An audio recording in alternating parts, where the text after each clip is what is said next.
everyone, CMeeCraft here, and welcome to the stream. We're back with Fate Stay Night. After what? What has it been, like a year, I think, roughly? I don't feel like it's been that long, but I think it has been. Happy Love Month, indeed. I guess, yeah, February, Valentine's, yeah, that makes sense. Yeah, so we're back. We're playing Fate Stay Night again. Been a while, been a bit, but hey, at least we didn't like end off in some like random spot. We went through a whole route, so you know, guess who knows? Maybe we'll go through another whole route and then take another year off. I don't know. We'll see. But we got don't have much else going on streaming wise, so I figured hey, now is a great opportunity to do some Fate Stay Nights. This will be the last stream of this week. Next week we're probably doing more or less the same schedule. Might do a Wednesday stream next week, but not gonna confirm or deny that at the moment. But yeah. Let's get into the game. Alright.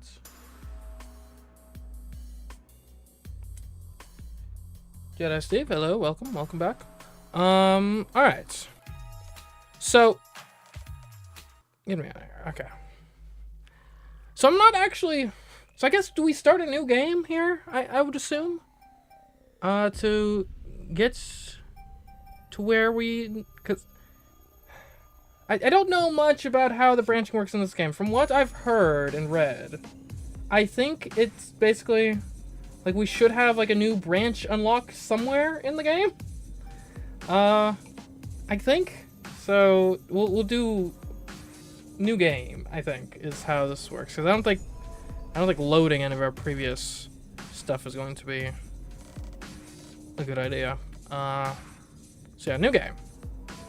And hopefully this is correct. Day 1, remembering 10 years ago, morning/rebirth scene. Skip this scene. Should we? Maybe? I don't want to waste time on stuff we've already seen before, necessarily. Simultaneously, it has been a year, so maybe I could actually do it with the refresh. Remembering 10 years ago. Well, that would just be the little flashback scene. You know what? We will not skip. We will not skip. And hope that the branch point is fairly early in the game.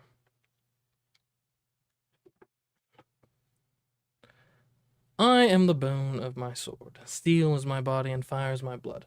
I have created over 1,000 blades, unknown to death, nor known to life. I have withstood pain to create many weapons, yet those hands will never hold anything. So I pray Unlimited Blade Works. So as I pray Unlimited Blade Works.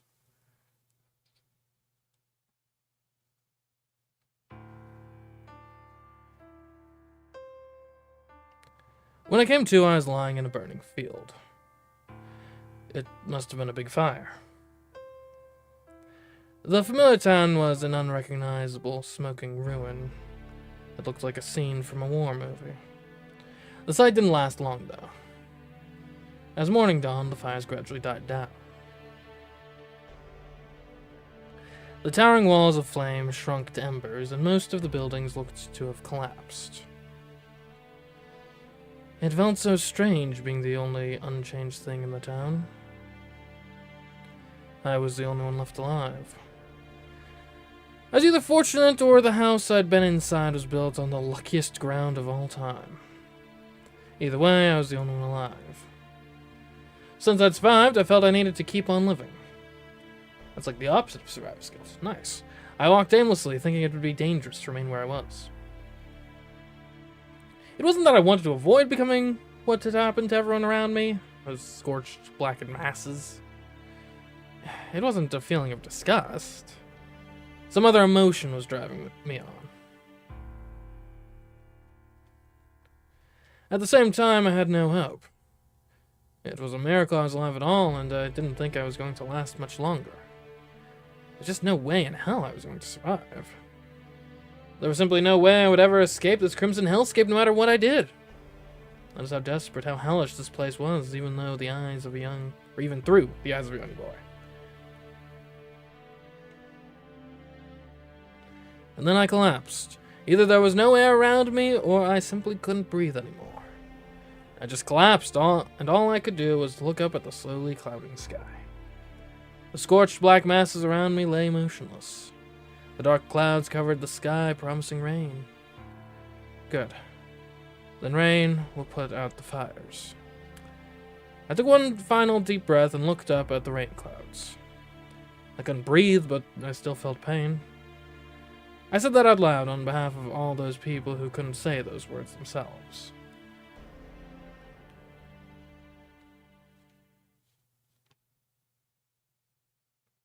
That was 10 years ago. Miraculously, in the midst of all that, I was saved.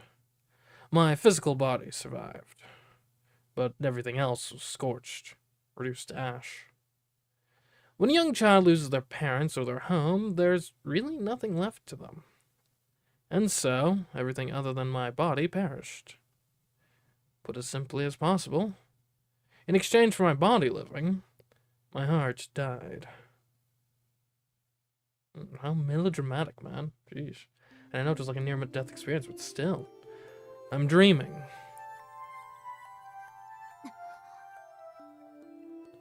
I squinted, seeing a bright white light. It was blinding. Light stabbed at my eyes when I woke. I doubt I really knew what the sensation of blinding light was in the first place.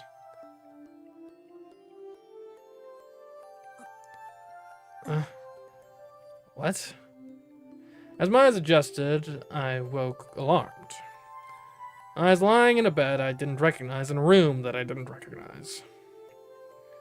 I was honestly stunned, but the cleanliness of the white room made me feel at ease. Where am I? I looked blankly at my surroundings. The room was spacious, and beds lined in neat rows. Didn't we start with Rin last time? That would have been the prologue, so this might have just started us on chapter 1. Or, yeah. All the beds were full, and it looked like each bed's occupant was injured. But the room didn't feel depressing at all. Every injured survived. I let my eyes wander. I looked out the window. The clear blue sky was so incredibly beautiful. Skip almost dying this time? Suppose so.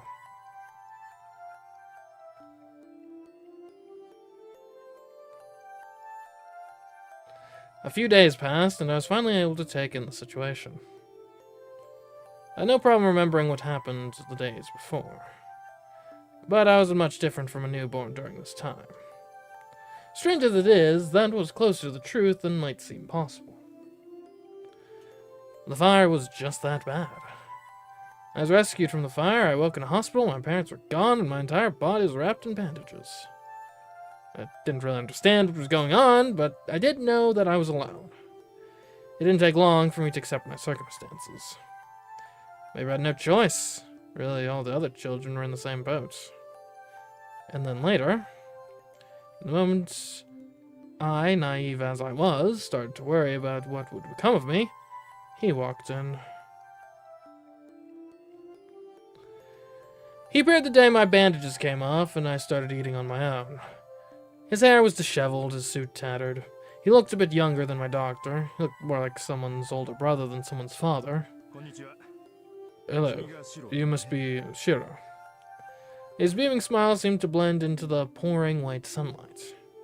His voice was somehow irritatingly fake, yet extremely gentle. I'll come right to it. Would you rather go to an orphanage, or go home with a man you just met? He was offering to take me in. I asked if we were related. He said we were complete strangers.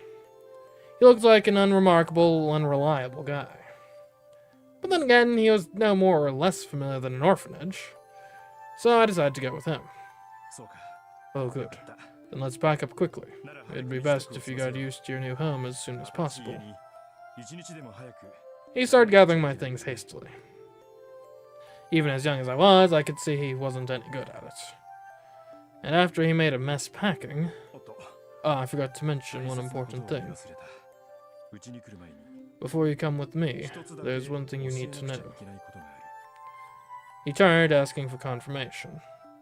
He asked her casually, as if asking me if there was somewhere I wanted to go. Yep. Let me be direct with you. I'm a magician. He said it in a serious, almost ceremonious manner. It happened so fast. Now that I think back, I was also immature. I just accepted his words as fact. I took it neither as a joke or a genuine statement. Really? That's so cool, Pops. I guess I said something like that, eyes wide in astonishment.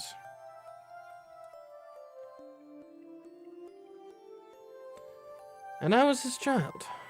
Actually, I don't remember how that conversation went. But every now and then, my old man would bring it up.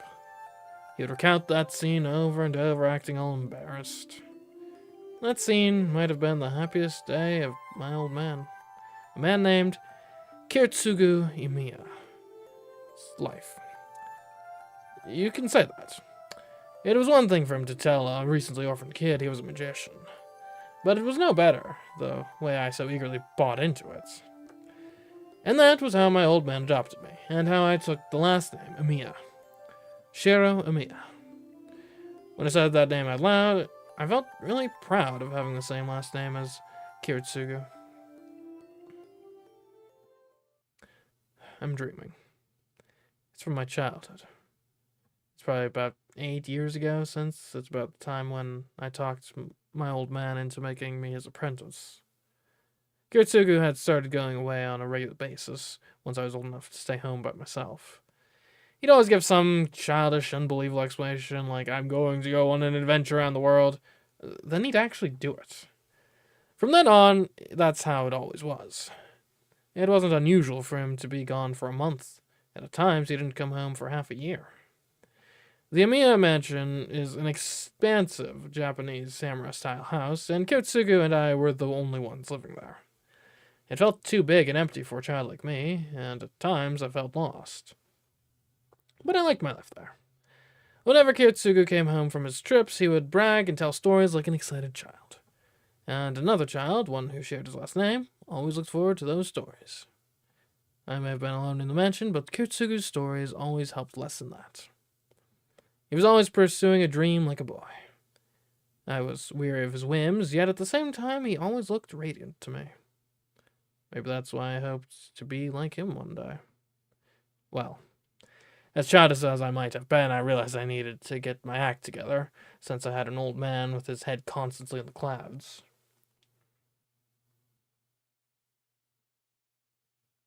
Alright, January 31st.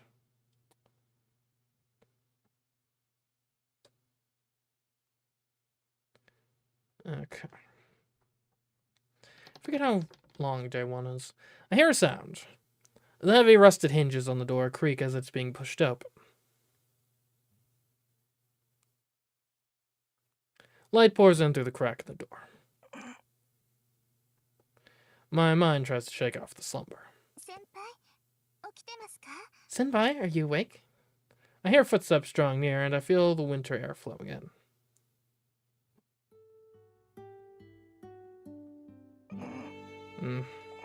Morning, Sakura. Yes, good morning to you, Senpai. Senpai, it's morning.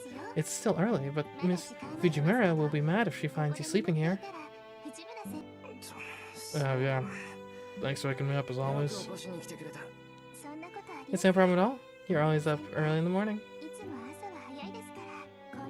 I don't often get to wake you up like this.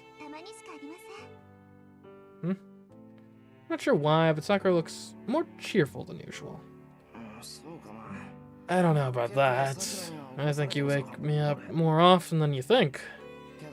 Then again, Fujini is brutal when she's the one waking me up, so I prefer you do it. Yep, I've learned my lesson. I'll try not to sleep in here next time. My answer's still half asleep. My head's still not right, so even I don't know what I'm saying. Okay, but personally, I prefer you not to try too hard. Sakura's giggling. Crap, I must still be so sleepy. I've said something weird. Give me a minute to wake up. The cold winter air helps at times like this. The chill snaps my lethargic mind awake. In front of me stands my junior at school, Sakura Mato. I'm in my house's storehouse, and it's just about 6 o'clock in the morning. Yeah, I'm awake now. Sorry, Sakura. I did it again. I need to help you with breakfast. Don't worry about that. You were up late again last night, weren't you? Then you should take your time this morning. I'll fix breakfast. Sakura is practically bouncing with excitement. That's odd. Sakura is weirdly energetic this morning. No, I'm getting up, honest. So let's head to the kitchen together. Okay, I'm ready. Let's go, Sakura.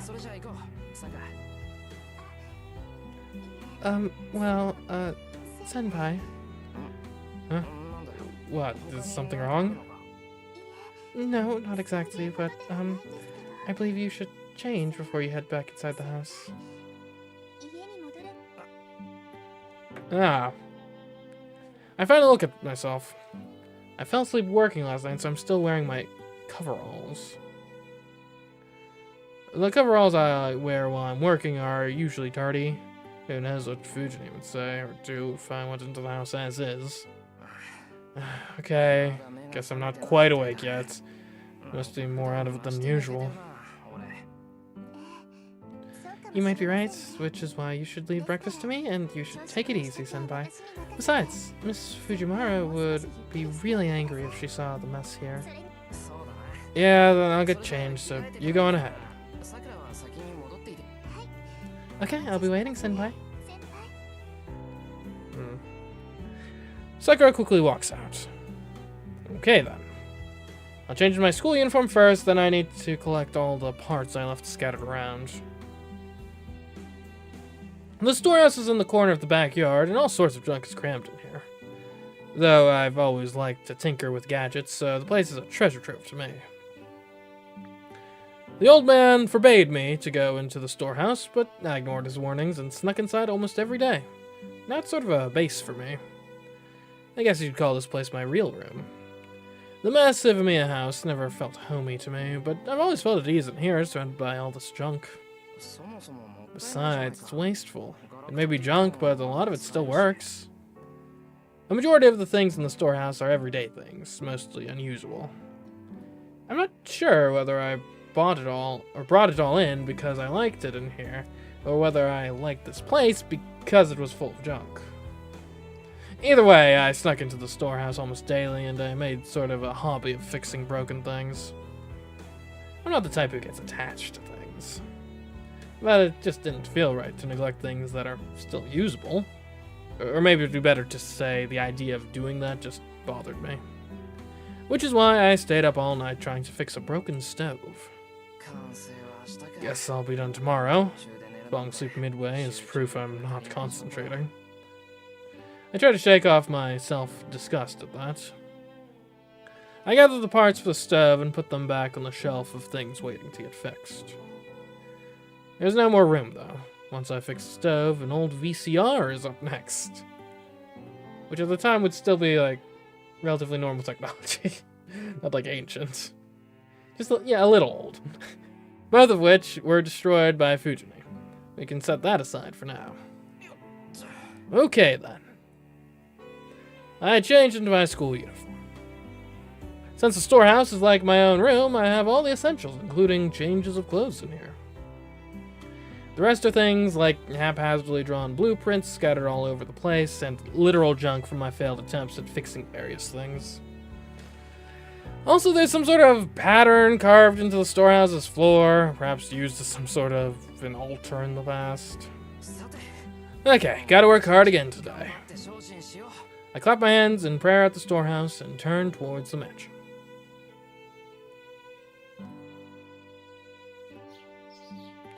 I walk from the storehouse to the mansion. This CMeeCraft residence is a Japanese samurai-style house located on the outskirts of town. My old man wasn't from a notable family, yet for some reason he owned this giant house. That in itself was a mystery, and it also seems he didn't have any relatives here in Japan. And so, when my old man died, there was no one else to inherit this mansion, so it came to me as his adopted son. Now, I'm not an expert in Japanese inheritance law, but like even if he had like some cousins in Japan or something, I kind of feel like the adopted son would still be first on the list in terms of like who inherits stuff. I don't know. Though, to be honest, like it's still a son, even if he's adopted, right? Like legally. Anyways, to be honest, I don't have any administrative abilities. So things like inheritance, property taxes, and any other complicated things are all handled by old man Fujimura. Old man Fujimura is a major businessman who lives nearby. Kiritsugu described old man Fujimura as an old man who's like a Yakuza boss. Not sure if that's a flattering description or not. Obviously that was his own bias for you. In fact, old man Fujimura is not like a Yakuza boss. He is a Yakuza boss. That may be a problem in itself, but I try not to dwell on it. Anyway, that's why I live in this giant mansion on my own. It's been 5 years since my old man died. Time sure does fly. I sighed, thinking about how much I've grown in those 5 years. Wait, a Yakuza boss is like handling our affairs? I don't think I really noticed that last time. I trained every day to become like Kiritsugu, but that's easier said than done. It's not surprising since I didn't have what it takes from the start, but the fact that I haven't improved at all these past 5 years forces me to reassess things. If I had to sum up my current situation, I'd say I set the bar too high. Haven't even reached the starting line. No, rushing won't do me any good. For now, I just have to do what I can. Okay, then. What I need to do now is... Okay. So one of these colors is something I've done before. The other one is not. Now the question is green the I've done this before, or is pink the... or it's kind of pink, maybe it's more of like a gray. I think I probably went to go help Sakura last time, so I think I'll take care of my daily tasks this time.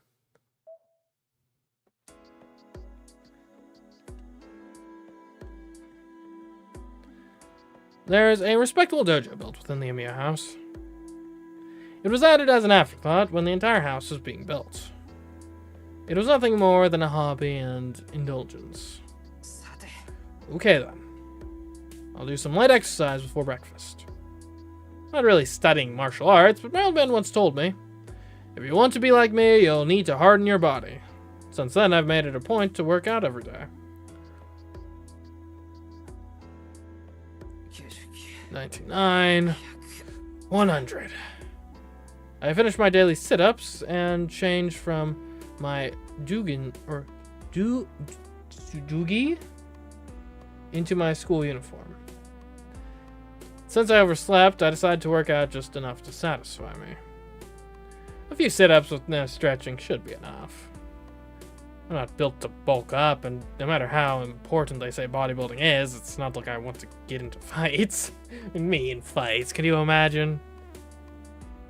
All I need is to gain enough athletic ability to handle unexpected situations and be able to move the way my silly ideals require. After all, the thing I most want to be is the complete opposite of an athlete. It's getting late. I tossed my sweaty dugi in the laundry hamper. It's already 20 past 6. The Emiya household's mornings start early, so even this time would be considered late for breakfast.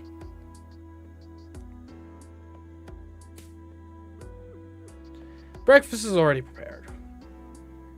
The appetizing scent of the breakfast Sakura cooked wafts toward me from the dining table. You must have had a good workout. Breakfast is ready. Oh, thanks. Sorry I made you work more because I overslept. It's no trouble, and you did not oversleep. You're not in any school clubs, so it's still early. Clubs have nothing to do with it, and if they do, you coming by in the mornings must be a lot of trouble since you do have morning practice. Oh, well, I want to do this, so please don't worry about me. Yeah, you keep telling me that, which is why I wake up early, club or no. If you're coming by, it'd be rude to still be asleep. To me, waking up early is waking up before Sakura gets here. And oversleeping means I make Sakura prepare breakfast on her own, like today. Granted, I could have helped you, but I chose not to. Because I had this feeling that another version of me from another universe chose the other path. You really are a stickler about this kind of thing. Even Mitsuzuri-senpai says you're honest to a fault. And annoying, even though you're so crude. Mitsuzuri is the captain of the Kyudo Club Sakura is in, and she and I seem to cross paths often. Is she still griping at me too? Yes, she's working hard every day to bring you to your knees with her archery skills before you graduate. Is that so? She must be better than me by now. You know how memories get glorified. I don't mind the reverence, but I guess it depends on who sees me that way too. Mitsuri-senpai is really competitive. I'm sure she sees you as competition. Sakura scoops rice into a bowl as she talks. It's almost 6:30. The Kyudo Club's morning practice starts at 7. Attendance is not mandatory, but she doesn't have much time left. Fujine should be here soon. Well, it's her fault for not being here on time. Sakura, let's go ahead and start eating. You're right. Here you go, senpai. Sakura hands me the rice bowl with a smile. Ugh. Oops. I should be used to this every morning, but her delicate fingers catch my attention. I can't explain it, but it's awkward. I'm not sure if it's our age, but Sakura has been looking more provocative lately. Her casual movements are so pretty, she often takes my breath away. Maybe it's because I never saw Sakura that way before, but now I'm noticing how feminine she's becoming. Senpai, is something the matter? Nah, it's nothing. Don't worry about it.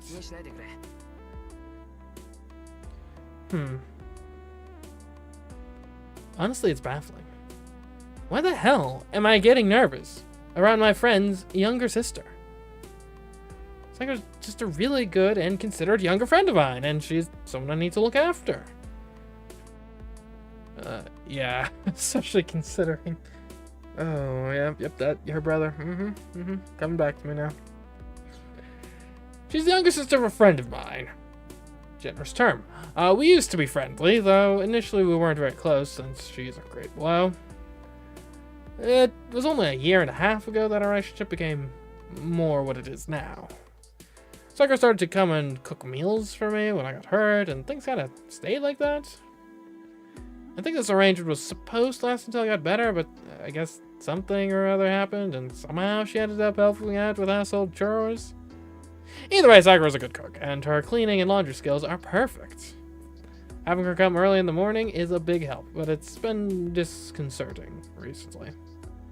Sakura isn't the problem, it's me. I'm sure being flustered by my friend's sister is part of the reason I feel guilty. Usually I'm unfazed, but when I blush because I got caught off guard like now, I wonder whether that's problematic as her senpai. And this guy's dense. Like, he's like, oh, there's this cute girl, she comes by and like every morning and we share breakfast and stuff. But oh no, she's just a friend. That's clearly all that's going on here. Like, dude. Okay.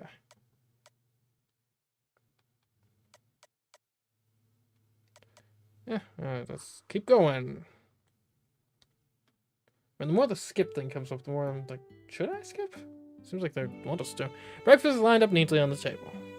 A perfectly balanced meal of chicken with parsley, salad, grilled salmon, blanched spinach, miso soup with radish and carrots, and grated yam soup. Thank you for the meal. Sakura and I sit down and bow and begin our meal in silence. The gentle tapping of chopsticks is the only sound in the room. Sakura isn't typically talkative, and I hardly have anything to chat about during meals. So we eat in silence. Normally it's much rowdier than this, but the person who usually causes the commotion must have watched a spy movie or something last night, because she's eyeing the two of us through a newspaper she propped up in front of her food. Mrs. Fujimura, it may not be wise to read while you eat. Sakura remarks diffidently, but Fujini ignores her. Fujini is acting weird, but her being weird at breakfast isn't really all that weird for her. Sakura's used to it too, and she's eating as if nothing's the matter. Sakura typically cooks up Western dishes. She really only began learning to cook Japanese dishes since she started coming here to help me out. Sakura learned to cook simple Japanese dishes, at least for breakfast, because Fujini and I prefer them. Now Sakura's cooking skills have improved to the point she's better than me, and I'm the one who is teaching her. Her miso soup is flavorful and refined now, and she's even gotten to the point where she can grate yams to make yam soup. Actually, I think today is the first time she's served yam soup. Sorry, Sakura, could you pass the soy sauce? Here. Oh my, senpai, you've run out of the soy sauce you usually use. Then I can use Fujini's? Pass it over. Miss Fujimura, do you mind? Fujini nods. Wait, so she does mind? The newspaper shuffles. Here you go. Are you going to use it for your yam soup? Yeah, everyone puts soy sauce on grated yams. Of course, for sure, logically, yeah. Totally knew that. A line of soy sauce streams from the bowl, or the bottle, onto the grated white mound.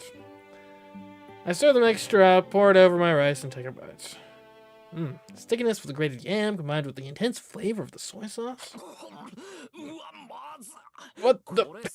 This isn't soy sauce, it's oyster sauce!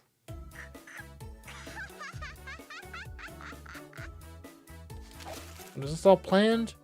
Fujini tosses her newspaper onto the table with an enthusiastic flick of her wrist. What do you think of my little stunt, switching the oyster sauce and soy sauce labels first thing in the morning? The not-so-mysterious spy punches the air in victory. Who pulls a stunt like that first thing in the morning? You're going to turn 25 this year. You're still the same childish Fujini I've always known. That'll teach you a lesson after yesterday. You and everyone else who ganged up on me deserve divine justice. People can't enact divine justice. It's in the term. I knew you were weirdly quiet. Can't believe you've been plotting this since yesterday. You have entirely too much free time on your hands. And this scheme wouldn't take that much time. That's right, and because of that, I really need to get to work grading tests, so I need to skedaddle, or else I'm in real trouble. Fuji sits back down and shovels her breakfast into her mouth. Thanks for the meal. Breakfast was great, as usual, Sakura. Oh, it was my pleasure. And now I'm heading off. You two will be in trouble if you're late for school. And off she goes, stomping out in a rush. There's something terribly wrong with a world that allows someone like her to be a teacher. Senpai. Sorry that Fujini hardly savored the breakfast you took so much work into making. No, it's not that. What did you do to Miss Fujimura yesterday? She wouldn't usually go so far as to mess with someone's meal. Well, I accidentally called her by her nickname. Well, I guess there's no avoiding her getting angry again. And you didn't apologize? Sorry, I forgot. But only because that kind of stuff happens all the time. Still not good. You know how much Miss Fujimura hates being called by her nickname. You made her cry again, didn't you? Not only did I make her cry, she also ran away like a scared rabbit. And thanks to that incident yesterday, English class ended up being a study hall. In fact, everyone in class worked together to make an award for me from their notebook paper because of that. I threw it away, obviously. Oh my. Sounds like you brought that on yourself then, senpai. Fujini is like an older sister to Sakura, so she's typically on Fujini's side. Which is fine on its own, but I wish she would consider the fact that I have to deal with Fujini all day long.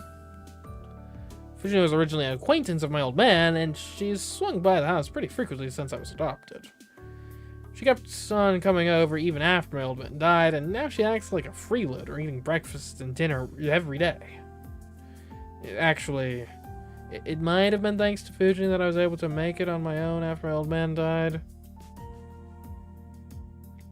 And now it's me, Fujini, and Sakura, who are the residents of this Emiya house.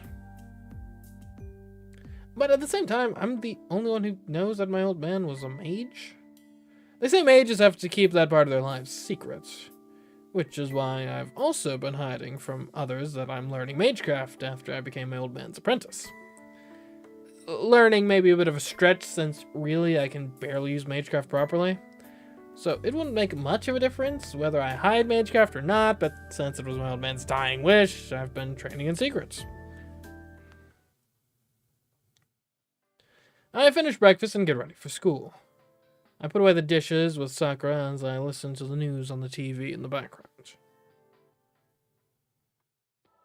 Sakura's looking blankly at the TV. A flashy caption reading, "Gas leaks continue," pops up on the screen. Gas leaks, eh? There seems to have been a big accident in the neighboring city of Shinto. It happened in a building in the business district. Apparently everyone on one of its floors lost consciousness from oxygen deprivation. Authorities have been calling it an accident resulting from a gas leaks, but for some reason these incidents have been happening often. Knowing what we know already, that's one of the people harvesting, like, souls, right? For their, it must be, right? Because there was a whole subplot of, like, the school zone thing.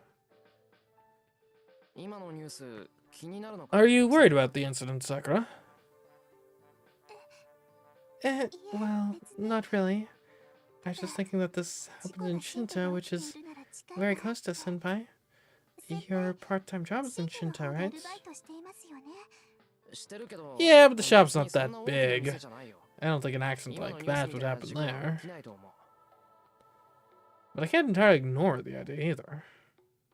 Gas leaks can happen in any building, and it especially pains me to think that hundreds of people have fallen victim. Some say that these accidents are happening because of faulty construction work done during the rapid development projects in Shinto. Either way, I hope there won't be any more victims. It's a disturbing story. We need to be careful too. No, don't worry about that, Senpai. I always make sure to check that the gas is turned off properly twice. Sakura proudly proclaims. No, that's not my point. Yep, I've always known Sakura's a little off too.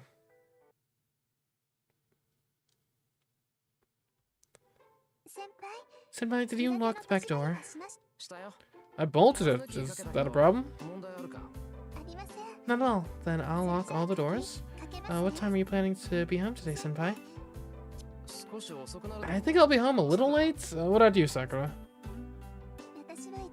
I should be back at the usual time. I think I'll be back before you, so I'll make preparations for dinner. Yeah, that'll be great. I'll try to come home as soon as possible, too. The gate is locked tight. Sakura and Fujini both have keys to the house, and the rule is that whoever leaves last is in charge of locking everything up. Let's go. You'll be late for morning practice if you don't hurry. Okay, then let's hurry, Senpai.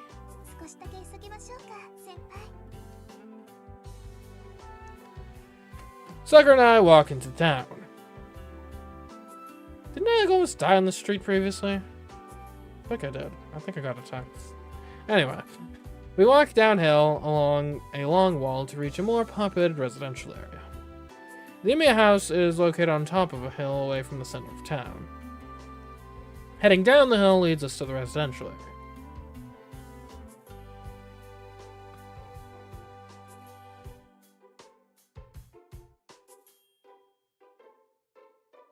Oh, okay. Several roads lead out from the center of town. There's a large bridge that connects to the neighboring town. A hill that leads to Ryudu Temple. A residential area located opposite my house. A shopping district that both Sakura and I often go to. And I remember all these places. Woo! And finally, there's a path that leads to our school.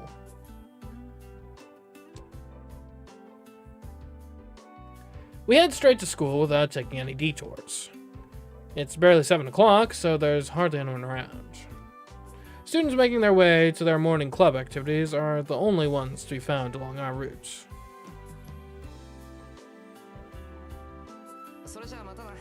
See you later. Good luck at practice. I see Sakura off at the school gate as usual.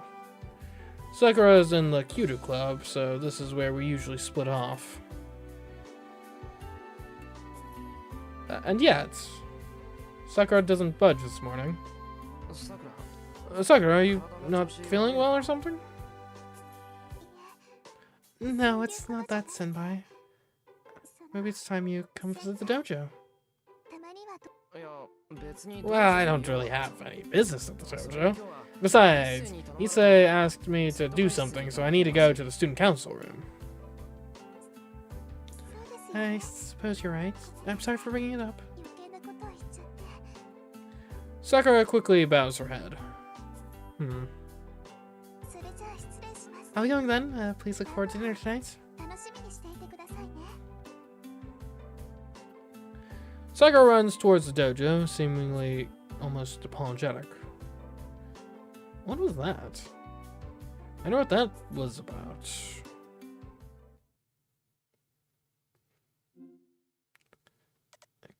Okay. So it seems you get the option to like skip any segment that you've already seen.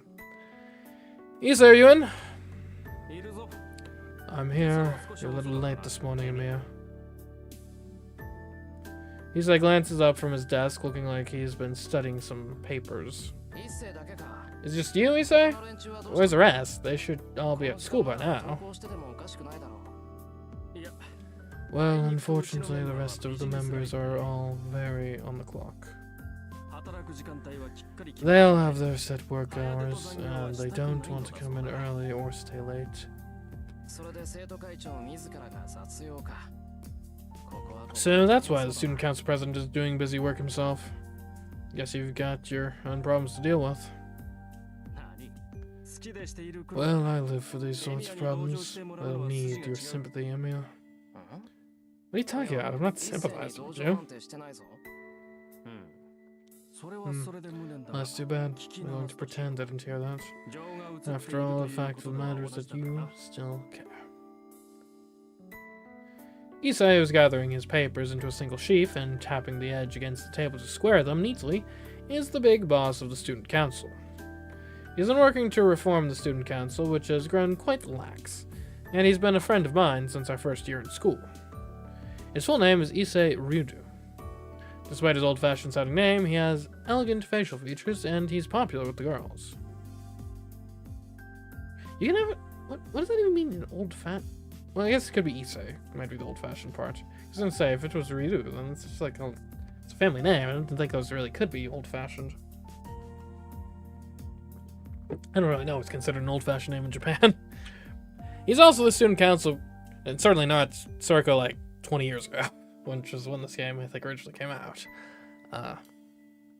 He's also the student council president, so you'd think he would have the leg up over everyone else, but that's not exactly the case. Nothing beats a scalding hot cup of tea in the morning. It's saying stuff like that as he sips tea that prevents him from quite sticking the landing. As evidenced, Issei is quite plain. He's prone to being misunderstood, yet he neither dabbles in relationships nor he does what typical students do for fun. He's the heir of Ryudu Temple, which sits atop a mountain. He himself understands that he will inherit the temple, and there's a strong possibility that he'll shave his head without so much as a complaint as soon as he graduates from school. So, what do you want me to do today? Well, I'd like to tell you to sit down and relax, but we really don't have time. I'll explain as we go, so grab your tools and follow me.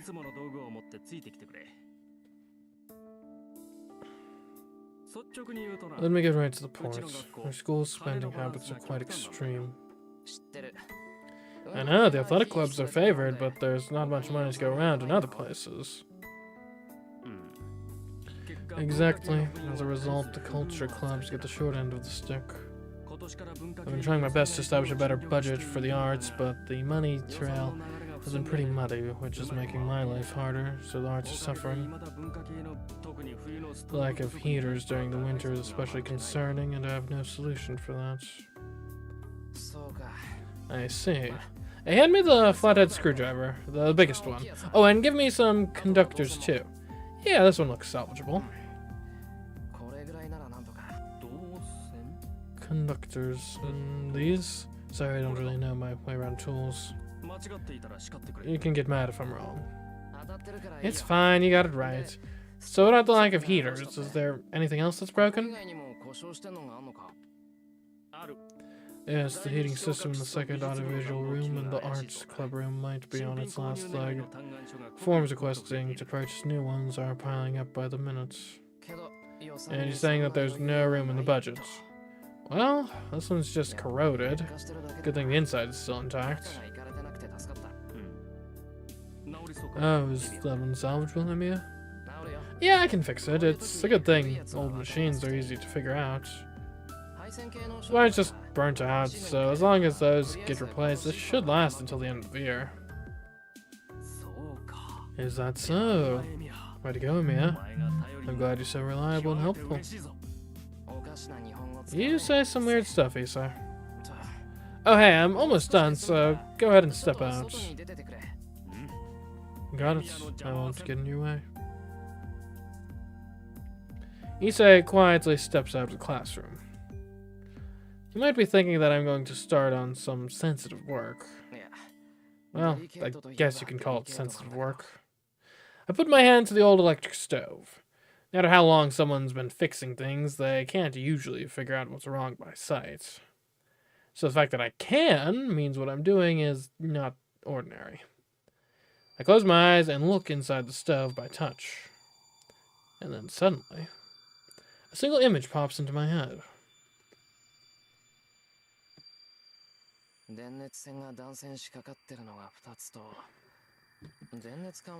really expect magic to be a 3D model wireframe, but guess it works. There are two places where the wire is about to break. Electrical pipes should last a bit longer. The power cord should be fine with just insulation tape. Good, I should be able to fix it with just the tools I brought along. If the electrical pipes were broken, it wouldn't be fixable by an amateur. Had that been the case, a certain strengthening would have to be done, which no amateur could manage, but I should be able to fix this one by sight. This is the MageCraft Kiritsugu taught me. Okay, let's begin. I take off the cover to begin my repairs. I already know where it's broken, so the rest of the work is easy. This is the one thing that I'm good at. That's right, I, Shiro Miya, have absolutely no talent in MageCraft. But for some reason I have a knack for visualizing the structure of things or blueprints like I did just now. My old man once saw me imagine and recreate a blueprint. He looked surprised and muttered, "What a useless talent." My special talent appears to be pointless. According to my old man, the fact that I can visualize object structures isn't really helpful. A mage normally wouldn't need to survey an object's entire structure like I do. He claims the mage's struggle is to instantly seek out an object's center or its core and transform it as quickly as possible. That's why reading blueprints is a waste of time, and even that only helps seek out areas for magical energy to pass through. And so, fixing broken stuff is one of the only things I'm good at. After all, I don't have to open the entire thing up to find the problem. If I can find the problem quickly, I can fix most things as long as I have the know-how to repair it. Though, I only do that with things an amateur could reasonably be expected to fix. Okay, done. What's next?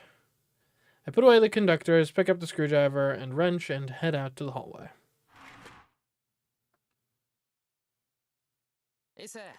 Issei, repairs are done. Oh, hey. A female student is standing next to Issei in the hallway. I'm a little surprised. The girl talking to Issei is Rin Tosaka, a second year from Class A. She lives in a giant Western-style mansion up on a big hill, and she's an extraordinary honor student. She's pretty, smart, athletic, no flaws at all. She is intelligent and polite, and she never brags at her looks. She's truly the ideal girl to guys, apparently. Which is why the male students treat her like an idol. But Tosaka is just too good, and she's become unattainable. The guys all say the only people who can talk to Tosaka are Issei and the teachers. Well, okay, I'm also a guy, and I'm including myself in the list of her admirers. Tosaka is looking at us annoyed. I guess the rumors are true that Issei and Tosaka don't get along. Sorry, I was the one who asked you for a favor and made you do all the work. Forgive me. Whoa. Issei's pretty gutsy talking to me and completely ignoring Tosaka like that. Don't worry about it. So what's next? There's not much time. Yeah, next is the audiovisual room. I hear it's been on its last leg for a while, but apparently it's finally given out. If it's dead, I won't be able to fix it. It might be better to buy a new one. That might be true, but I'd appreciate it if you take a look at it anyway. I might think it's dead, but it might just be playing dead, do you? You think so? Then that'll be, take a look. There's only about 30 minutes until homeroom starts. I'll need to hurry and fix it, or I'll run out of time. Later in, I guess. I head to the audiovisual room.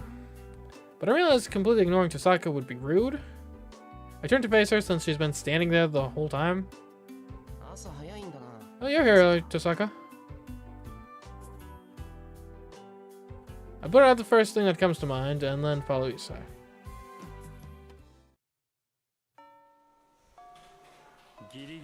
You made it just in time. Sorry for all the trouble, Emiya. I'm a bad friend for asking a favor from you and making you late for class. Don't sweat it. It won't be a problem if I'm late. Where it might be an issue is if you were late. That's true, but I'm glad we made it. Issei exhales a sigh of relief and heads to his desk. It's exactly 8 o'clock. 5 minutes after the bell for homeroom rings. Fuji will enter the classroom. Whew. My breathing is labored since I ran from the audiovisual room. I take a deep breath before I take my seat. What's with all the commotion so early in the morning, Emiya? Didn't realize you became Ryudu's whipping boy after you quit our club. Not that I care, but since you have no principles of your own, don't do anything to ruin our rep. Ah. Standing in front of my desk is Shinji Mato. He's been a friend of mine since middle school. His last name's Mato, and he's Sakura's older brother. He's 1 year older than her. Yo, things at the Cuda Club going well, Shinji? Of course! There's no point in telling an outsider like you, but the club's nice and peaceful now that there's one less member trying to hog all the attention. We're definitely going to make waves at the next tournament. Is that so? I guess Mitsuzuri's working real hard. What the hell are you talking about? I'm the only reason the Cuda Club is setting records. You've been outside for a long time, so stop acting like you know it all. Or you're going to embarrass yourself. Okay, I'll keep that in mind. Besides, I'm not involved with the club, so I won't really concern myself with it much. I put my bag on my desk and pull the chair back. What's that supposed to mean? You saying my Cuda Club's boring too? I'm not saying that, just that I'm not involved and all. I mean, I'm not a part of the club anymore, so it's not right for me to just drop into the dojo. But if there's anything you need, just let me know. I'll help whenever you need it. I remember you weren't good at fixing and stringing bows. Yeah, thanks. I'll give you a call if there are ever chores to be done. Though I doubt that'll ever happen. Well, that's good. A captain who leaves busy work behind wouldn't be much of a captain. Just try not to trouble Miss Fujimura. She's terrifying if she gets mad. Oh, mind your own business. Remember that you're not a member of the club, so don't go near the dojo. My friend, everyone. Yes, this it is. And just like that, Shinji heads off to his seat. All self-important bluster is over. Huh. He does seem moodier than usual. Unbelievable. How can he talk to you like that? He was the one who kicked you out. Oh, Issei, were you there the whole time?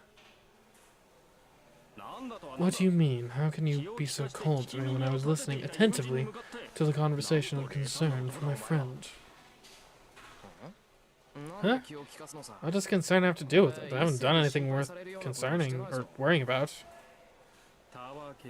Fool, of course I'm concerned. You have a short fuse. Now granted, if you punched Shinji, that would have gotten you some applause, but it probably wouldn't make the girls happy. It wouldn't be right for me to put my friend in such an unpleasant position. I get it. Yeah, good point. Thanks, Issei. I don't think that would ever happen, but I appreciate the concern.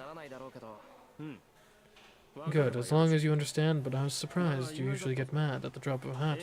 But you're pretty tolerant with Moto. Yeah, but Shinji's been like that for as long as I've known him. You get used to it. Guess that's how it is. It is. Now come on, go back to your desk if you're satisfied. It's almost time for Miss Fujimura to dash in. More like floating. The bell to start homeroom rings.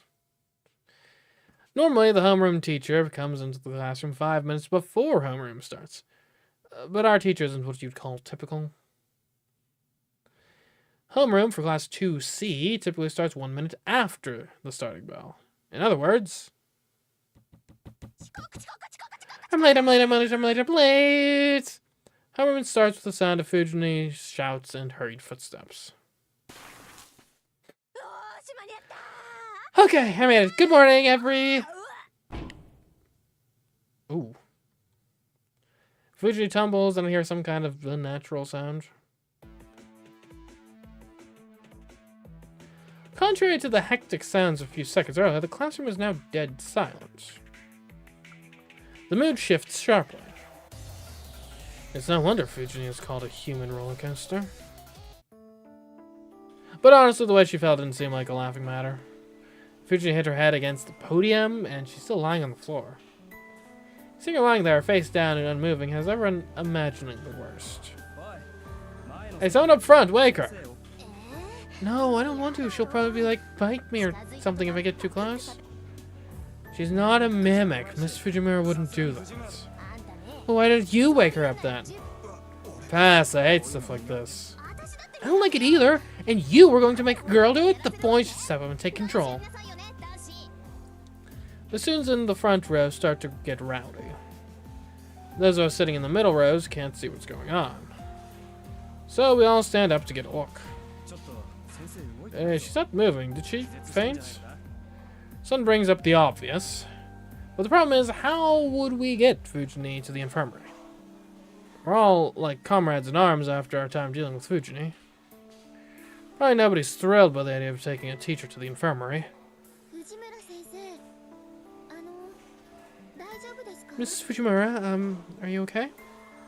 A brave girl approaches. Fujini isn't moving. The class grows more concerned. That didn't look good. Her head literally slammed the corner of the podium. If that didn't hurt her, she really is invincible. Maybe we can recruit her for the baseball team? That's more like a threat. The moment the Tiger becomes the head of the baseball team, we're all bound for the big Kyushin tournament. Miss Fujimura, Miss Fujimura. That's no use. She's not responding. Hey, you're right next to her. Wake her up. What? I don't want to. If she's dead, I'll be good as dead too. But things get worse if we just leave her here. But nobody wants to get near her. Fine, then we have no choice but to go with our last resort. Yeah, that's... Everyone's on the same page. Except Shinji and I. We keep quiet because the two of us dared not be a part of what was about to happen. Ready? Wake up, Tiger. It comes out a whisper, even with so many students speaking in unison. The word Tiger is especially inaudible. And yet, Fujini, previously emotional spotting, reacts. Oh, she moved. So do working, everyone. Keep going. It's the punishment of the Tiger. Everyone must be on edge since midterm tests are approaching. It's a terrible idea on their part, but some students start to wave their arms and chant Fujini's nickname. Wake up, Tiger. It's morning. You need to Tiger up. Don't give in, Tiger. Stand up, Tiger. Come on, wake up. Time to wake the sleeping Tiger. Tiger.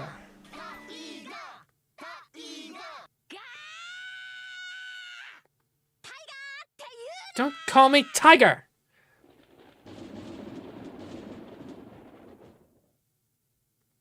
Like a sudden bolt of lightning striking, Fujini stands valiantly as if the fall hardly scratched her. Huh? What are you all doing? You guys shouldn't get out of your seats during homeroom. Come on, get back to your seats and we'll begin. Fujini, back to her normal self, stands at the podium. It appears she recalled nothing between the time she jumped into the classroom and the time she woke up. Hey, Tiger doesn't remember anything. Sweet, we're lucky this morning. I don't know if you call this lucky, honestly. The students shuffle back to their desks. Did someone just mock me? No, absolutely not. It's your imagination. Really? Then okay. We're going to start morning homeroom, so everyone listen up. Fujini casually starts homeroom. She always goes on digressions between announcements, so it goes slowly. Which is why everyone should go home at an appropriate hour. The gate closes at 6, so everyone doing club activities shouldn't stay any longer than necessary. But 6 so early, Taiga. Don't the athletic clubs get an exception?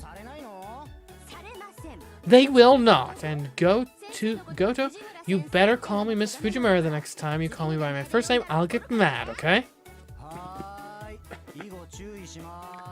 Yes, ma'am. I'll be careful next time. Goto sits back down. He doesn't seem particularly remorseful. Too easy.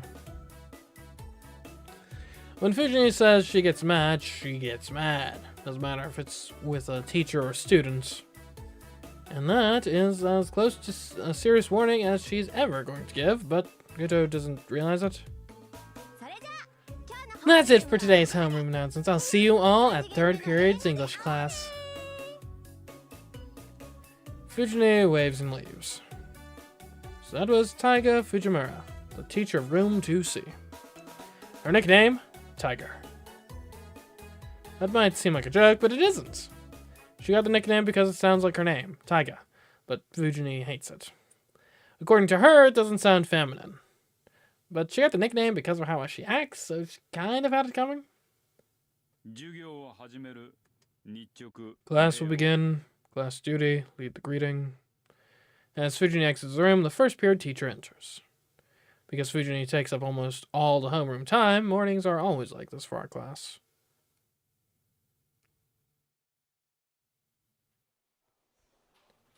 And so another day of classes ends. There are many types of students. Some immerse themselves in club activities, some hurry home, and some hang out in the classroom after class, for no particular reason. I don't really fit in any of those categories. Do you have a minute, Amiya?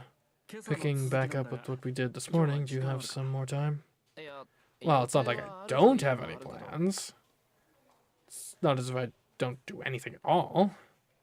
The biggest reason I quit the Cuta Club in the first place was that I wanted to prioritize my part-time job. It's been 5 years since I started part-time jobs to earn money for living expenses on my own after my old man died. And when you do so many different jobs, there are some requests you just can't say no to. Today is one of them. I was asked to help restock some products for a bar, since I wanted as many strong helping hands as they could get. Though I'm sure I don't have to go help, the bar is likely asking everyone as an excuse to gather some folks and hang out afterwards. There are two options. I should. I helped the student council previously, but maybe this time I'll go to my part-time job. I feel bad for Issei, but I should probably prioritize my part-time job. I never promised I would go, but since I said I'd try, I should probably keep my word. Sorry, Issei, I have plans already. So can I get a rain check on this morning's tasks? Plans? Oh, you mean your part-time job. Yeah, sorry for troubling you. A couple of days won't make any difference, so go ahead and head to your other commitments. Thanks. I'll get back to those tasks first thing in the morning, so please, let me off the hook this time. Thought I said this wasn't a serious issue. We got the urgent stuff done this morning. You can finish up the rest whenever you're free, Mia.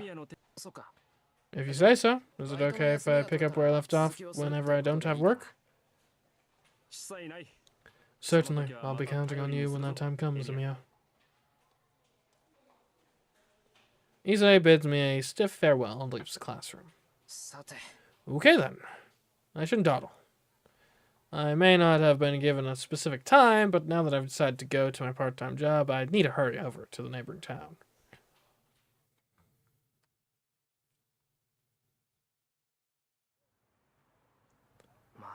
Jeez, I thought I was going to help out just a little, but they gave me 30,000 yen. Which is like what? It's like 300 bucks, roughly. Not bad. It's like an unexpected windfall or a stroke of good luck.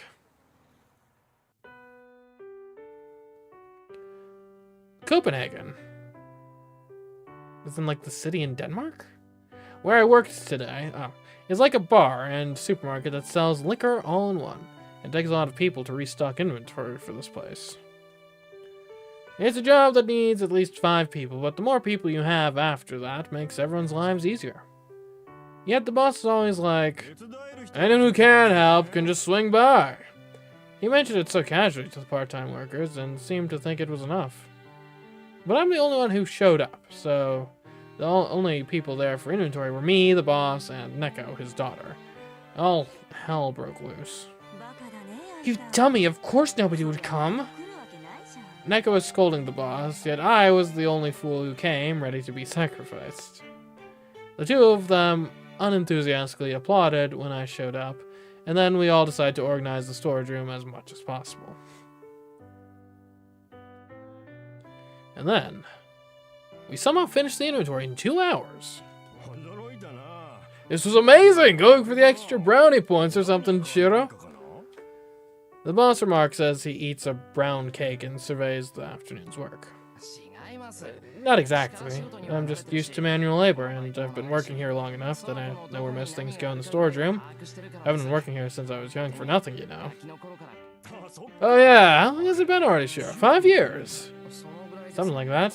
You were one of the only places that hired me soon after my old man died. That's so. No wonder I feel old. The boss stuffs his mouth with rum cake. Next to him, Neko is nursing a bottle of warm sake. The owner has a sweet tooth, while the daughter is the drinker of the family.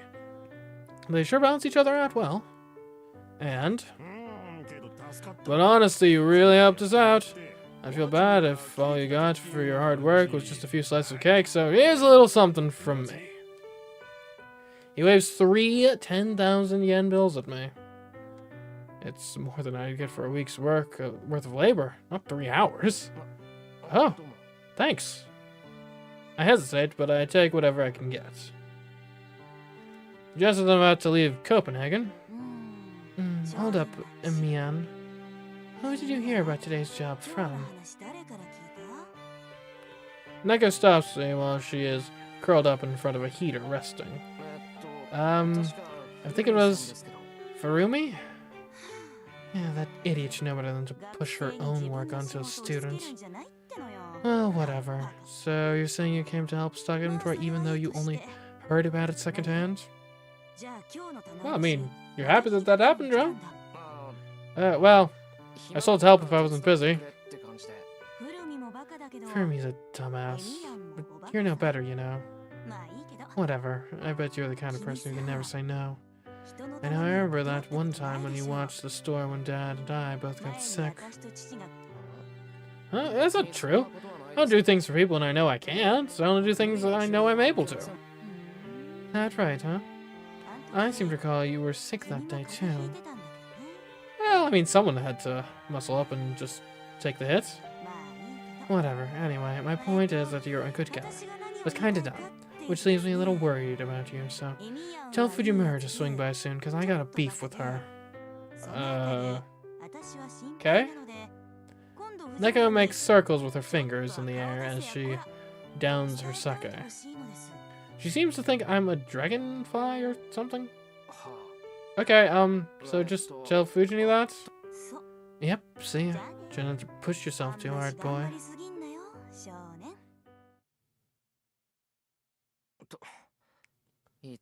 Ugh, I've already crossed the bridge.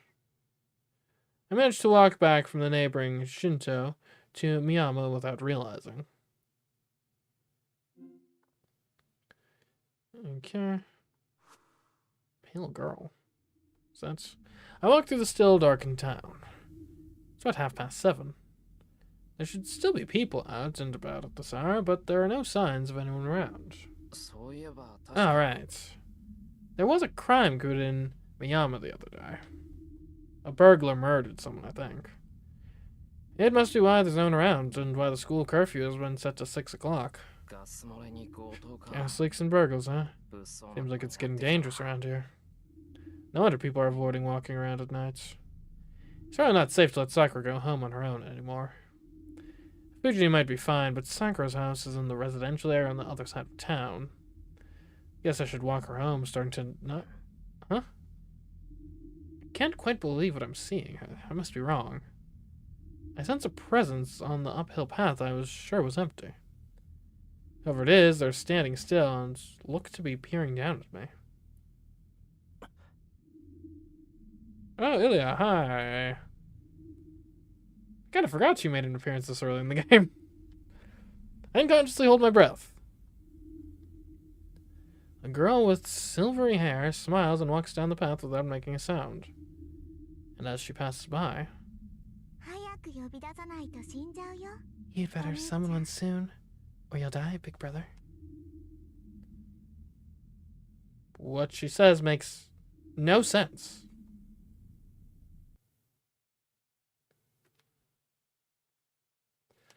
I climb up the hill and reach my house. Lights are already on, which means Sakura and Fujini are home.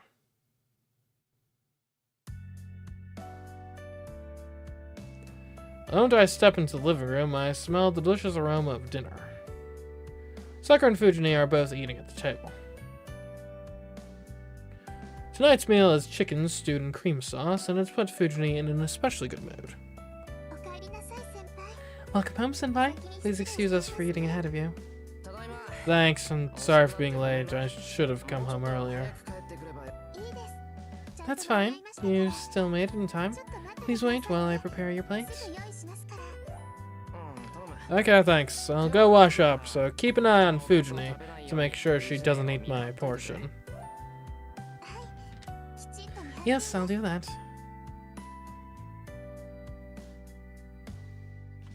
I go to my room. It's a sparse room compared to the storehouse, but it's still decorated enough, considering I don't have any particular hobbies. Though most of them are random things, Fujini just left here. After I wash my hands and change, I head back to see my food on the table. Thank you for the meal. Please dig in. I hope you like it.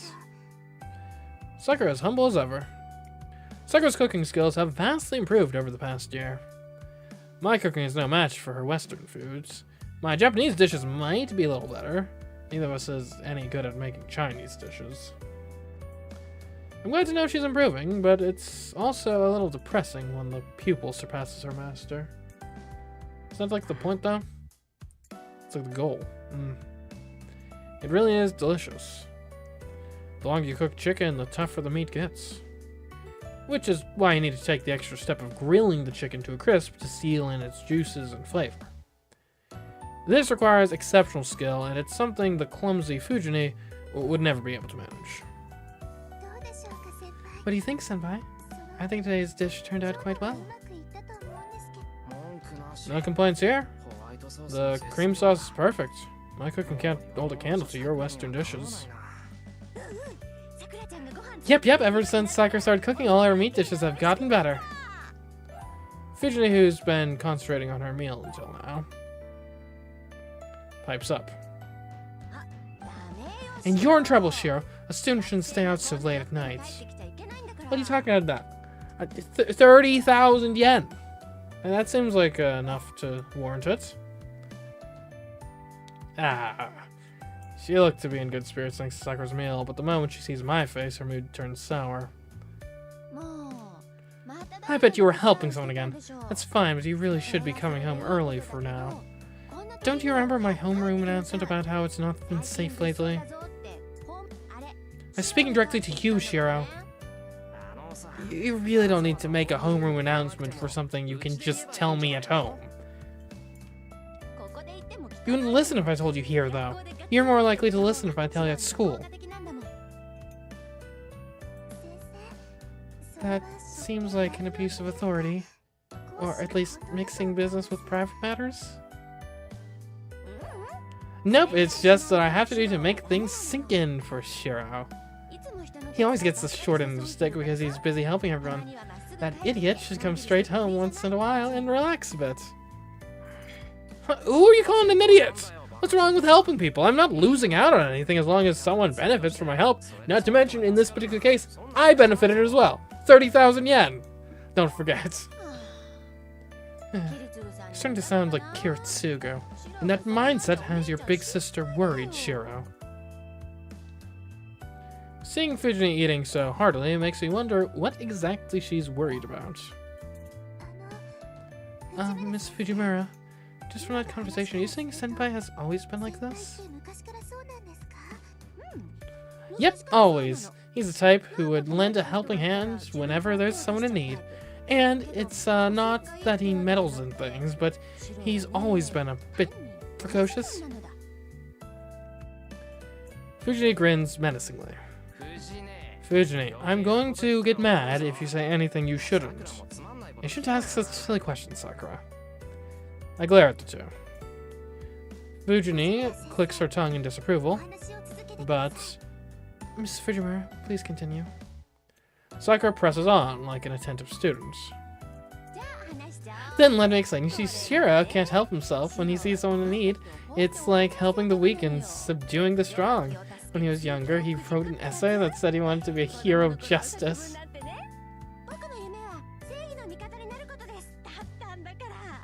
Quit bringing up the past, Fujini.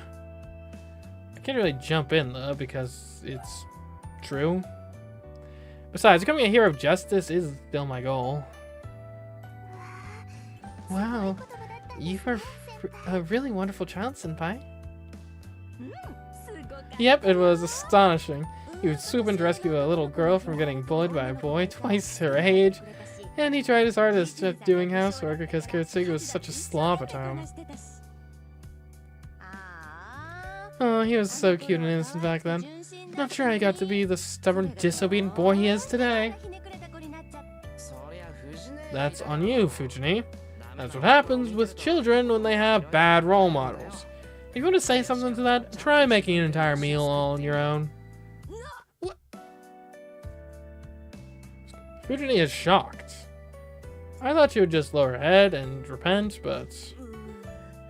Big sister so sad. Sakura, thirds, please. She holds out her rice bowl, asking for a third helping of dinner.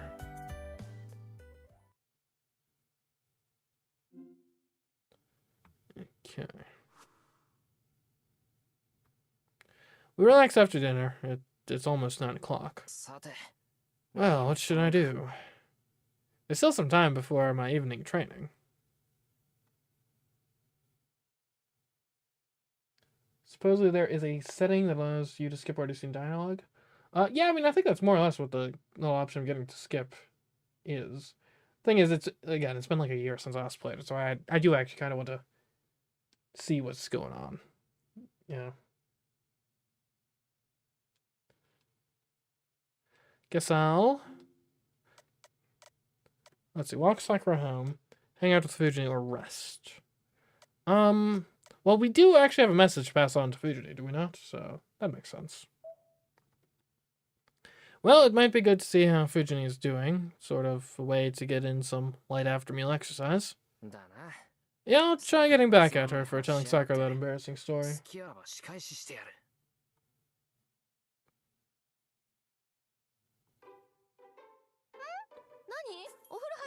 Oh, I thought you were taking a bath.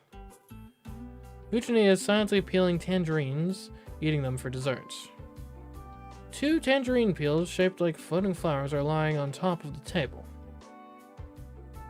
I feel like she's been cursed or something. She can't peel apples to save her life, but her tangerine peels are works of art. A tangerine is easier to peel than an apple, though, is it not? And like an apple, like, you need like specialized equipment to peel an apple, but a tangerine, you can just use your hands, more or less. Yeah, whatever. I've decided to take a bath later. I've got a bone to pick with you about the stories you told earlier. What? Oh, let it go, will you? That stuff was from a long time ago. Sakura was really happy to hear about it. Anyway, here. You need to fulfill your quota. You gotta eat at least 1 a day. What? She takes a small tangerine out from a basket on the table and tosses it to me. The saying is an apple, not a Well, tangerines might actually be more nutritious. I guess it's probably an apples to oranges comparison. I'm sure they're better for different things, but... Well, hey, you're not gonna win me over with a tangerine. It's a good thing you only told Sakura, but never tell stories like that at school. People like Issei would be concerned. It wouldn't be good. I bet Mitsuzuri would be rolling on the floor laughing if she heard the story. Kidding, I know. I won't talk about your childhood other than to Sakura. That's not my point. I'm saying don't talk about it to Sakura either. I'm sure Sakura doesn't like hearing boring-ass stories like that, and I know you won't do it again, but if you do, I'll get real mad. I glare at Fujini with all my might, showing how serious I am. Oh, I see, I get it. So that's what this is about. Shiro. Despite my efforts, Fujini grins, clearly pleased with herself.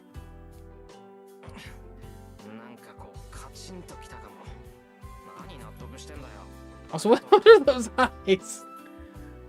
Not beating the tiger allegations with eyes like that. You're really starting to piss me off. Why do you look so pleased with yourself, you dumb tiger? I scowl angrily at Fujini. You can call me Tiger all you want, but let me get this straight. You didn't want Sakura to hear that story. You don't care if anyone else knows that you want to become a champion of justice, but you're embarrassed about Sakura finding out. What? That's not true, I think. Okay, then. I'm gonna keep on blabbing. Aw, Shira's finally noticed Sakura! It's only been a year. I'm a little concerned as an educator, but I'm relieved as your guardian. And at the same time, I'm like to be a little heartbroken as your big sister. Her speech is almost weirdly emotional. And then, half a heartbeat later, she shoves a whole tangerine into her mouth. Fujini can fit anything up to the size of her fist in her mouth. It acts like that might be alluring if we were in the wild savannah or something, but such feral charm seems kind of unbecoming for a mature woman like her. Oh, weren't you taking a bath? In comes Sakura. She heads right into the living room, having finished up with the dishes. I put it off because there was something I had to talk to Fujini about. Want a tangerine, Sakura? I reach over for the stack of tangerines in a basket. It's unexpected, but the three of us relaxing together after dinner is kind of nice. Oh, Miss Fujimura offered me some already. She saved some just for me, and they were delicious. Sakura doesn't like to eat fresh fruit. She can only eat them if they're cooked or frozen like ice cream.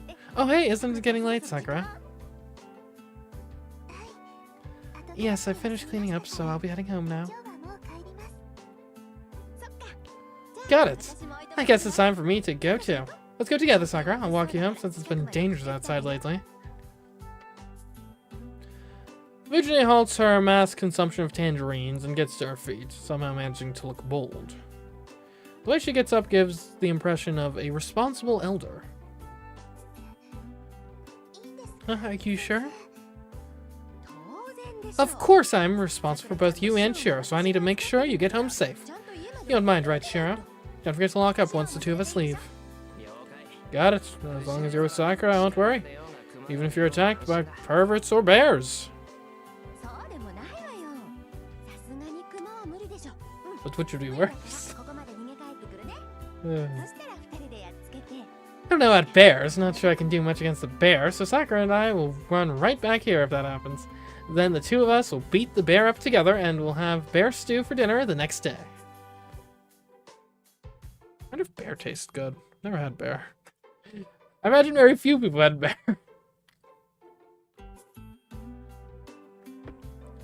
Fujini smiles fearlessly. Yeah. Fujini typically marches to a different beat. A beat so loud and discordant, it wreaks havoc on everything around her. But as a teacher, she's also so courageous, it's almost admirable.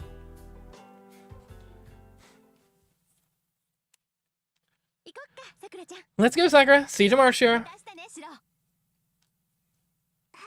a good night, Senpai. Yep. The two leave the mansion. I see them off from the front door, and then I lock the door behind them as instructed by Fujini.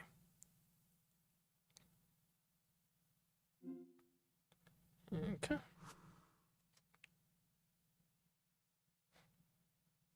I'm trying to remember if Saber shows up tonight or if we have like one more day before that.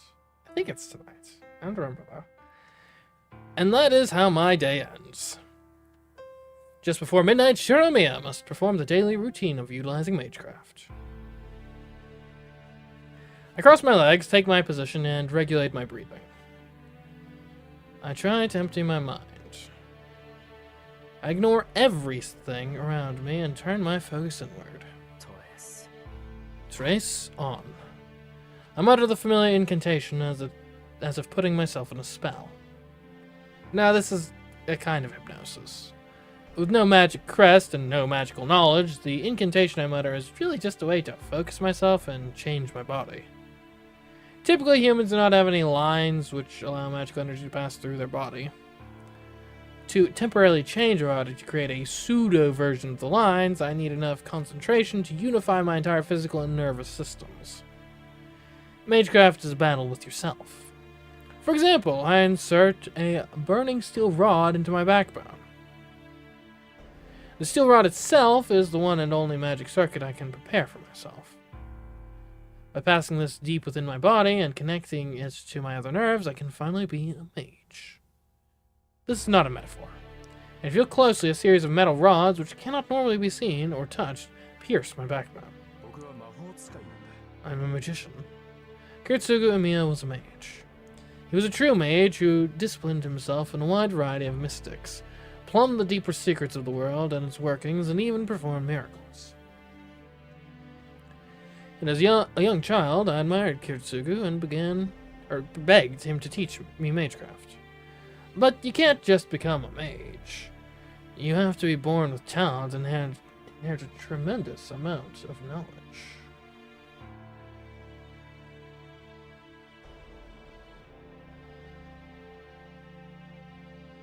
I obviously never had that inborn talent, and Kiritsugu never imparted any knowledge on magecraft to me. I was told it wasn't necessary for me. Something like that. I still don't understand what he meant by that. But it didn't matter to me as a child. I always thought learning magecraft would bring me that much closer to being like Kiritsugu. I was blessed neither with talent, that is, an abundance of magic circuits within me, nor was generations of magecraft knowledge handed down to me. Magecraft Kiritsugu possessed, the magic crest passed down from the Emiya family, can only be passed on to a blood relative. A magic crest, which is proof of one is a mage, rejects any not blood relative. As an adopted son, I could not receive the Emiya family's crest. Then again, since I honestly don't have any idea what the hell a magic crest even is, it doesn't matter much whether I have one or not. It's just a matter of gaining the ability. If I want to be a mage, I just have to learn magecraft. That suits the traits that I do have.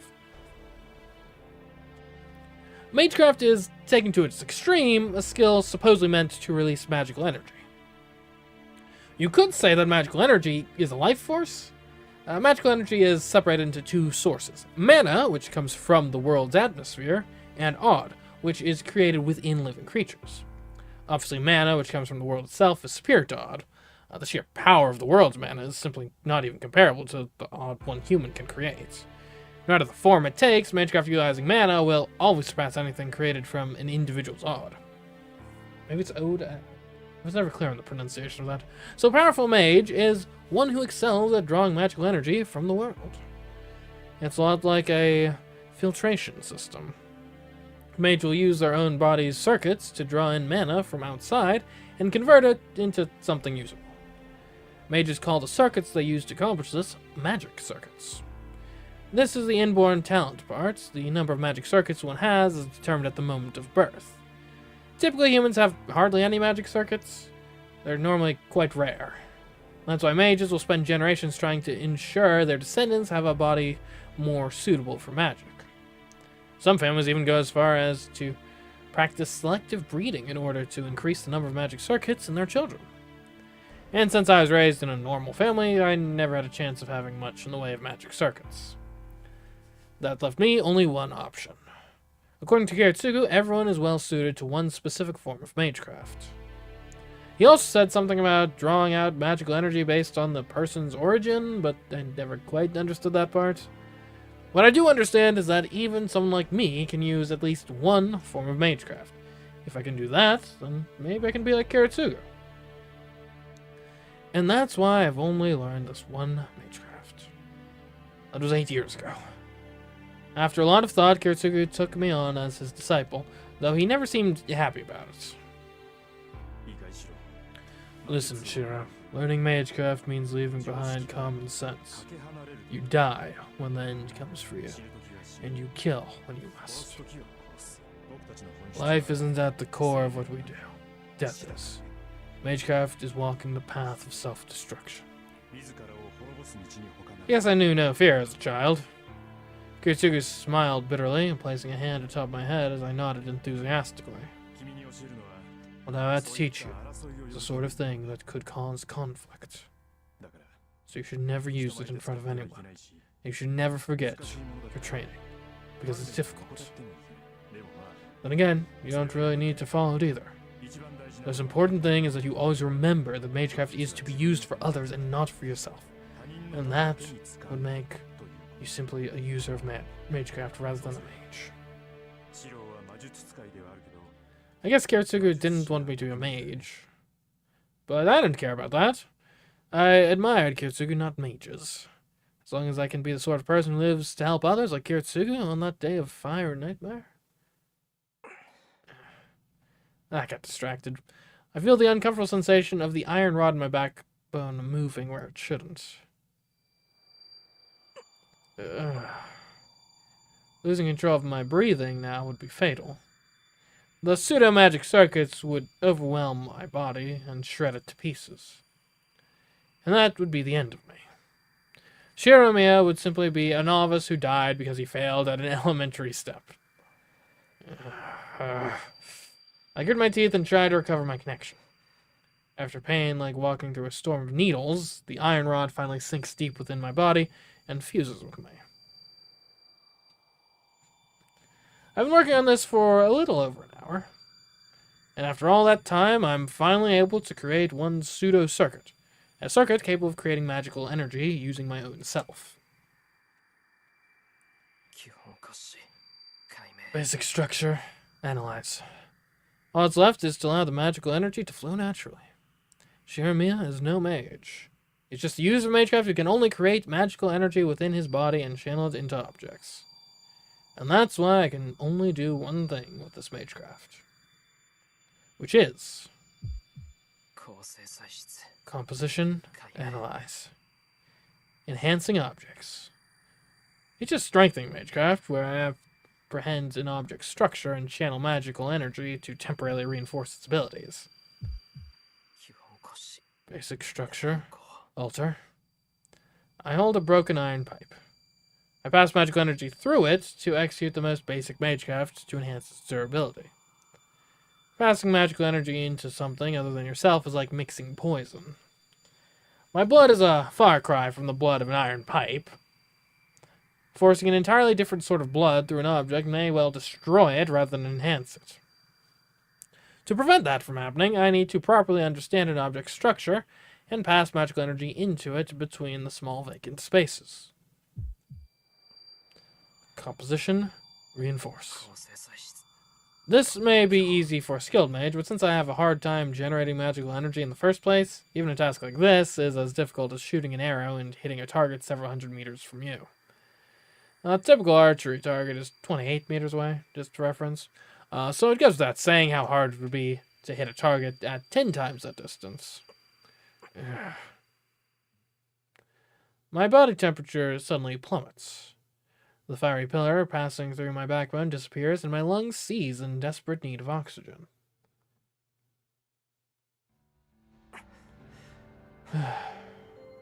My back arches in an effort to keep me from passing out. Damn, I failed again. The iron pipe is unchanged. The magical energy I passed into it appears to have disappeared. Or dispersed, rather. Similar term. Damn. Adding something that already has a set form is hard. What I'm attempting to do is like adding an extra brushwork to a completed work of art. Adding something extra to a completed object raises the risk of compromising the object's integrity. The paintbrush, hoping to improve, may actually devalue the work instead. Which is why, despite its simplicity, strengthening MageCraft is so difficult, and not many mages willingly use it. It's not that I chose this, but it's really all I can do. It'd be much easier if I could make something from shapeless clay, but a substitute that just recreates its form is all show and no substance. Which explains all the junk around. Whenever I fail at strengthening MageCraft, I try to make substitute objects to practice and calm down on, but they all end up empty. I can visualize the structure of an object easily, and I can recreate something very similar, but it's hollow, and obviously doesn't function at all. I wipe the sweat off my brow. I realize I'm absolutely dripping with sweat. If this is as bad as it got, I should consider myself lucky. But what happened earlier was really bad. Had I taken even a second longer to recover my internal organs, would probably be much about it. If only pushing myself to the brink of death helped me improve, there'd be some hope here. But nothing comes that easily.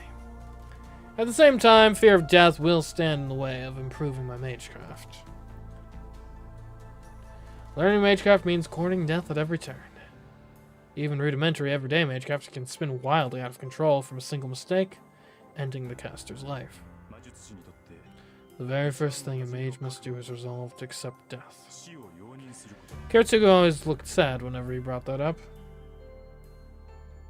Maybe it was his way of saying that he didn't want me getting into any of this. Saving one person means not saving someone else. Being a hero of justice means you need to be an extremely egocentric person.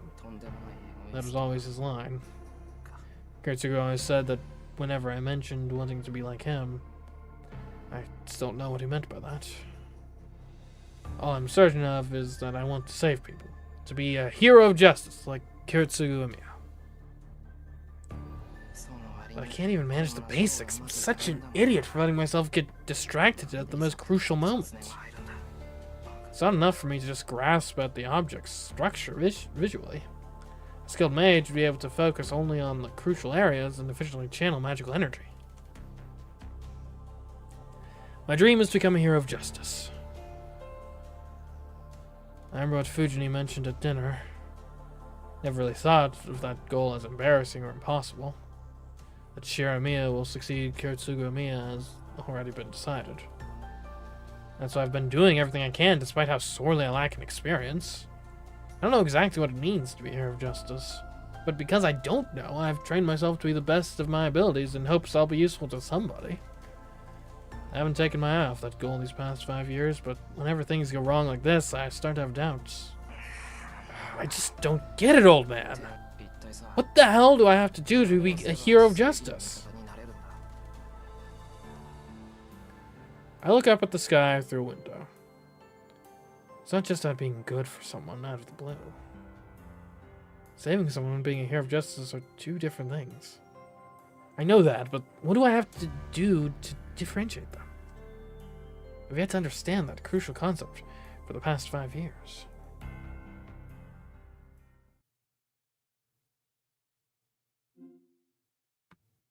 Okay, day 2. I guess we'll save the game.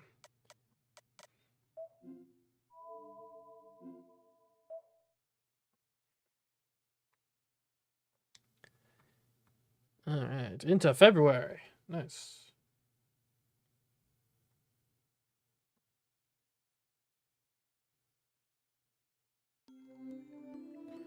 I awake to darkness. Guess I'm not much for dreaming. Unless something big happens, I always have the same dream anyway.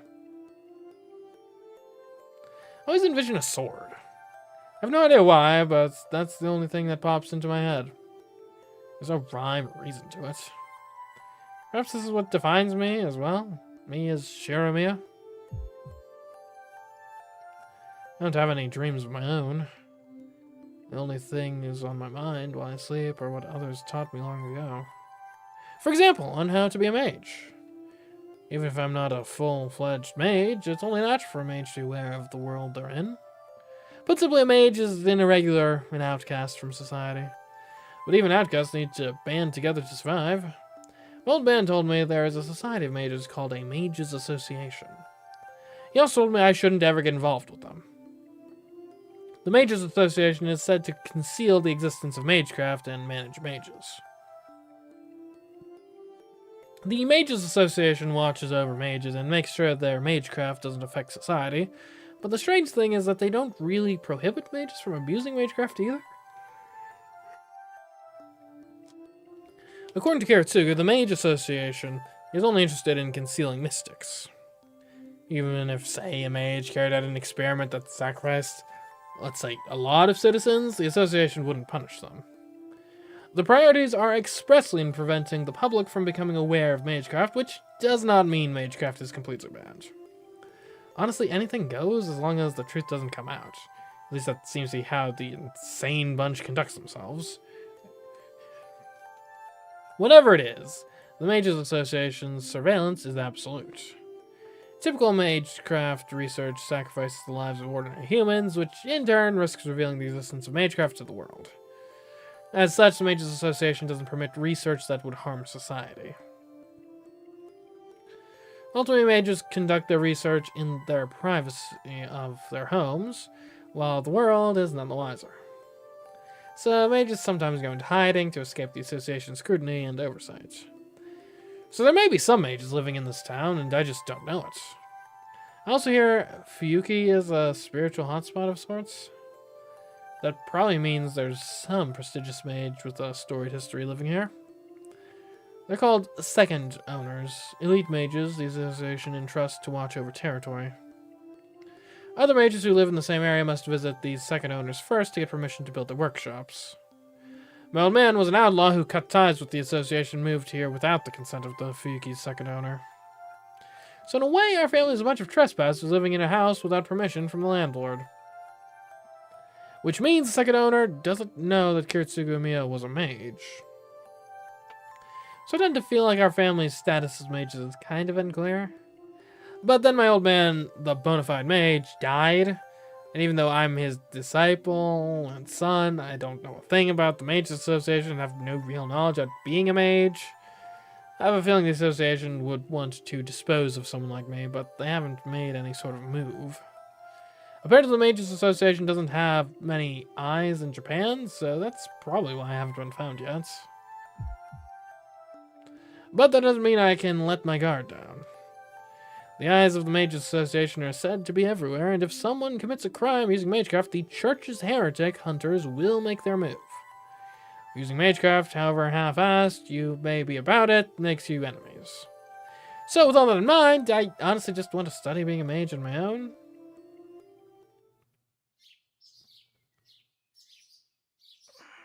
Didn't I fall asleep in the shed, I thought? Yeah, whatever. Huh. I wake up as the sunlight starts to pour in through the window. Maybe I didn't, yeah, probably not. Looks like the sun's just now coming up. It's still dark out. It's cold. Waking up in the morning is getting tough. I get up trying not to let the morning cold discourage me and quickly fold up my futon. It's 5:30. I've always been an early riser, no matter how late I go to bed. I might mess up once in a while, like yesterday, but that's rare. Okay, breakfast. I had Sakura do all the work yesterday, so it would look kind of bad if I didn't return the favor this morning. I should hurry up and finish making breakfast before Sakura comes.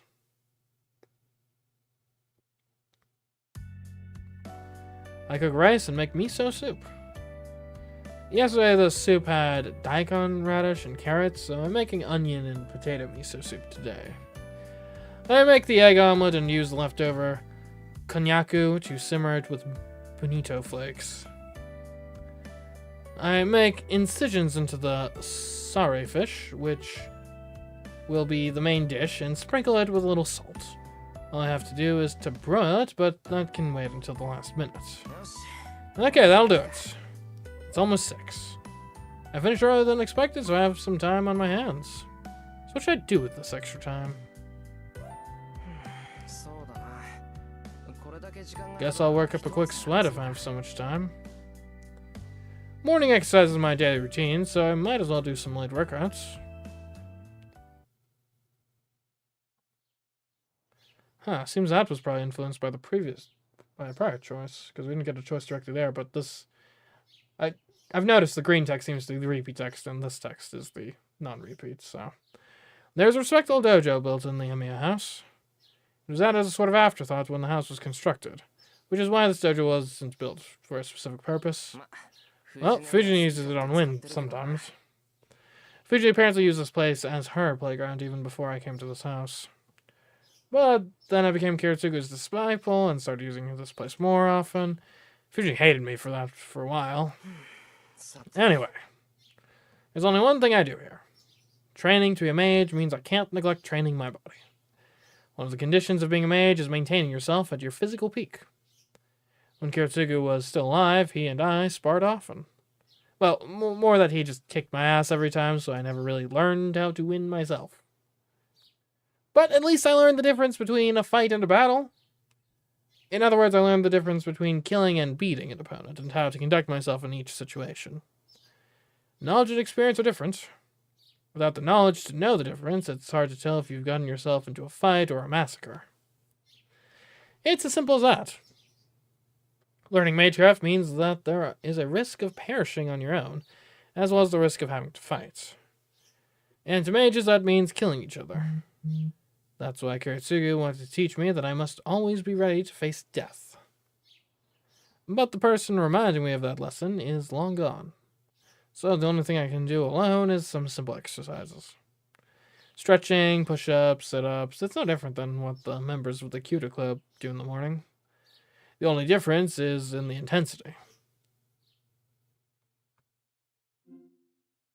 Okay.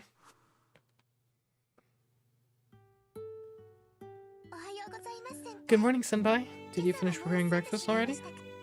Yeah, it's all done. All that's left to do is to set the dishes and grill the fish. Oh, I'll help. Leave the dishes to me. Sakura is clearly eager in her reply. And coming in behind the ever-dependable Sakura... I saw Shiro's omelets. So he handled breakfast this morning, huh? Fujin casually heads to the table. Well, let's just ignore her for now. I need to grill the prepared fish.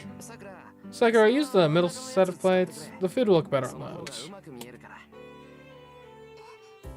Yeah, the plates with bumps on the surface?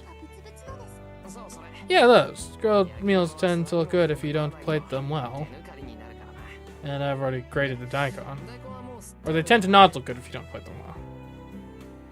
Sakura reaches far to take out the plates. As she reaches out, I think I see a faint bruise on the back of her hand. Sakura, hold on a minute. Yes, what is it? What's that bruise on your hand? Oh. She averts her eyes, looking uneasy. Her reaction makes how she got the bruise clear. Is it Shinji again? Can't believe he beats his own sister. That's not it, Senpai. Well, I got this when I fell. You know how clumsy I am. It's why I'm always falling and getting myself hurt. How stupid do you think I am? Nobody gets bruised like that just from falling. Seems like Shinji needs some sense smokes into him. No, Senpai. My brother really has nothing to do with this. I just hurt myself, so there's no need for you to be angry for me.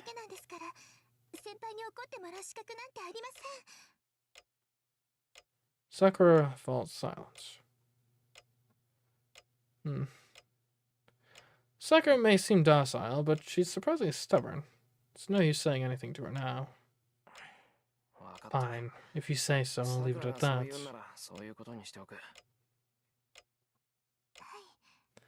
Yes, I'm sorry, Senpai. Why are you apologizing? Shinji's the one in the wrong.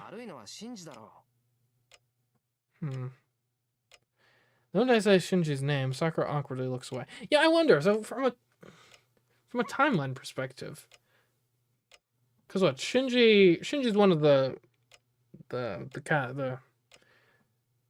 competitors in this the Grail War. So presumably, I'm not sure when exactly he summoned his dude. So it's probably already happened by now, I'd assume. Because I think I'm like the last one, more or less.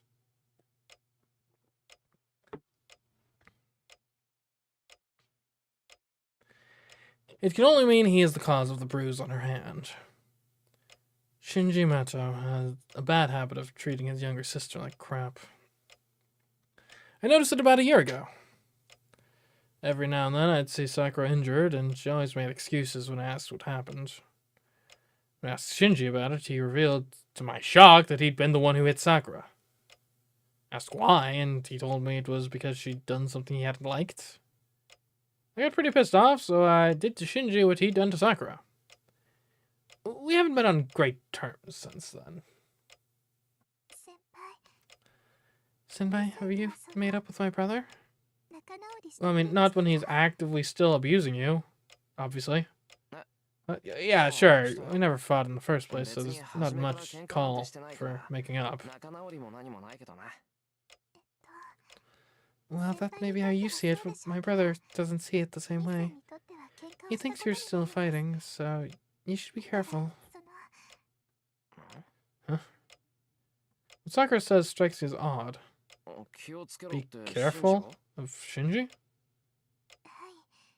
Yes, he's angry with you, and I hear he was the very reason why you quit the club. Shinji had nothing to do with me quitting. Well, he might have been a factor, but it's nothing that you should worry about. And Shinji's right. This is a little unsightly. I pointed to my left shoulder. There's a little scar there. It happened about a year and a half ago.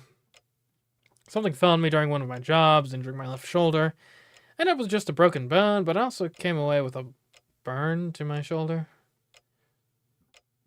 After the accident, I quit the Cuta Club. Our school's Cuta Club, out of respect for formalities, allows students to perform sacred shooting rituals. Male students participating in this exposed their left shoulder. Shinji pointed out that it may be disrespectful for someone performing a sacred shot to expose a cigar. And since I was getting busy with my various jobs, I decided to quit the club. Senpai, I may ask this often, but are you never going to shoot again? Miss Fujimura even said your injury shouldn't affect your performance. Yeah, Fujini would say that, even if I'd broken every bone in my body. Senpai, I'm being serious. I know I should give her a serious answer, but unfortunately I can't give Sakura the answer she's looking for. I don't have time to do club activities. I like judo, but it's not something I should prioritize, so I think I'll give it a rest for a while. How long is a while? However long I feel like. Or maybe until it's time for you to graduate. Look forward to having you look after me then, Sakura. I pat Sakura's shoulder. Oh, okay. I'll be waiting when that time comes. She nods so violently, it looks like she might drop the plates.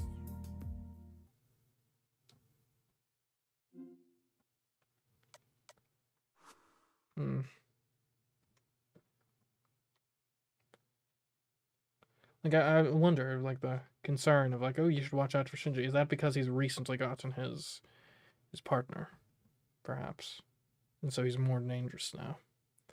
It's almost 7:30. Although, didn't he... I thought he said... Granted, not that we can trust him, but I thought he said he kept... Like, Sakura didn't know about it. Granted, even if he didn't think she knew, that doesn't mean she didn't know. Yeah, it makes you wonder. I feel like she's probably more connected than was let on in the first route, at least. Anyway, Sakura and Fujini have long since left the house for their morning club activities. I went to school early yesterday because Issei asked me to, but I leave the house at the usual time today.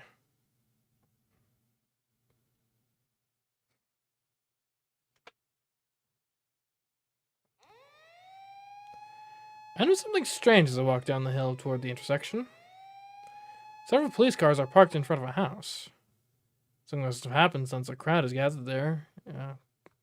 And there are easily 20 people watching. Huh. I'm curious, but the mass of people prevents me from finding out what's happening. I don't have much time, so I should hurry to school.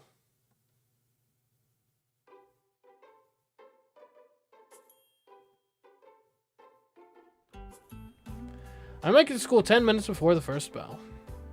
As I cross through the gate with plenty of time as usual. Hey, morning, Emiya. I run into a familiar student. You haven't even changed yet, Mitsuri? My room's about to start. You really don't have time to say hi to me. You're absolutely right. Matter of fact, as always, Emiya. I don't know what's so funny, but she laughs heartily, not caring about her surroundings. This is Ayako Mitsuzuri. She's been a classmate of mine since we were first years, and she's currently the captain of the Kyudo Club. She's an unbelievably insightful person, and it was expected that she would be the team's next captain since her first year with the team. Or with them, which would be the team, given how pronouns work. Mitsuzuri is a precocious sort, and people have always had high hopes for her, and even leaned on her ever since she was a first year. Then again, she gets mad whenever someone mentions that in front of her, claiming she doesn't look as old as people think. Huh? Were you just thinking something bad about me? I wouldn't dare. I'm just making an observation. If you want to get angry about it, that's your call. You don't say. That may be your honest answer, but you never say out loud what's really in that head of yours. Because unlike Shinji, you never let your true self show. Shinji? What's he got to do with this? No matter how much either of you protest, you and Shinji are friends. You're his only male friend, and let me remind you that I'm the captain of the Kyudo Club. Is it only natural for me to associate our club's troublemaker with our former troublemaker? What? Troublemaker? Me? Nah. I guess. The Kyudo Club's got nothing to do with it, but me and I go back a long way. Huh. I see you just got ticked off. I always get frosty whenever the Cutie Club gets mentioned. Sure had some guts quitting and leaving Shinji behind, you know. Do you not consider how the other people you left behind might feel? Like Sakura and me? What, did Shinji do something bad again? You never have a day he doesn't do something. But he might have gone a bit too far yesterday. He made a first-year guy quit. Mitsuzuri sighs gravely. Seeing her look so serious is rare to begin with, but the rest of her story is particularly alarming. What the heck? Why'd he quit? Shinji took his anger out on him. He gathered all the female members and made the first year who barely learned how to handle a bow shoot his bow until he hit the target. Shinji mocked him the whole time. What? How could something like that happen? I would never let that happen, but a captain's got a lot to do, you know. You know very well that I don't live in the dojo. Well, yeah, but what the hell was Shinji thinking? Maybe harsher than the others, but he's not the type to make someone into a spectacle. Listen to you. There's something in me. What do you mean by that? Are you just thinking something bad about me? I wouldn't dare. Just making an observation. If you're gonna get angry about it, that's your call. Why, you... Using my own words against me. Fine, so what's got into Shinji? Why'd he do that? Tosaka shot him down pretty brutally. Tosaka? You mean that Tosaka? You know any other Tosakas in the school? The second year honor student class A, Miss Perfect Rin Tosaka. It's the first time I've heard that nickname. But it fits. It's no surprise Shinji got rejected. And knowing Tosaka, she probably had some pretty harsh insults to go with the rejection. Anyway, Shinji's been acting out since yesterday. And that's why I've had to watch him like a hawk at the dojo up until now. Shinji does have a low tolerance for some things. I know it might be tough, but good luck, Mitsuzuri. Yeah, but you know how Shinji never lets go of anything. I'm just afraid he might really do something bad the next time he asks Tosaka and gets rejected again. Now, even Shinji wouldn't go near someone who just rejected him. He's good about that sort of thing. But what if the person who turned him down comes near him instead? I don't know why, but Tosaka swings by the dojo to come watch. Oh well. You quit, so you probably don't know that. Huh. That's news to me. Rin Tosaka doesn't participate in any club activities because her family forbids it or something. She even turned down nominations to be a member of the student council. So I always thought she went straight home after school. Guess this isn't horrible once in a while. He's always acting so high and mighty, so it might be good for him to struggle for once. Sorry, but not sorry.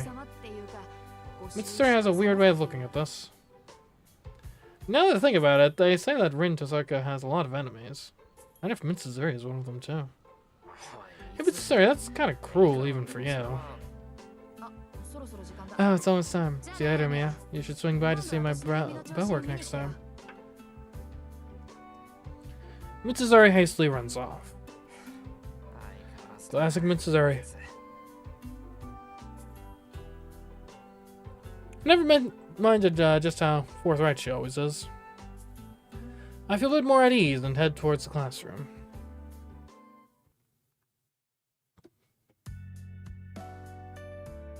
It's lunchtime. Our school has quite the cafeteria, and most of the students eat lunch there. But there are some old-fashioned students who still bring their own lunches, including myself and the student council president, sitting in front of me. Emiya, can I have some of your fried chicken? Lunch is kind of lacking in protein. Fine, but why is your lunch always so plain, Isai? I know you live in a temple, but there's no rule that prohibits you from consuming alcohol or meat, right? Isn't the rule preventing them from consuming alcohol the fact that they're in high school? Like, I think Japan's, like, alcohol age limit is, or minimum, whatever. Pretty sure it's lower than the United States, but I don't think it's as low as, like, minors can have alcohol. Absolutely not. That idea is anachronistic. It's just how my father does things. According to him, a young priest should not indulge themselves in luxuries. And I want to complain. I should do something about it. If I want to complain, that is. So I'm actually considering joining the circus one of these days. Sounds like your old man. Isei's father is the priest at Ryudo Temple, a larger-than-life figure who's also friends with Fujini's grandfather.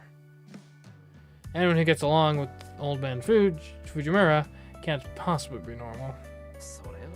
Well then, here we go. You owe me. I passed my bento box to him. Much thanks. This is pretty much begging for alms. Issei bows deeply. Honestly question whether I should be reminded that he's the son of a priest at times like this. Oh, by the way, did you hear about the commotion at the 2nd District? Around the intersection you and I parked ways going home. The intersection? Could be the same intersection where I saw all the police cars this morning? Apparently there was a murder there. I don't know the details, but only one child out of a family of 4 survived. Both parents and the older sister were stabbed to death, by some sort of long weapon instead of typical knives. A long weapon? Does he mean a sword or something? If it's a murder, then that weapon killed the parents and the older sister. I can't help but imagine it. Someone sneaks in the house late at night, unreasonable violence, a horrible nightmare the victim neither imagined nor wished for, like a traffic accident. The parents are slaughtered, the older sister falls victim without knowing what is happening. One child hidden in the shadows is covered in their family's blood. Issa, did they catch the murderer? Doesn't look like it. Accident stemming from faulty construction. Shinto. Now murdered, something like a sword here. It's no wonder the school's curfews are... What's wrong, Emiya? Did you check on your lunch? Huh? No, nothing. Why do you ask? Well, you had a stern look on your face, which surprised me. Sorry, I shouldn't bring this up while we're eating. Issei apologizes and tries to lighten the mood. I actually don't mind topics like this, and I didn't realize I was looking so severe. And then there's a gentle knock on the student council room's door. Sorry, is Ryudo here? Yes, what is it, sir? Mr. Kazuki enters and Issei steps over to him to have a quiet conversation. It must be a casual student council matter since Issei looks relaxed. Look at that. It's something I don't see every day. Issei is surprisingly shy. He keeps his distance from classmates and even teachers, but for some reason he's warmed up to the student council advisor, Mr. Kazuki. Maybe they get along better because they're both straight-laced. Soichiro Kazuki is the homeroom teacher for Class 2A, and he's very serious and kind of weird. Some part of that is probably why he and Issei get on so well. The two continue to talk. As I watch them, I can't stop thinking about the murder.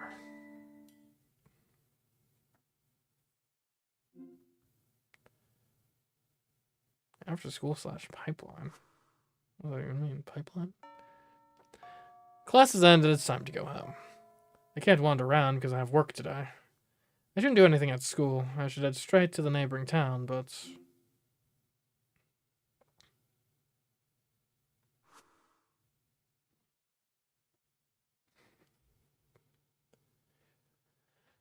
Maybe the morning's conversation bothered me more than I realized. Next thing I know, I'm at the Kyudo Club. What the hell am I thinking? Mitsuzuri said Rin Tasaka frequently visits. Well, that, I hadn't thought of that, but I think it'd be a problem if Shinji got violent against Tasaka. Shinji's unstoppable when he gets mad. Shinji lashing out at Tasaka because she rejected him would be bad. Well, I don't know exactly how, but it'd just be bad. Oh, Tasaka's not even here. Tasaka's nowhere to be found around the dojo. Well, it's not her club, so I'm not sure why I assumed she would be here. Mitsuzuri worried for nothing. Who's not here? I'm asking who's not here. Issei, who I thought I'd parted ways with, is standing right next to me. Why are you here, Issei? Don't scare me like that. I saw you snooping around the dojo and couldn't help but come check it out. So who are you saying is not here? Well, it's Tasaka. She had a spat with Shinji yesterday, so I wanted to make sure things were okay. Is that so? Giving up more information than you have to is kind of suspicious for you. I asked you who wasn't here. What? It's none of your business what I do around here. Let's point to Samia. Tasaka isn't here. She cut classes today. What? Cut classes? So she's absent? I see. Well, wait, Issei. Why do you think she cut classes? That's not the sort of thing she'd ever do. Of course she would. She's not the type to ever get sick. If you want to know what I think, she's bad. Don't let her looks fool you, Mia, or she'll swallow you whole.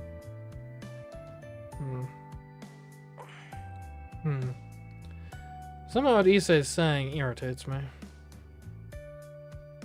I may not know Tasaka that well, but I don't think she's a bad person.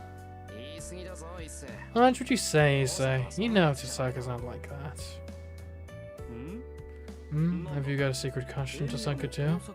My apologies if so. Look at what I said. A secret crush? Like how? Don't make assumptions. I'm just worried Shinji's going to stir up some trouble. So you came here to sweep in and stop Shinji from attacking Tasaka. You are going to take on some dirty work for nothing. It's not my place to say this, but you got bad taste in me. What? I'm unscathed so far because nothing happened. But Issei, what was that crap you were saying? What? That having the hots for Tasaka is in bad taste? Yeah, that. Tasaka's popular. I haven't heard any bad rumors about her. No, you haven't. And that's what bothers me. She's too perfect. She's too good to be true. What part bothers you? Everything about her.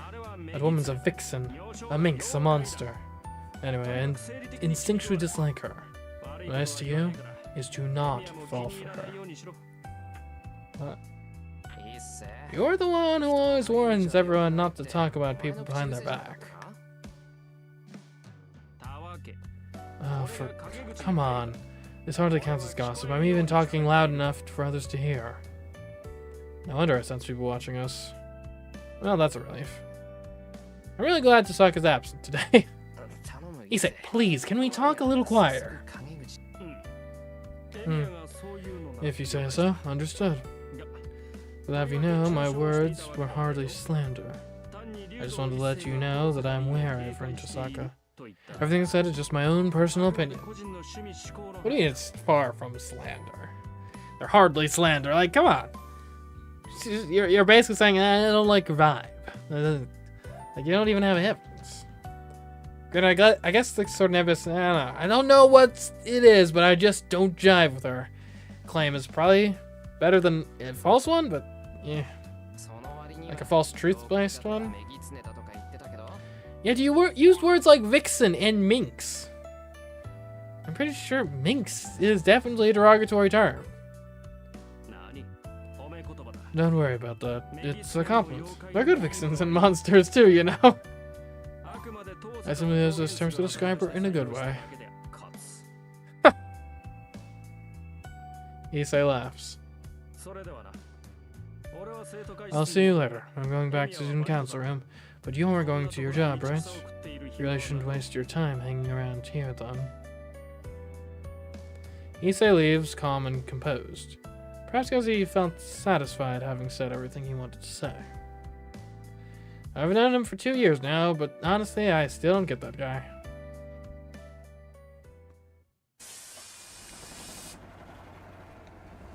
I rode the bus from school for 20 minutes. I arrived at Shinto, the neighboring town across the bridge. Ah, it's not even 5 yet. Still have some time. There aren't many part-time jobs in the residential area of Miyama, but there are plenty in Shinto, since it's a developing area. Our school allows students to hold part-time jobs, so I take on simple jobs. I prefer my jobs to be physical, and the tougher and shorter they are, the better. I get paid all while training my body, so it's like killing two birds with one stone.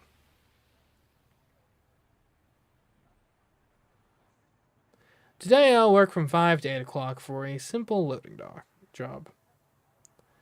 It may just be 3 hours of work, but it feels more like 6 hours since they make you work without a minute's rest.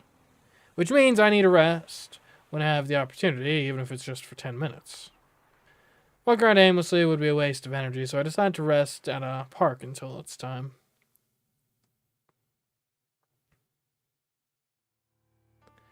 This park is nestled between buildings and is like a giant plaza full of trees and shrubbery. A park should typically be filled with families and couples during weekends and holidays, but this one is deserted at this hour. In fairness, this place is always desolate, no matter the day or time. This place is all the same as always. I sigh in exasperation. The area is unkempt, and it really is pretty ugly compared to other places that are properly landscaped and maintained. As if the desolate location had set the mood, the wind itself blows cold and harsh. This place is the remnant of the great catastrophe that happened 10 years ago. It's the very place where I was saved from the brink of death. Why don't they seed some grass here or something? It's a shame to keep it like this. The area is quite large, so if they leveled it, there'd be plenty of space to work on at the park. I sit down on a bench as I think. With nothing else to do, I stare out over the burdened area to pass the time. I don't remember anything that happened here. The only thing I remember is that it was hot, and I couldn't breathe. And that some people died trying to save others. I wonder why that happens. One adult here died because they were trying to save a child from a burning house. Another person was offered all of the available water to extinguish their raw, parched throats, while others in the same situation died. Someone here tried to flee the fire as fast as they could, but the people left behind died. And someone died here because they gave whatever it was that kept them alive to someone they didn't even know. I like thinking about that. Just thinking about people trying to help and becoming victims for their trouble makes me angry. Is it too much to ask for everyone to be saved and for them to get their happy ending afterward? All I want is to see people peacefully prevail. Can't that happen? That's a tough one. What you're essentially saying is that you want to save everyone. That was Kiritsugu's response to the question when a very young me asked it. As a child, I obviously refused to accept that idea. But you saved me, Kiritsugu. I knew you were a magician and you could do anything. I knew you were a champion of justice who wouldn't let anyone suffer, and you did it without asking for any reward. That's why I've always believed you managed to save everyone back then. In response to me shouting this at him, Kiritsugu looked more troubled than I'd ever seen him, and said something I remember to this day. Shiro, saving one person means you don't save someone else. Listen, being saved by a champion of justice only means that you're one of the few they managed to reach. It might be obvious, but that's what a champion of justice is. Yeah, I get that. And now that it's been pointed out, it seems so obvious. Imagine if there was a burglar and some hostages, and the burglar intends to kill the hostages. Under normal circumstances, the majority of the hostages would probably die.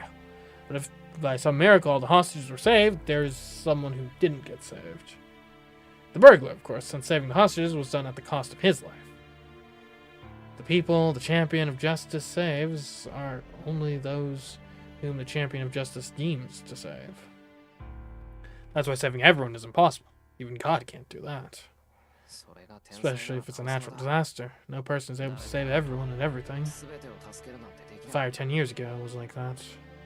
As someone who was miraculously saved from that incident, it wasn't my place to say anything at this point. I still don't like it. I don't do anything like that. I don't like the idea that there's a limitation to who can be saved. No matter how impossible it may be, I need to reach out to help. I can't stand to see people around me die like back then. If the person I am now had been there 10 years ago, I would have thrown myself into the fire. But then I would have died in for nothing. That would have happened for sure. Jeez, I can't even fantasize in my head. Oh crap, I can't believe it's already 5. A bell in the distance rings, chiming 5 o'clock. I get up from the bench and hurry to my part-time job.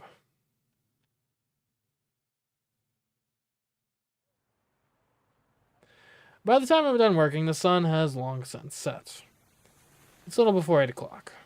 I finished about 10 minutes earlier because I kind of overworked myself. Maybe it's because I stopped by the park before work. That might have motivated me to push myself harder. At the train station, the night is just getting started. There are a bunch of people milling about and an endless stream of cars on the road. Guess there's no need for me to get something for Fujini. I walk along the path as I gaze up at the lighted building. It's the biggest building in Shinto, so I can't see all the way to the top. As I gaze at the building, enjoying the nighttime scenery... Huh? I think I see something bizarre. What is that? I stop and try to look to the very top. I squint, trying to bring what I see into focus, but it's like staring at grains of rice.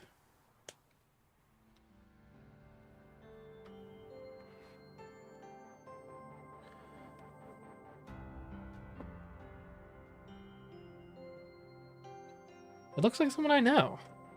But I can't think why this girl I know would have a reason to be there. It doesn't seem like she's going to do anything up there. But she's just standing there looking down at the city as the wind ruffles her hair. She doesn't seem to notice me down below.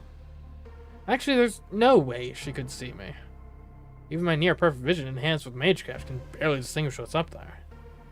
I'm able to tell she's up there because she's isolated. But there's no way she'd be able to pick me out of a crowd on the ground. She's just looking down at the town. Seems like she's looking for something. I can almost feel her sharp gaze even at this distance. I forget how long it's been, but I continue to look up at the girl standing in the void. She stands at the top of a high tower. She's like a magician looking down at the surface world with the bright moon shining bright behind her. Oh. Then, she disappears, apparently done with whatever brought her up there. The rooftop stands empty, and the scenery returns back to nothing more than the beautiful night sky. Was that Tosaka up there? I can't be sure, but I'm probably right about who it was, at least.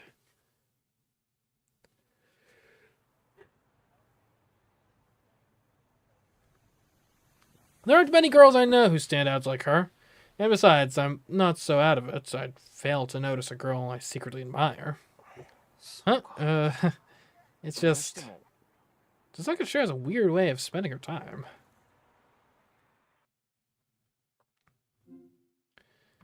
Okay. Dinner / Romance Magical Ranger Force. Unlike Shinto, there is no sign of people anywhere in Miyama. There's nobody around after 8 at night, and the town is silent and still. The house I saw this morning stands across the intersection. There are no signs of life, and a no trespassing sign hangs over the front door. In just a single day, the house has fallen quiet, almost like an abandoned building. A girl and her parents were killed by a burglar. I wonder what life awaits now for the single child who survived. I bite my lip, frustrated by my powerlessness. I promised I'd be just like Karatsugu, but I couldn't do anything, even when something like this happens so close to home. I'd help people, but I don't even know what I can do.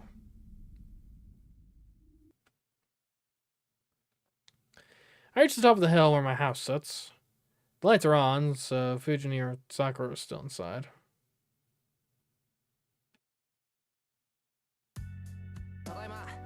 I'm home. Oh, it's just you, Fujini. Oh, welcome back, Shiro. Fujini turns toward me, munching on a rice cracker.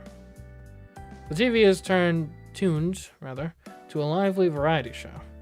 Tuned. You're home late again? Didn't I tell you to come home earlier since it gets dark so fast in winter? I am home early. I had work until 8, so get off my back about that. So where's Sakura? I see dinner's already prepared. Sakura home early. She said she had something to do today, so she just came and made dinner. Fujini cheerfully replies. As far as she's concerned, anyone who makes her food is a good person. I see. It's probably a good thing for now. It's been dangerous lately, so maybe I'll take over making dinner until the new school term starts. Objection! You come home so late. If you make dinner when you get back, I won't get to eat until after 10. Couldn't you just eat at home? What are you talking about? This is my home. Fujini tilts her head, puzzled. Honestly, I'm not sure if a response like that should make me happy or sad. Sheesh, fine. I know it's pointless asking you to make dinner. By the way, what's that you got there? You didn't bring over more junk, did you? Fujini has a tendency to leave a bunch of junk here. She'll bring stuff like bowls from restaurants that are too big to be functional, an unnecessarily heavily earthen teapot, or a weird guitar that plays itself. That's actually kind of cool. A player guitar. She must think this place is convenient storage or something. Show it to me. I'm going to toss it if it's trash. This thing? It's just a poster. Fujini hands her the poster. It's probably a poster of some no-name singer. Let's see. I knew it. It's a poster of a young man wearing a military uniform, smiling with his thumbs up, all in front of a cheap-looking blue sky background. The caption on the poster, in bloody font, "Love's lovely Rangerland. Come to the self-defense meetup." Hey, this is a recruited poster for a youth group. I don't want it, so you can have it. I don't want this either. I quickly roll the poster back up and try to whack Fujini on the head with it. Haha, you missed. However, Fujini counters mercilessly with another poster she'd been holding. Oh. Her poster sword bops me lights. Wait. Okay. I guess it... This is what, one of those, like, Dumbledore said quietly moments? Or calmly. Calmly, I think it was. God, stars! I see stars!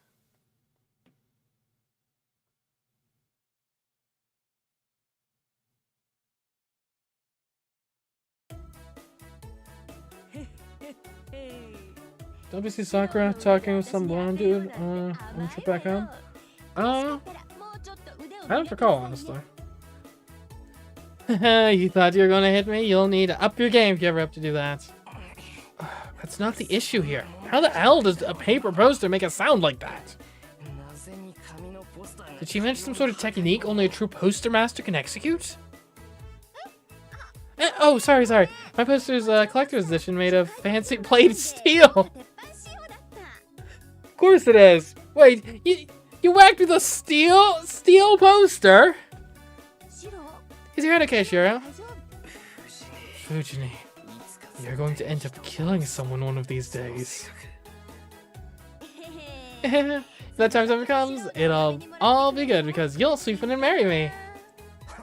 Yeah, not a chance. I'm not marrying a natural-born killer. What? I don't think I'm that violent. You would be that aware of your actions. Pray that I survive. I'll have to be very careful from now on if I'm going to have any hope of avoiding being murdered. Keep talking big, but now I'm hungry. Shiro, I've been waiting for so long, so let's hurry and eat already. Fujini gets up. What's up with Fujini? Just really hungry if she's offering to help, even if it's just setting the table. Hello, welcome to the stream. Fine then, you take out the plates and bowls, so you can at least scoop the rice into the bowls, right? Of course I can! Hey, do you think it'll be okay if I use a bigger rice bowl? That shouldn't be a problem. Saku's not here today, so we'll definitely have leftovers.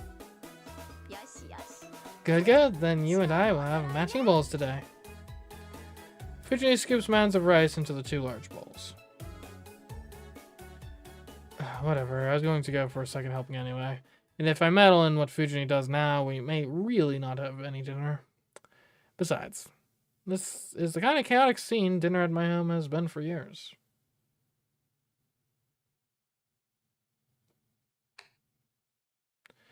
Another day ends. We finish our rowdy dinner, and after I see off Fujini, I take a bath. After that, I head to the shed for my daily training. I complete it as usual, and then go to sleep. It's 1 o'clock in the morning. Today ends peacefully and without incident.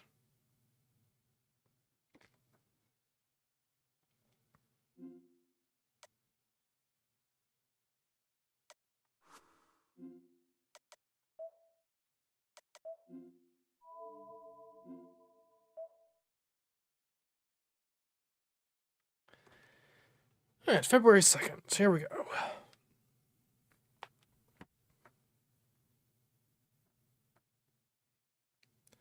Man, I kind of forgot how long this opening is. I'm in a fire. Houses crumble and people burn. No matter where I go, all I see is crimson. This is what I saw 10 years ago. It's a long forgotten memory of the past. I run through the scenery, recreating what happened. I know it's a nightmare, but there's no way to escape. I run and run, I keep running. Every time the scene ends with me as a child running out of energy and getting rescued.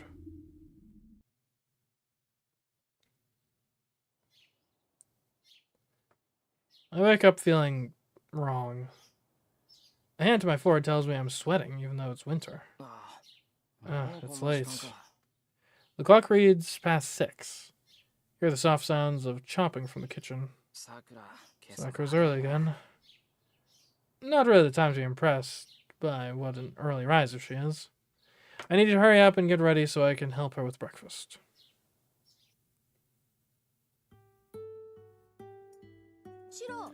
Shiro, what are you going to do today? It's Saturday, so do you have work in the afternoon? No, not today. I'm going to help Issa out. Why do you ask? Oh, no reason. I was hoping you could swing by the dojo if you had nothing to do, because I'm kind of in a bind this month. A bind? Why? My bank account's starting, you see, and it'd be a huge help if someone made me lunch for a while. Yeah, not happening. It's your mess. You can afford to miss a meal or two. I wasn't expecting anything from you, Shiro. The only person I can count on is Sakura, right, Sakura? Yes, if you don't mind what I have, I can make you something. Ah, good. Then let's eat lunch together today. Breakfast goes smoothly. Today's menu includes the typical sides, and the main dish is braised lotus roots, konnyaku, and chicken. Sakura probably doesn't need to make such an elaborate dish for breakfast, but I'm guessing she made extra to pack for lunch. Sakura is a member of the Cuter Club, and Fujini is the club's faculty advisor. Nobody would think it was weird for the two of them to have the same lunch. Oh, by the way, Shiro, you woke up late today. Did something happen? Fujini looks my way as she sips her miso soup. As much as she's just kind of out there most of the time, she's pretty sharp about this kind of thing. I had a dream about the past and woke up feeling crappy. That's it. So the usual, nothing to worry about then. It's not an interesting topic for Fujini, so she shifts the conversation in another direction.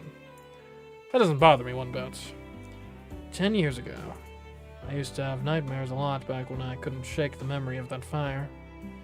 But as time went on, those nightmares grew less and less frequent, and I've gotten to the point where the dreams don't bother me anymore. I've been told my nightmares were pretty bad back then, though. Fujini was already with us by then, and she's been sensitive about changes and makes sense. Sure, are you hungry at all? Your dream this morning hasn't affected you, has it? Nope, I'm fine, so quit using my dream as an excuse to try stealing my food.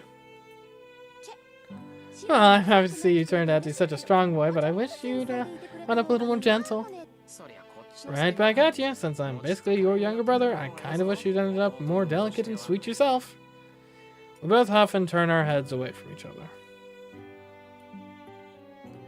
Seeing that as a sign that I'm fine, Fujini smiles in relief. Honestly, I appreciate her consideration. But I know she'll get an ego out if I say it directly, so I pretend to grunt and protest instead. Sakura looks puzzled by our interaction.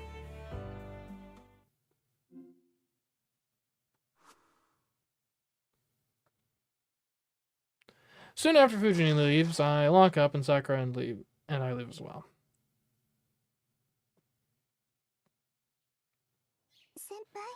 Senpai, I won't be able to come help out from tonight until Monday. Will that be alright? That's fine. Besides, it's the weekend. I bet you have friends staying out with, so don't worry about me.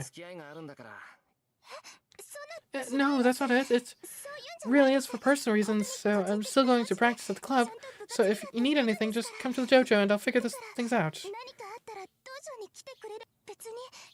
And I'm not going to go out just because it's the weekend, so please don't get the wrong idea. What? Sakura's acting suspicious. Rather, she seems nervous. I don't know why, but it's probably just that she can't come over the weekend. Got it. I'll go to the dojo if I need anything. Yes, that'd be great. Sakura sighs in relief. But the moment Sakura lowers her gaze, her expression stiffens. Senpai, your hand. Sakura's staring at my left hand. I look down and see blood trickling from it. Huh. I pull up my shirt sleeve. Yep, blood. The hell? Did I cut myself with something last night? I don't feel any pain. It looks like there's a welt on my hand. The bruise stretches all the way from my shoulder to the back of my hand. It looks like a snake that's trying to reach my palm from the top of my shoulder. Well, it doesn't hurt. I'm sure it'll go away soon. I don't think it's anything to worry about. Okay, if you're sure, I won't worry. The sight of the blood probably made Sakura sick, since she's keeping her head down.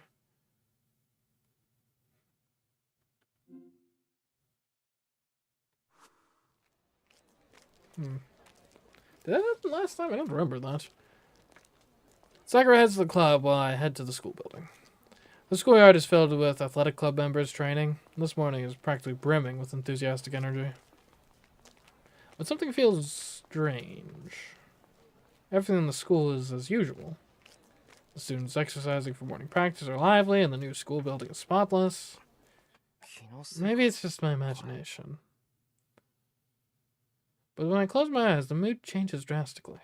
The building walls feel stained, like membranes have latched onto them, and the students themselves seem like empty dolls. Maybe I'm just tired. I shake my head to clear it and head on to campus.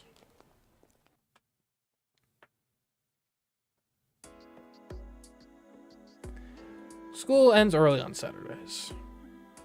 Classes end in the morning. Wait, yeah, I guess that's how Japan works. The classes end in the morning, but by the time I finish helping Issei, the sun is starting to set. Guess it's time to go home.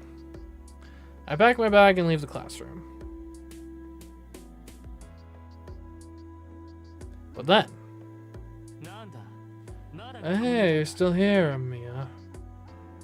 I run into Shinji.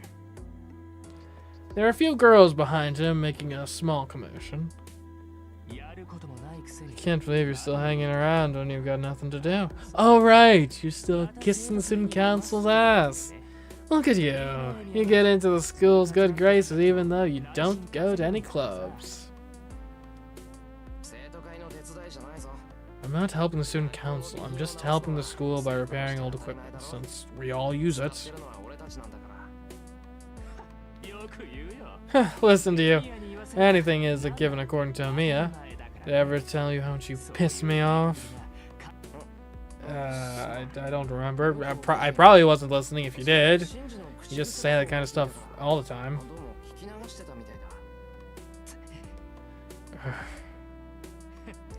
I get it. So you're saying you'll fix anything as long as it's something that's in the school, huh? It's impossible to fix everything. The most I can do is take care of things. Then do me a favor. Our Cuda Club's kind of in a mess right now. We've got bowstrings lying around, and the range hasn't been cleaned recently. If you got time on your hands, can you take care of that too? You student Cuda Club, so shouldn't you be helping us too instead of just kissing the student council's ass all the time? What? Shinji, didn't Miss Fujimura tell you to do all that? Yeah, you'll get in trouble if you don't do everything you were told. Well, I guess more actually, he'll get in trouble if the things he was told to do aren't done. Technically speaking. Well, the shops will close if you start cleaning up now. If that guy's offering, just let him do it. That's kind of mean. Plus, an outsider can't possibly clean everything up. That might not be right. Shinji just said he's a former club member. Maybe we can let him do it. The girls behind Shinji are awfully chatty. They seem to be Kyudo members, but since I don't recognize any of them, they must be the members Shinji recruited recently. With all his charm. What a guy. I'm counting on you then. The key's in the usual place, so just go in whenever. You don't mind, right, Amiya? No, I don't mind. I've got some time on my hands, so it's no problem. Thanks. So, let's go, everyone. This clown will do the boring chores for us. Don't leave me behind, Shinji. Oh, good luck with the cleaning, senpai.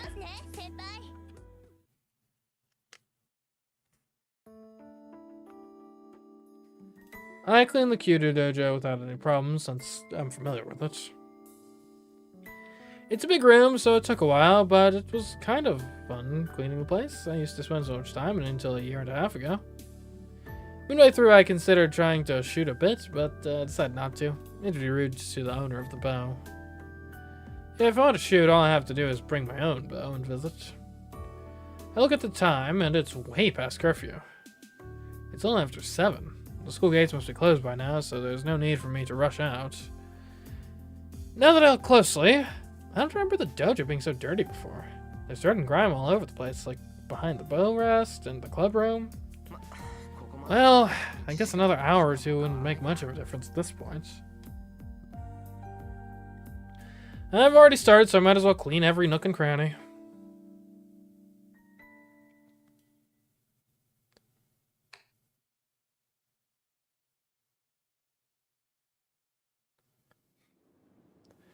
The wind is starting to pick up. It's so cold my cheeks start to sting. Ryuki typically isn't cold at night during winter, but tonight's certainly an exception. My breath fogs in the air with every exhale. No wonder it's darker than usual. The moon's hidden tonight. I look up and there's no light in the sky. The strong winds send the clouds speeding across the night sky. Curfew is long past, and there's no sign of life in the empty school.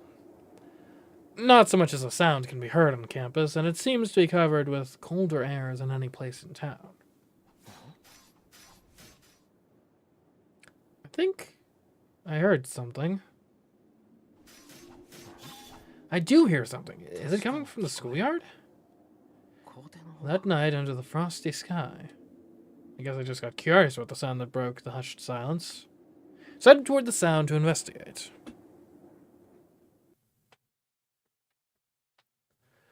I go to the schoolyard. Is that people? It looks that way, at least from a distance. It's just so damn dark.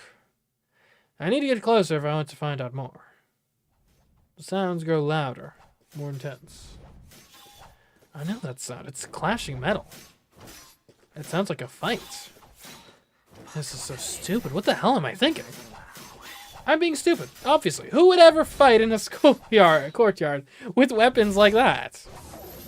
And then, it was probably a gut instinct that sensed the danger, or maybe keeping out of sight as I approached was just a stroke of luck.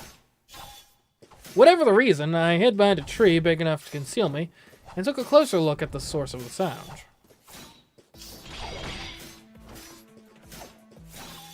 Oh, hello.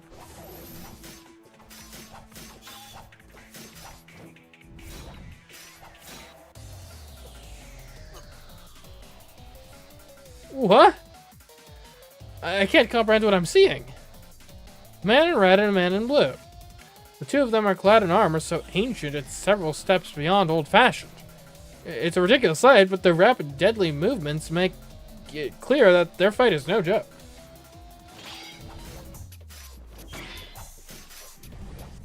I don't understand. I can't even follow their movements, they're so fast. Their movements look so surreal, my mind can't function properly. The sound of their clashing weapons is the only thing convincing me the two of them are actually fighting to the death. There's one thing I'm sure about. They're not human. They have to be something else, in the guise of humans. My MageCraft training isn't why I know this.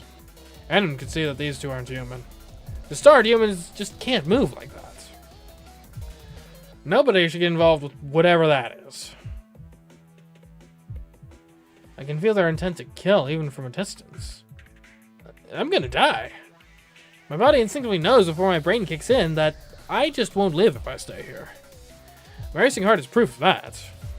I sense they're living things designed only to kill. No knife or blade would be a match for whatever they're wielding. They are clearly meant only to kill. I suddenly remember yesterday's murders. The family that fell victim is said to have been killed by a bladed weapon. Damn. I shouldn't stay and watch another second. But I can't move a muscle, I can hardly breathe. My mind is telling me to flee. But something else tells me they'll find me the second I move. More than any internal conflict, though, I am just paralyzed. I'm more than 40 meters away from them, but I still imagine getting stabbed in the back. Ooh, that spear, I can't breathe. The sound stops. The two figures separate and stand facing each other. Just as I'm starting to feel a sense of relief that the fight's over, another stronger sense of malice creeps over me. What? My heart feels like it's shriveled up in my chest. The numbness in my body turns to convulsions, and I clench my teeth in an effort to compose myself. Unbelievable. Who the hell is that guy? A nauseatingly high amount of magical energy flows into the man in blue. Kurtsuga once demonstrated to me how to draw in magical energy from one's surroundings. It was a kind of magecraft so beautiful that it impressed even an apprentice mage like me. But this is different. The same way even the simple act of drinking water can look revolting if done excessively. The man in blue appears to be binge eating. The sight is so extreme that anyone with magical energy would find it repulsive. He's going to die. The man in red is dead meat. The attack will be infused with more magical energy than anyone could possibly defend against. He's going to die. That inhuman something in the guise of a man is going to die. But can I just let this happen? That question shakes me out of my paralysis. My body is suddenly free and I take a deep breath. Who's there? The man in blue glares in my direction. The man in blue crouches in a way that tells me one thing. I'm his new target. My legs are moving before I even have the thought of running. The rest of my body finally realizes it's time to flee for my life, and suddenly all my energy is being poured into doing exactly that.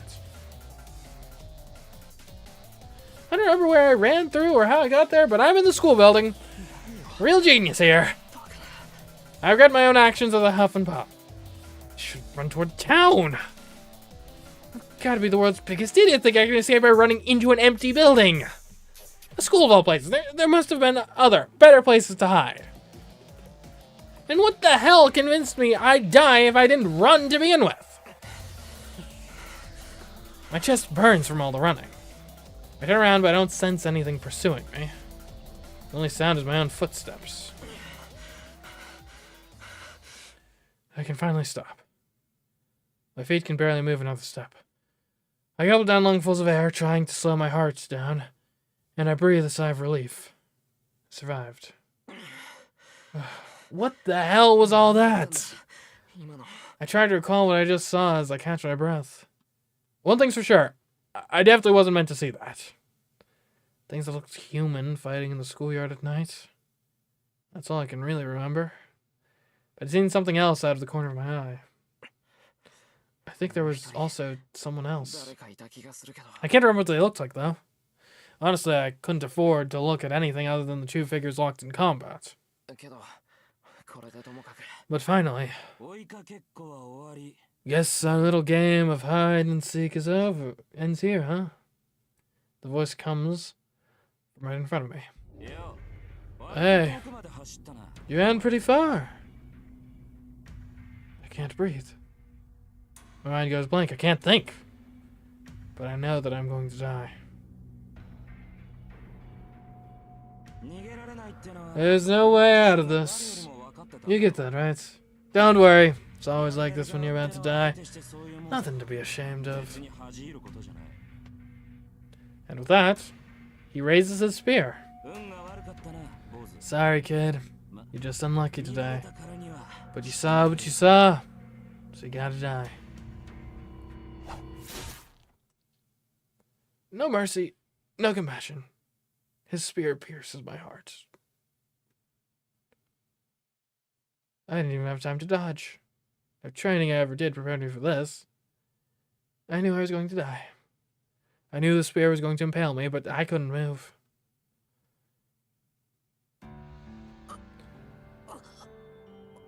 The world distorts around me. My body grows cold. Numbness creeps from my fingertips into the rest of me.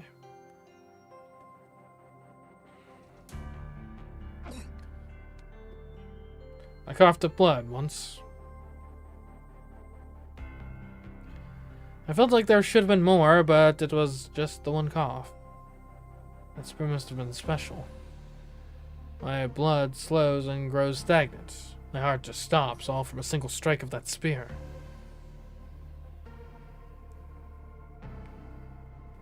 I can't see anything. I don't feel anything.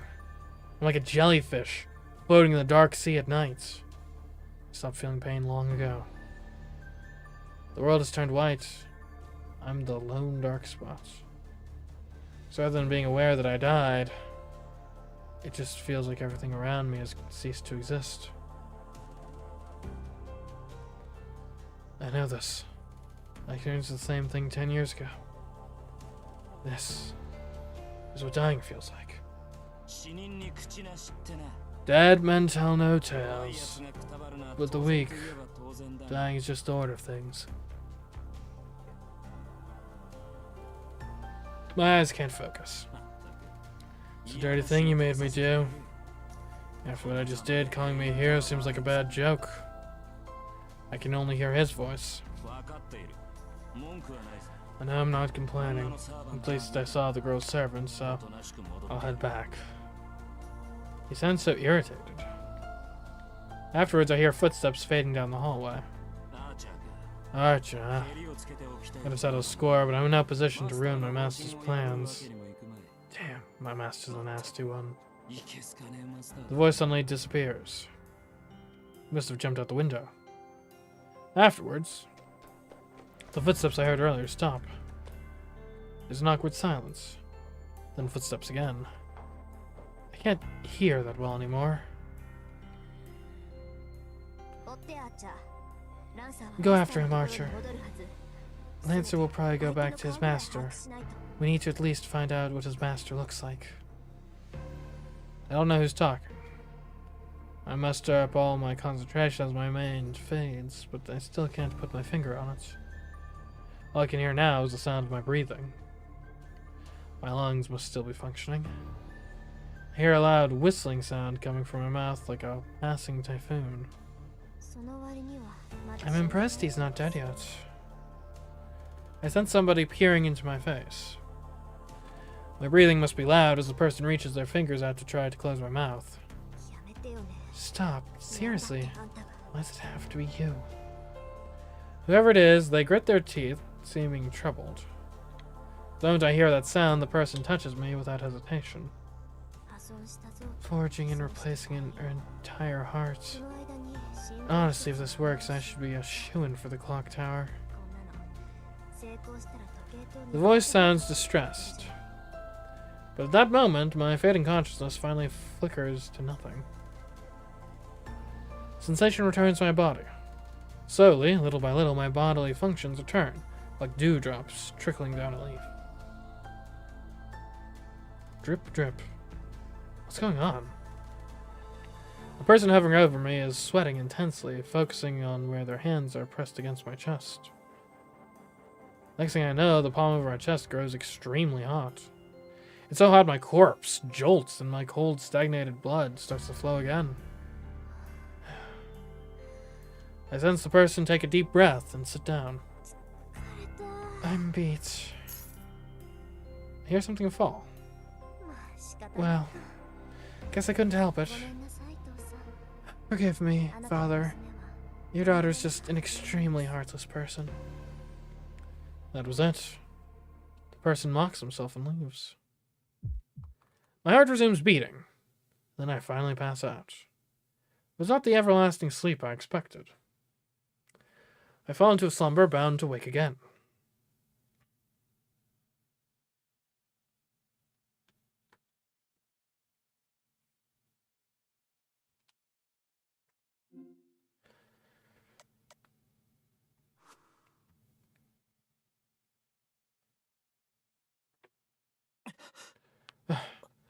I wake suddenly.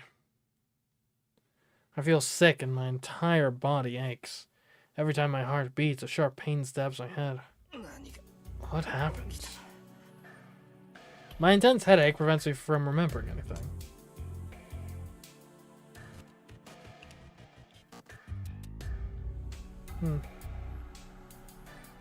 My body is cold and stiff, likely because I've been sleeping in the hallway for a long time. The fact that Rin never brings this up to Shiro, at least from what we've seen, is surprising. I guess.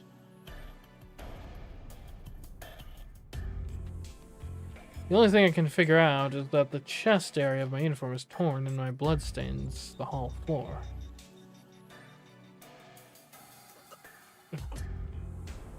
My head feels hazy as I get up.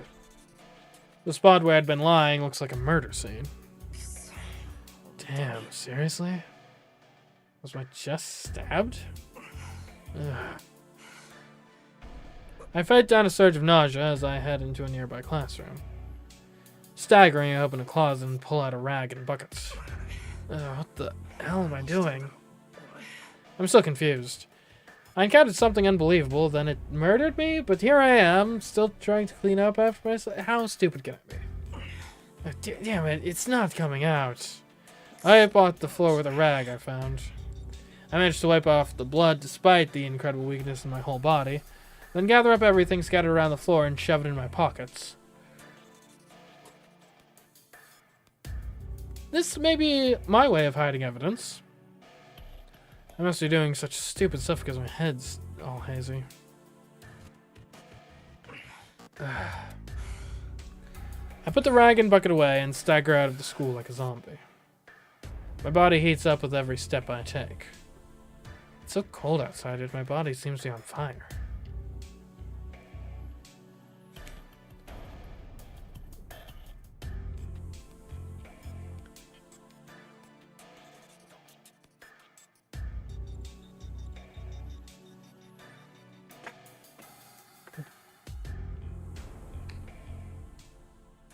By the time I reach my house, the date has changed. There's nobody in the house. Sakura and even Fujini left long ago. I collapse on the floor. Lying on the floor is what lets me finally calm down a bit. I inhale deeply. My heart feels like it cracks every time my chest expands to draw in air. Actually, it's the opposite. It's not that my heart is cracking. The hole in my heart was just patched up, so expanding my chest opens the wound. So I really was almost killed. That's also not true.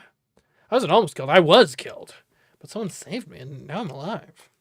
I wonder who it was. I'd really like to thank them. If they were in the area, it means they could be involved with the people fighting. But still doesn't change the fact that they saved me, so I need to thank them properly one day. Ugh.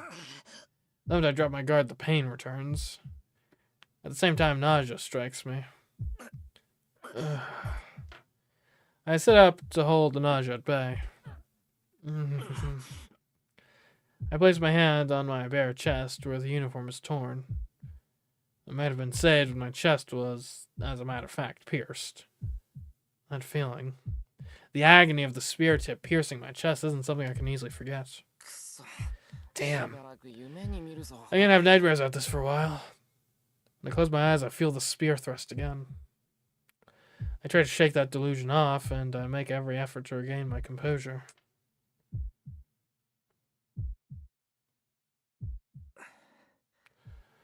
Good.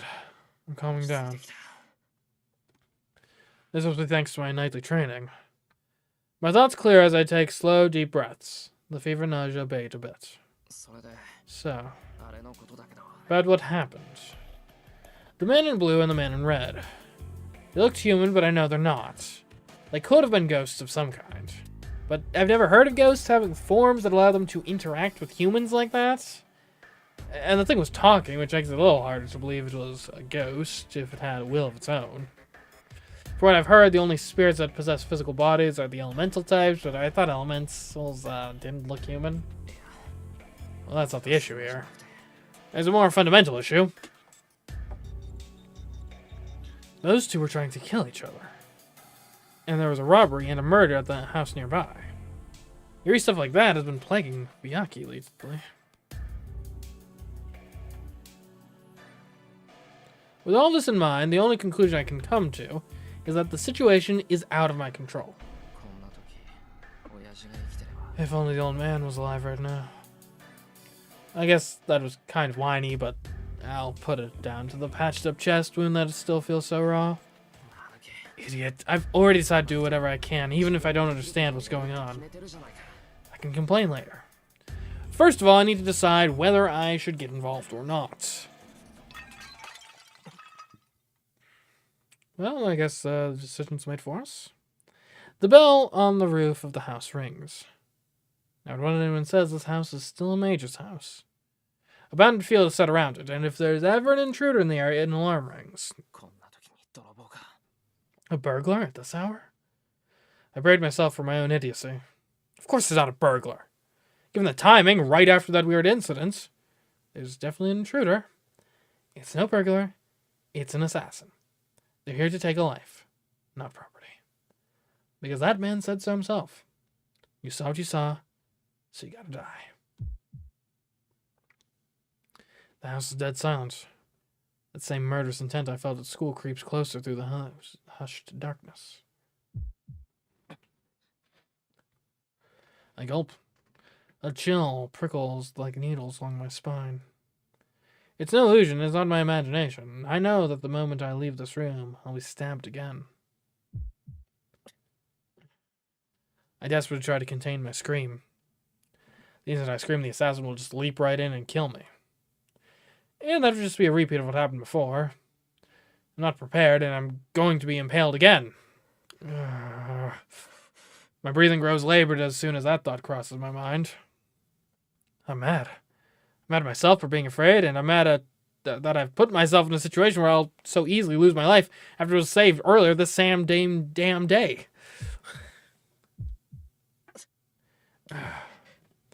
I grit my teeth and hold my hand tight over my wounded chest to restrain myself.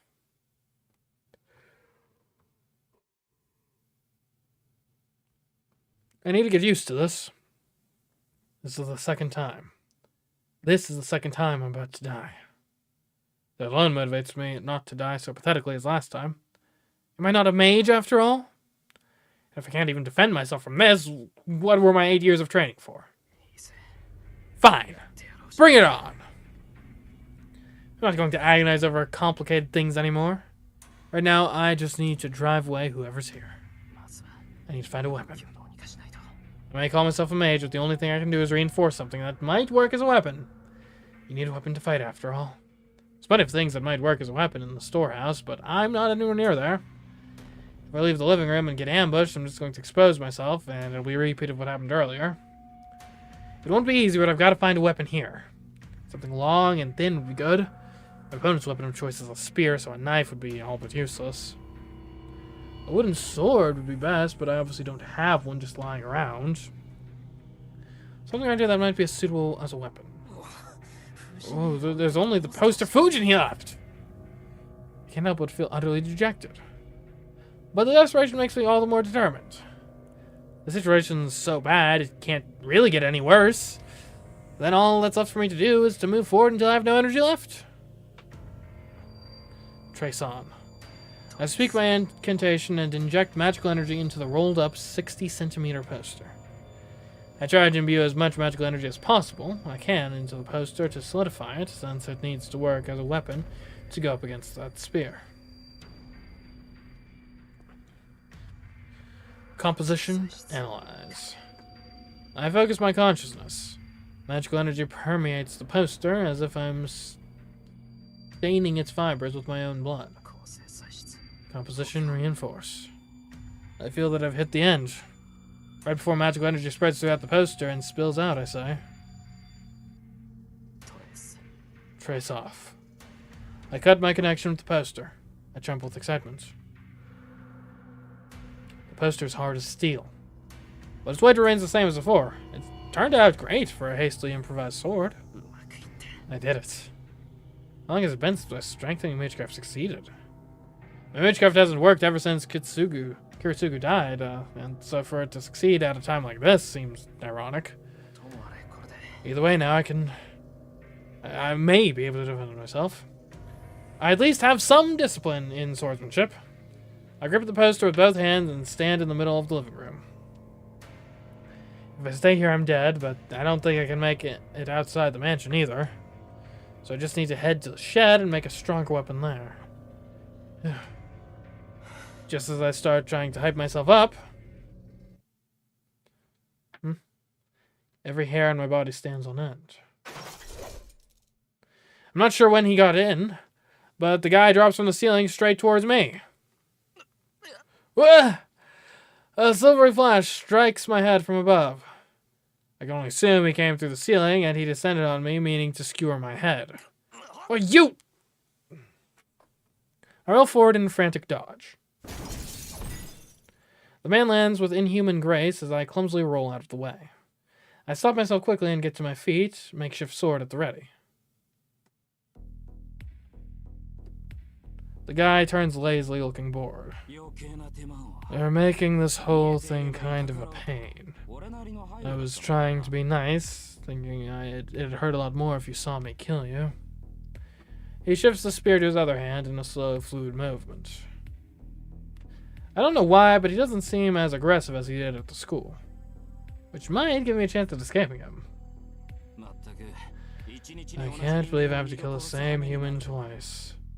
Guess the living world is a meat grinder no matter the era. He's complaining to himself like I'm not even here. I slowly retreat back out of the room. Only 3 more meters until I reach the window.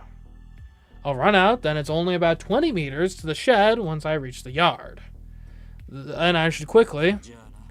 See ya. Don't wander around anymore, kid. He says it almost absent-mindedly. Like it was just an afterthought.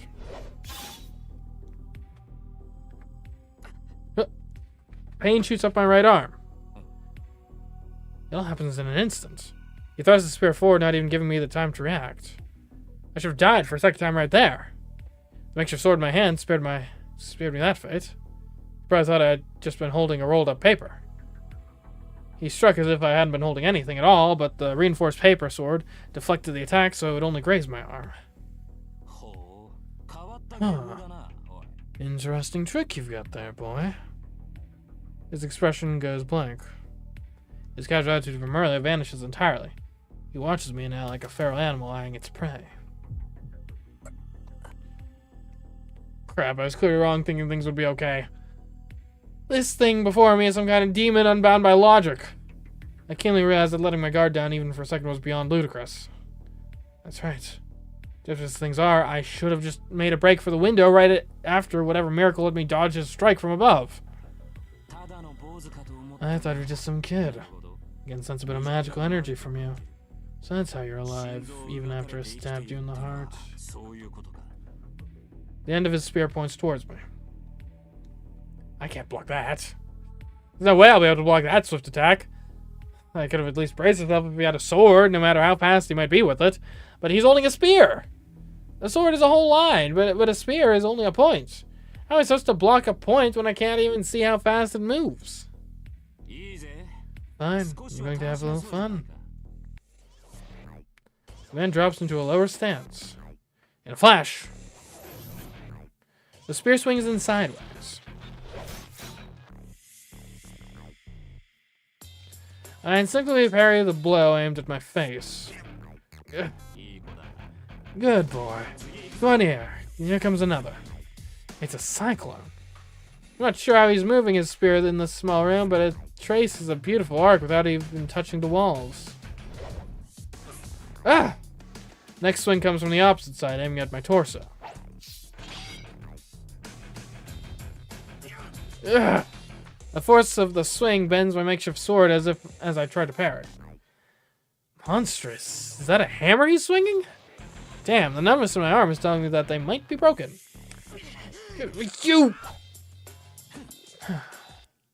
I instinctively swing my sword. He must be mocking me with the way he keeps flicking his spear at my sword without drawing back at all. Yeah.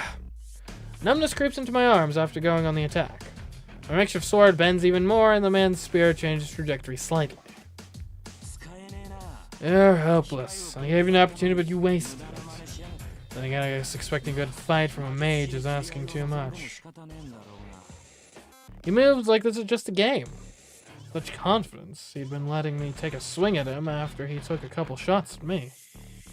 I wasted my one opportunity as nothing more than a stopgap. So he sees no point in continuing this. What a disappointed you turned out to be. Okay, time to die, kid. The man readies his spear again. Don't jump to conclusions! During that microscopic opening. Say what you want, dumbass! I don't turn back to look, I just leap backwards through the window. Ugh. My back shatters the window and I roll out of the yard. Or out into the yard. I roll a few times, spring upward, and... I plan to make my next move. I twist my entire body and swing behind myself. I manage to bat the man's spear aside, and he hesitates for just an instant. I knew it. If I jumped out the window, he was going to have to chase after me. And he would catch up to me and go in for the kill before I had a chance to get up. So I expected his fatal blow and swung the sword to the side with all my might. It was a risky move. He'd have killed me if I'd been even a second late, and I'd have been just as dead if I was early too, but knowing the incredible gap in our skill, I figured there was no way I could have been early. The only thing I had to do was to get up as quickly as I could and parry the attack I knew would be coming at my back. The gamble pays off, and my swing deflects his spear. I quickly reposition myself. Now I just need to run to the shed while he's still confused. Fly. Huh? He's not holding the spear anymore now, and he's right in front of me. He turns to the spot and roundhouse kick. Okay, ow. Scenery goes flying by. My chest goes numb where he kicked me. I can't breathe. The biggest surprise? I'm actually flying through the air. Never thought a guy kicking me would send me in the air like a damn ball. Oh, hey, this is where I wanted to be. Ugh, I fall hard onto my back. I slam into a wall, the impact likely breaking my back, and I slide down to the ground. Ugh. I can't breathe. My vision blurs. By stroke of luck, he's thrown me into the shed I wanted to reach. I lean against the wall, trying to rouse myself. I try to track the man through blurry eyes. He kicked me nearly 20 meters away. The guy picks up his spear and rushes straight at me. Yeah, I'm going to die. There's nothing I can do now. He's going to reach me. I don't know what I need to get up and parry his hits. The tip of the spear surges. I can't even look back at him. My body on the verge of collapse practically greets the spear. Get on your feet if you're a man. What dumb luck. My knees give out. I can't hold myself up. The spear goes over my head and violently impales the shed's heavy door, pushing it open. Ugh. And this is my last chance. If only I could get inside the shed, there should be something I can use as a weapon. Ugh. A sword, perhaps? I crawl into the shed on all fours. Just then, this ends now. He launches a spear at me. Damn you! I block it.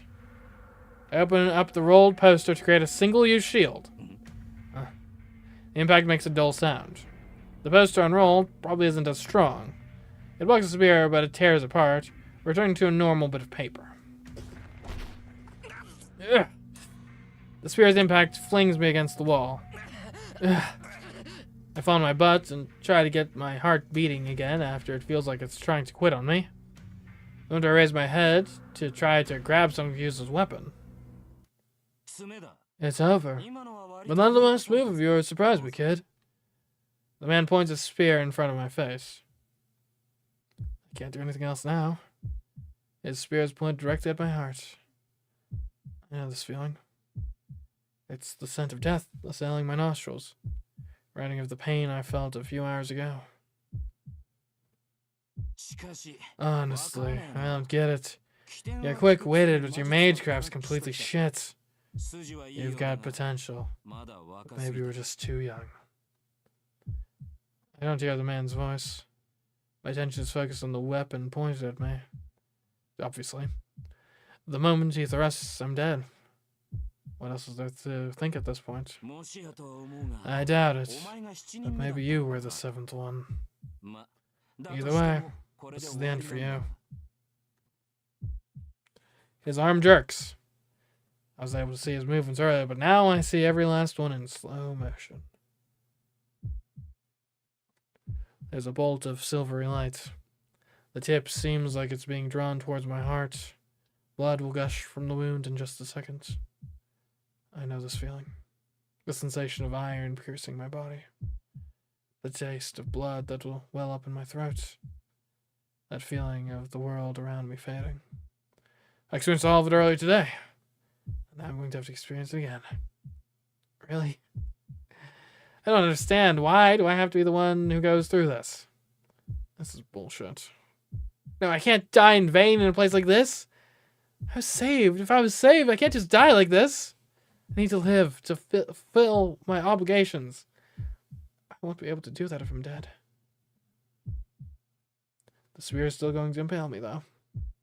The tip will tear through my flesh, break my ribs, and bore into my heart. I'm mad. It shouldn't be so damn easy to kill people like this. I'm going to die, and it's bullshit. I'm going to die twice in a single goddamn day. New record, though. That hasn't happened before, probably. Everything is fucking bullshit. I'm going to die, and I didn't even have the opportunity to be afraid of this whole goddamn mess. No way in hell. I'm not going to let myself die senselessly. The likes of you. Is absolutely the right word for this moment. What? Like magic. A figure appears out of a bright light shining from behind me. I can't think. All I know is that figure is a girl. I hear a high-pitched sound. The moment the figure appears, it pushes aside the spear pressed to my heart and steps between me and the man without missing a beat. Are you effing kidding me? The seventh servant! He tries to regain his composure after his spear is pushed aside as the girl brandishes something in her hand. Sparks fly. Hard metal clashes and sparks fly again. The man stomps his foot after blocking the woman's attack. He must have realized he's at a disadvantage because he leaps out of the storehouse with a bestial agility. She must intimidate him, but she quietly turns toward me.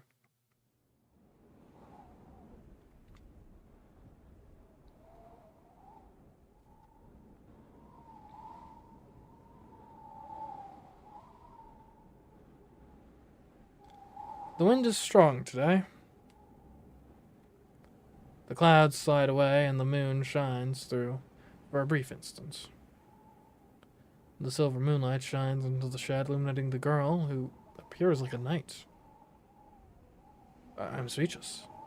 It's not because I'm confused by all the things that just happened. The girl before me is so astonishingly beautiful that I'm at a loss for words. The girl's eyes, like precious jewels, stare at me without emotion. I ask of you, are you my master? Her voice sounds so valiant. Master? I can only repeat her words back to her. I don't understand what she's saying, nor do I know who she is. All I know is that this slender, delicate-looking girl is similar to the man outside.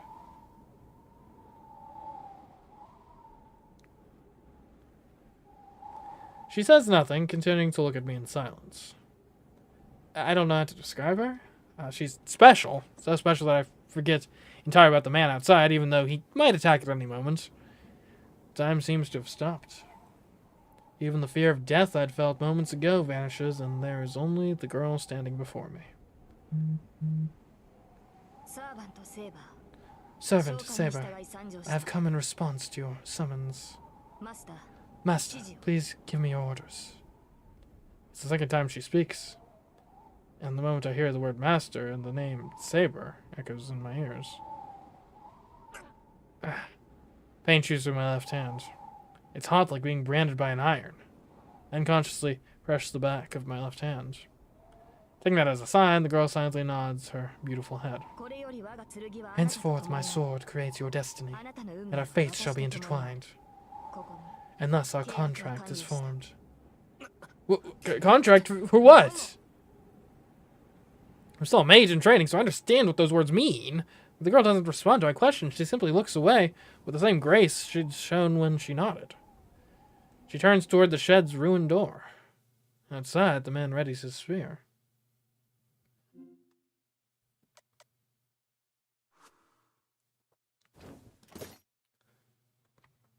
She moves faster than expected.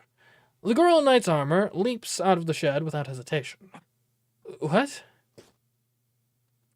I forget about the pain I feel, and I get up to follow her. She can't possibly go up against that guy. No matter how heavily armored she is, she's smaller than I am. Stop! The echoing clang drowns out my words. What? I can't believe what I'm seeing. My head really does go blank this time. Who the hell is she? The clash of swords echoes around me. The moon slips behind the clouds, and the yard grows dark once again. And within the darkness, sparks fly as steel strikes steel.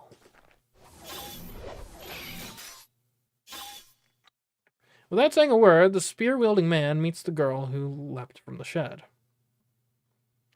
She parries his spear and knocks away his other successive attacks, driving him back with each attack.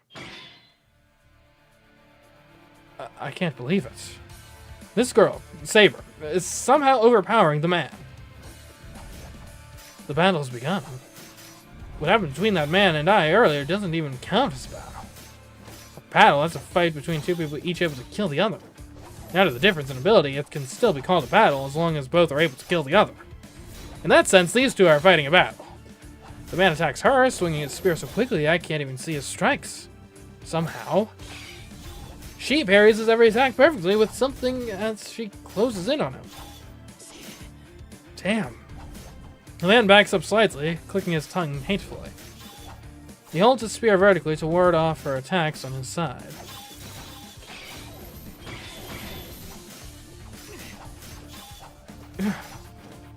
For a moment, his spear glows. His attack almost looks like a constant explosion. The man's spear sparks as if electrified every time whatever weapon that girl is wielding strikes it. The man and I both could tell what it is.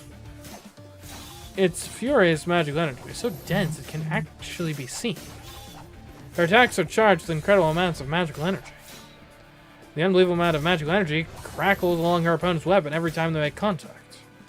The sheer force of her attacks must be staggering. If the man's spear strikes are precise like a sniper rifle, her blows must be like Oh, the overpowering blast of a shotgun. Each of the girls' attacks bathes the yard in flickering light. And yet, that's not what's overpowering the men. Coward! Why are you concealing your weapon? The man curses at the girl as he evades her unrelenting attacks. She doesn't respond other than to step up her attacks with her invisible weapon. Ew. The man retreats, having hardly so much as a chance to counterattack. Her weapon is invisible. Without being able to determine the weapon's range, it'd be reckless to go in for an attack. That's the trouble with an invisible weapon. But she's definitely got something in her hand. I can't make out anything of its shape or length. Maybe it's transparent to begin with. No matter how many times sparks fly from it, I never get a look at the weapon's profile. Parrying her strikes must be taking a lot out of the man. His movements aren't as sharp as they had been. It's the first sound the girl makes. She attacks all the more furiously. It's a merciless, unyielding dance of blades. The flying sparks remind me of a blacksmith striking iron. And the spear-wielding man continues defending himself as he disapprovingly clicks his tongue. Honestly, I can't help but to admire the man, even though he tried to kill me. He's able to defend himself from an invisible weapon, relying only on reading the girl's swings and footwork. But that's all he can do. When an opponent is so completely on defense, the only thing you need to do is beat them down. The girl steps in closer. She smashes down, striking with all her might. Don't get carried away, fool! Seeing his chance, the man disappears. Or rather, he retreats back as if to disappear. The girl's swing cuts through there and smashes into the ground, kicking up dust. Honestly, you probably could have inverted those words. The girl's cut swings through the air. That would work too. Her massive swing, which seemed to be a fatal blow against the cornered spearman, proved easy to dodge. That fool, what the hell is she thinking? Even I could tell what happened, even at this distance. Her careful, precise attacks earlier may have worn the man down, but the tremendous swing meant to deal the finishing blow wouldn't ever touch him.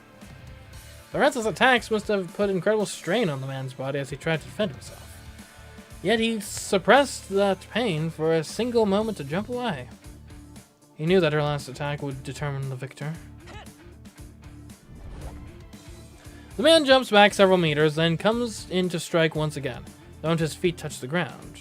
He jumps in a triangular pattern and leaps toward the girl as if revisiting his steps. The girl's sword is still embedded in the ground. It's a fatal opening. The red spear returns in less than a second. The girl twists her body around like a top, while her sword is still embedded in the ground. The whole thing happens in a matter of seconds. The man sees his mistake and tries to correct, as the girl uses this brief moment to use her whole body to attack.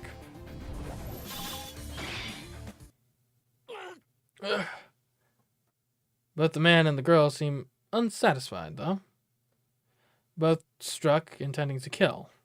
Both survived, so everything leading to this moment was in vain. The two open a bit of distance between themselves. They both just quietly stare at each other. The strain the battle inflicted on them seems to be too much. What's wrong, Lancer? Would you tarnish the name of all warriors of the spear by just standing there? If you aren't going to attack, then I will. Huh. Running to your death already. Fine by me. But let me ask you one thing first. Is your noble phantasm a sword? He phrases his question so bluntly. He glares as if trying to look through her. Who can say? It might be a battle axe, a spear, or a sword. Perhaps even a bow.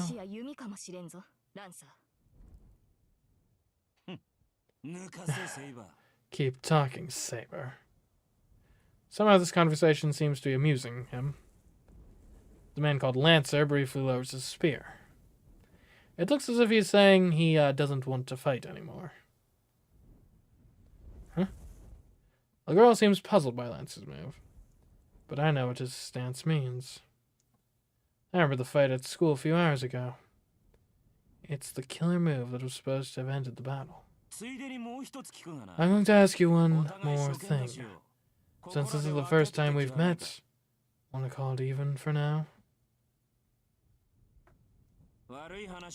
Not a bad deal, right? Your master of it looks pretty useless, and my master's a big coward who won't even show their face. Don't you think it's in both our best interests to hold off fighting until we're in better conditions? I refuse. You will die here, Lancer. Is that so? Man, I just came here to check things out. Wasn't going to stick around once a servant appeared. The air wavers. Their surroundings appear to distort. Lancer lowers his stance. A chill creeps into the air.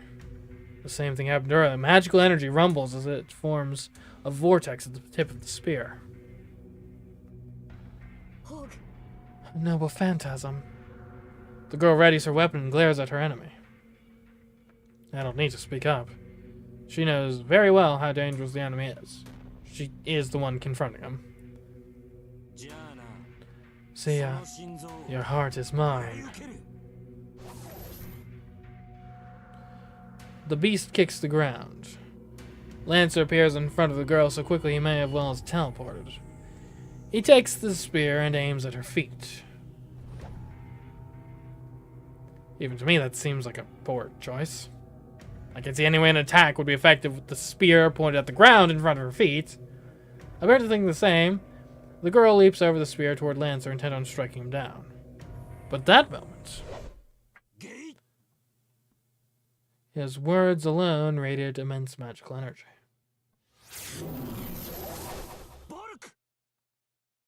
The spear released from below angles toward the girl's heart.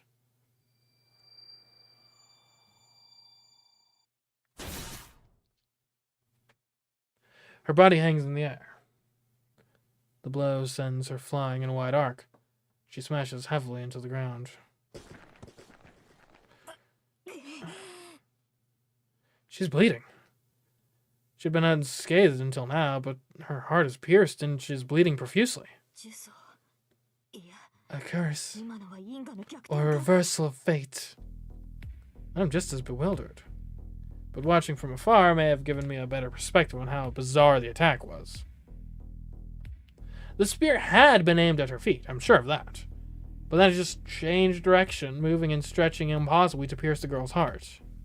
And yet the spear itself neither stretched nor changed direction. It seemed bizarre, as if the spear had been thrust into her chest from the beginning, almost naturally.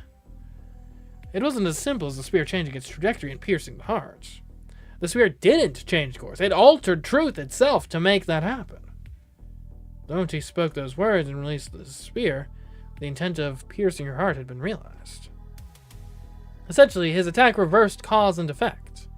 The result of the attack, piercing the victim's heart, is predetermined, so the spear's trajectory is merely an afterthought to establish those facts. It is the demonic splinter that breaks through all defenses. The moment it determines the target, the spear pierces the heart every time it's used, without exception. How can anyone defend against such a completely insane attack? No matter what effort the target makes to evade, the spear will always pierce their heart, which makes it fatal. An accursed spear that always pierces the opponent when used. However, the girl evades by a hair breadth. The spear did penetrate her, but it didn't hit anything vital. Her actions in evading the spear seemed even more impossible than the spear itself. The moment the spear was thrust, the girl turned in reverse direction with an incredible effort of will and strength, as if she knew what was going to happen. She was either incredibly lucky or had just enough protection to dampen the spear's curse. Whatever it is, the girl manages to avoid the fatal blow and so survives Lancer's ultimate attack. The girl tries to get her labored breathing under control. Although she had been losing a lot of it, blood stopped seeping from her wound, and even the wound itself is closing up. So this is what a truly extraordinary person can do. And if she was normal, but she is more than outstanding. In terms of her skills in the fight against Lancer, in terms of the incredible amount of magical energy used for every attack, her body recovering on its own, she is obviously superior to Lancer. But that's only up until now. She may be healing even now, but her wounds are deep. If Lancer attacks now, she won't be able to defend herself. And yet, even though he's at an overwhelming advantage, Lancer doesn't move. He audibly grinds his teeth, and he glares at the girl. How the hell did you evade my fatal Gay-Bolg, Saber? His voice seems to rumble up from the ground itself. Did you say Gay-Bolg? So you're Ireland's child of light. Lancer's expression darkens. His hostility dissipates, and he clicks his tongue in annoyance. Damn, I screwed that up. If I pull this move out, it's really got to be fatal. Sometimes being famous is a bit of a pain, you know. The oppressive mood lightens. Lancer no longer seems to have any intent of attacking the wounded girl. He turns his back as he walks to the corner of the yard. Now that my identity has been revealed, the usual servant rules say we should fight to the death. But like I said, my master is a coward. They're even telling me to retreat since my spear failed. Are you running away, Lancer? Yeah. Well, if you like, Saber. Just know that if you do, I'll kill you. He lightly bounces off the ground. It's a wonder how agile he can still be, but Lancer jumps effortlessly over the fence and disappears before anyone can stop him. Wait, Lancer! The injured young girl turns and starts running in pursuit. You've got to be kidding me! I cross the yard as fast as I can. If I don't stop her, she'll go after him and maybe get herself killed. It turns out I don't need to chase after her. She tries to jump over the wall, but the moment she crouches to jump, she doubles over and grabs her chest. I hurry over to check on her. Well, I'd intended to just approach and call out to her, but that went right out of the window the moment I got near her. She is completely unbelievable. The shining silver armor she wears looks extremely heavy. The clothing she is wearing, dated as it is a bright, vivid blue. I've never seen anything quite like it. Now, her clothes are not what really enthralls me. She is absolutely beautiful. Her golden hair, illuminated by the moonlight, is extremely fine as spun gold. Her face is graceful with a trace of innocence, and her smooth white skin all but glows in the moonlight.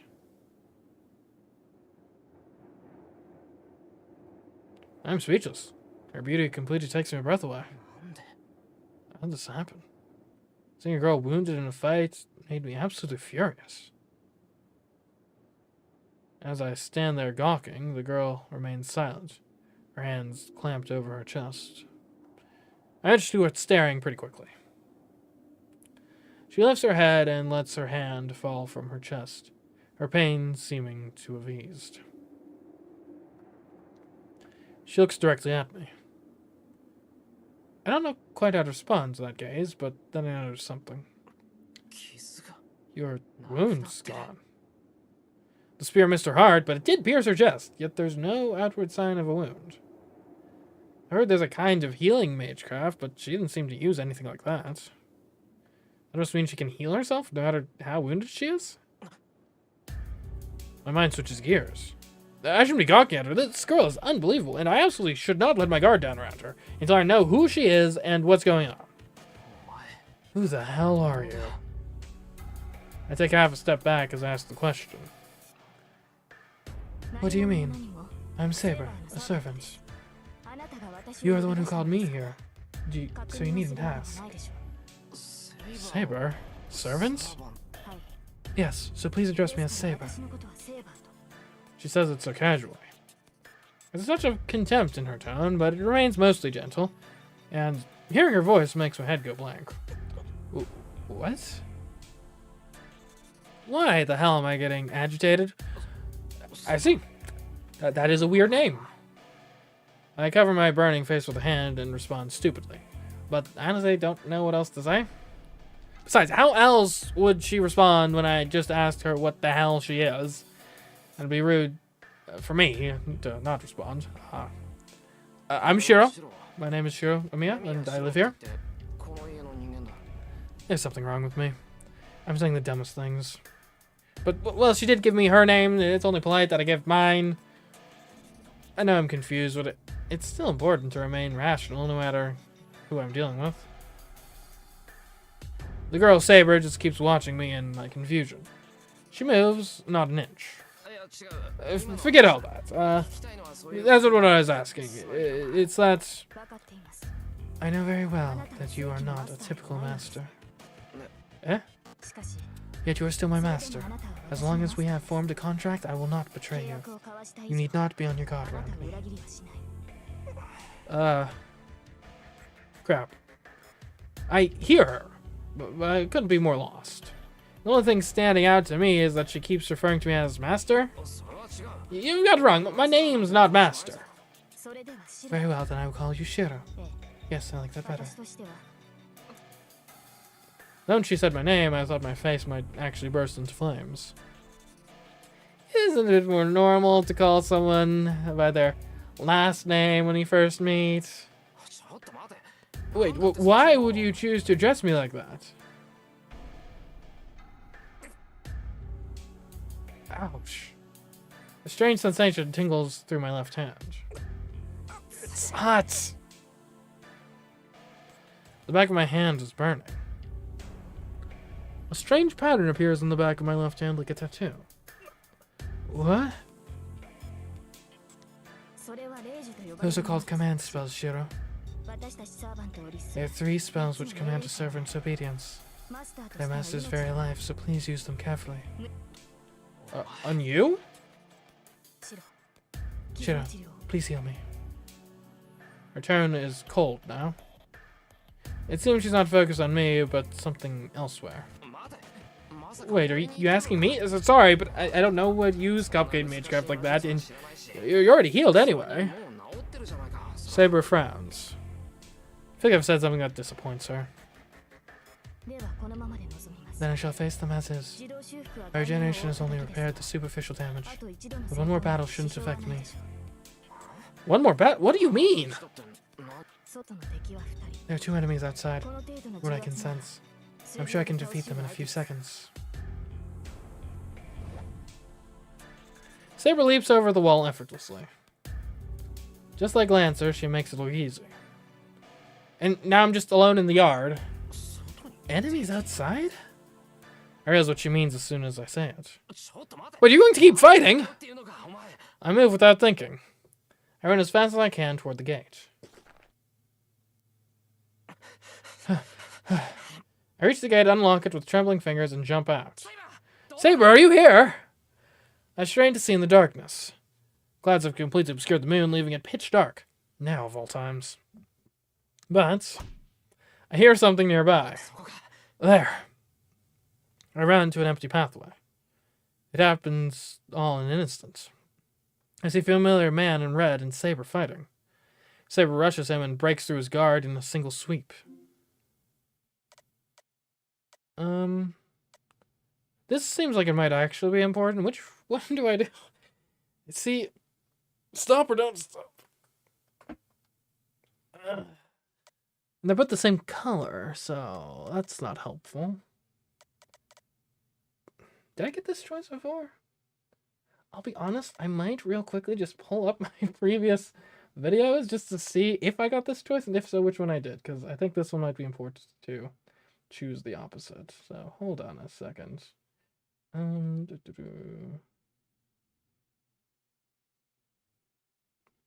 Okay, it's not that far down.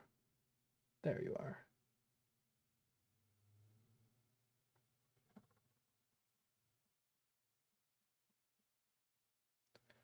Let's see, where would this be? Probably here?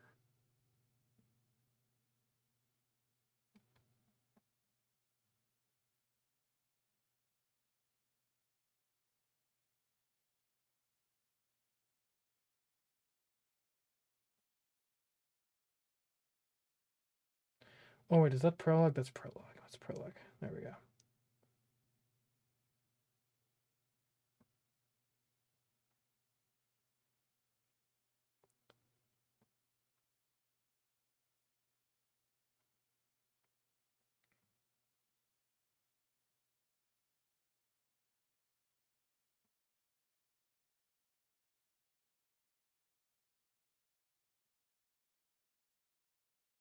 Okay, it's this one, I think.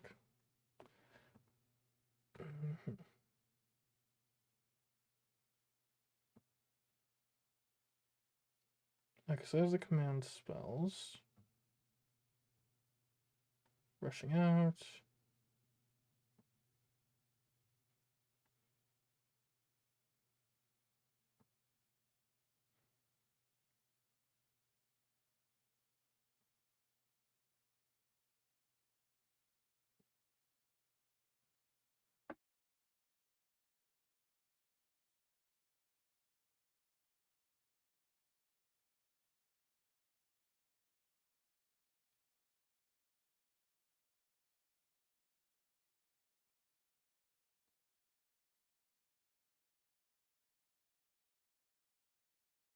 Mm-hmm.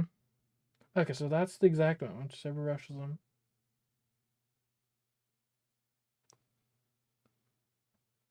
Okay, okay. So we did. Okay. There was not a choice here previously.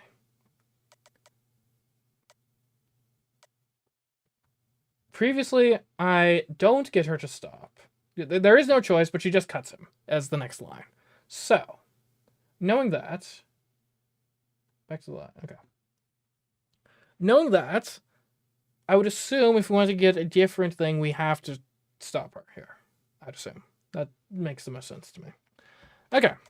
There we go. We stop her. Because, yeah, this is a new choice. This choice did not exist previously. What? It happens in an instant. Then the red code appears right in front of Saber.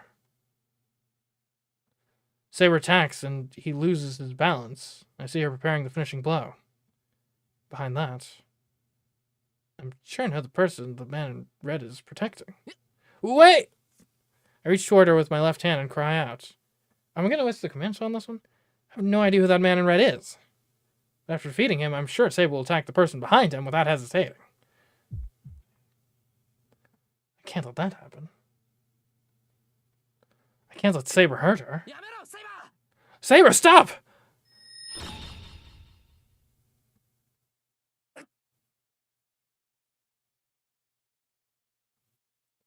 A slight but noticeable pain tingles the back of my left hand.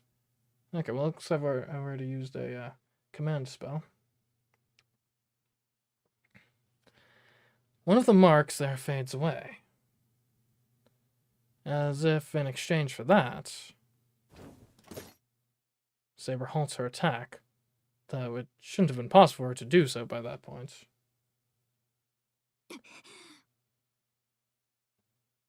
For an instant, the silver armor comes to a halt, as if it is frozen to stone.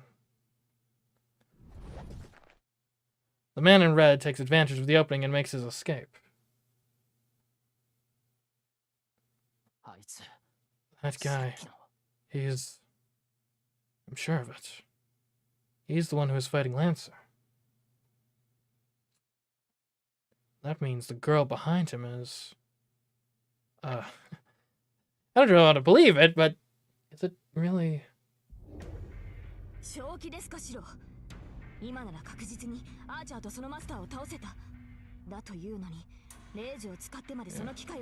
Are you out of your mind, Shiro?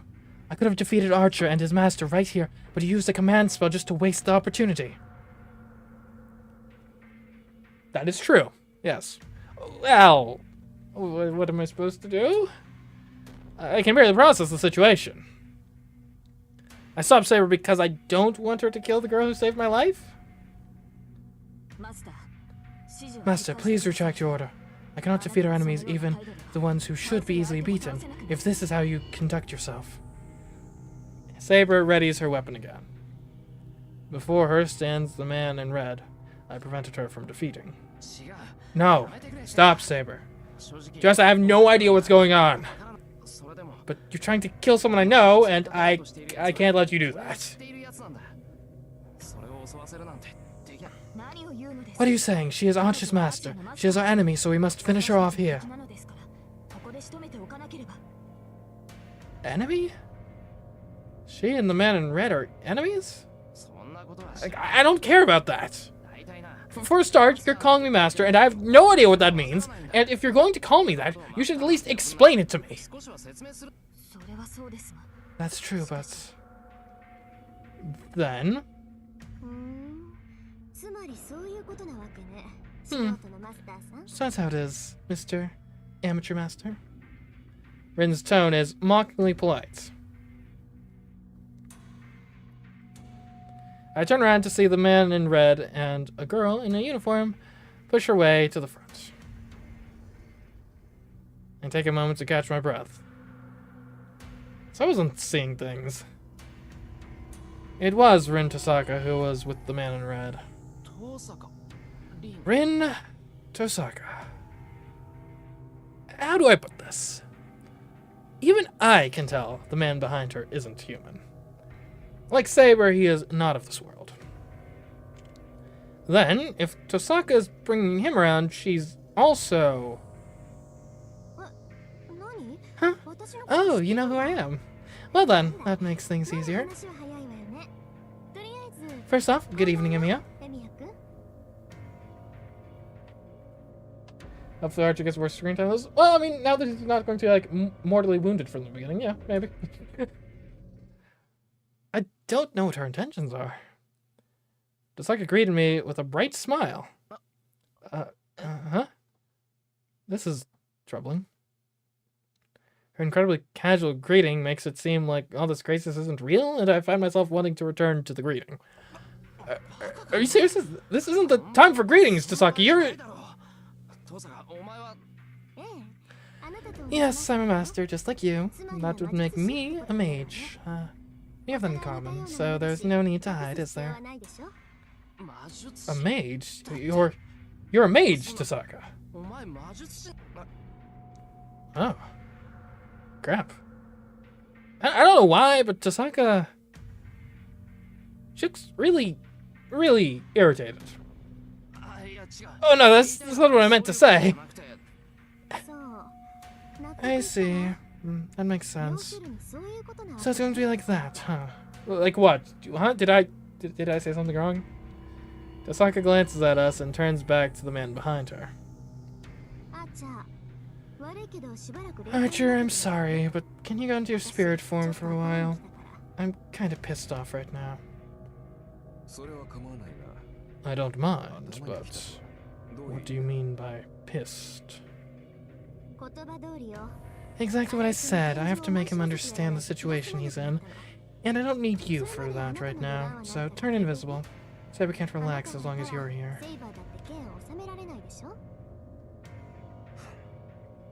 What a pain. Well, I have to obey you, but I'm warning you. This is a waste of your time.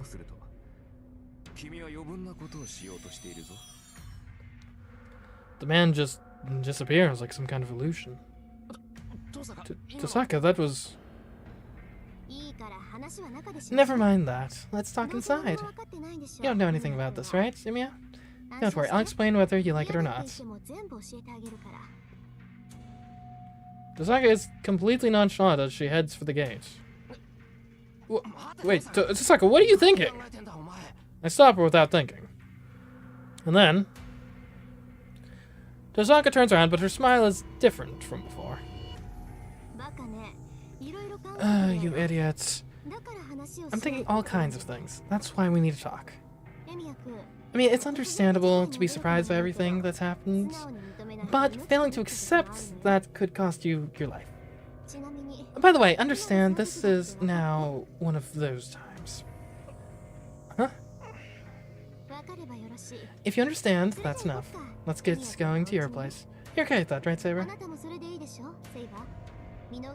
In return for sparing my life, I'm going to explain things to your master. Very well. I do not know your intentions, but if you're going to help my master, I will not attack.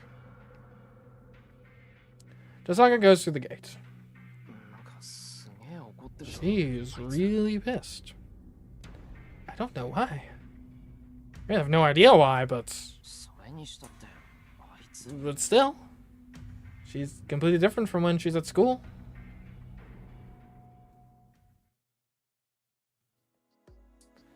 This night just keeps getting stranger. In front of me, leading the way, is the school's golden child, Rin Tasaka.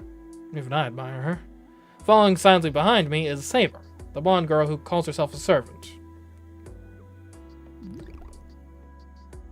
Oh. It always suddenly feels like it's in another dimension. But I can't be a coward forever. I may be an amateur, but I'm still a mage. Tasaka, a mage like me, is perfectly confident, so I can't be any less so. Or she'll look down on me, which would be bad, because she's like, you know, cool. That said, I can only make sense of a handful of things. First, about Saber. She's clearly some kind of familiar, since she calls me master, and I made a contract with her.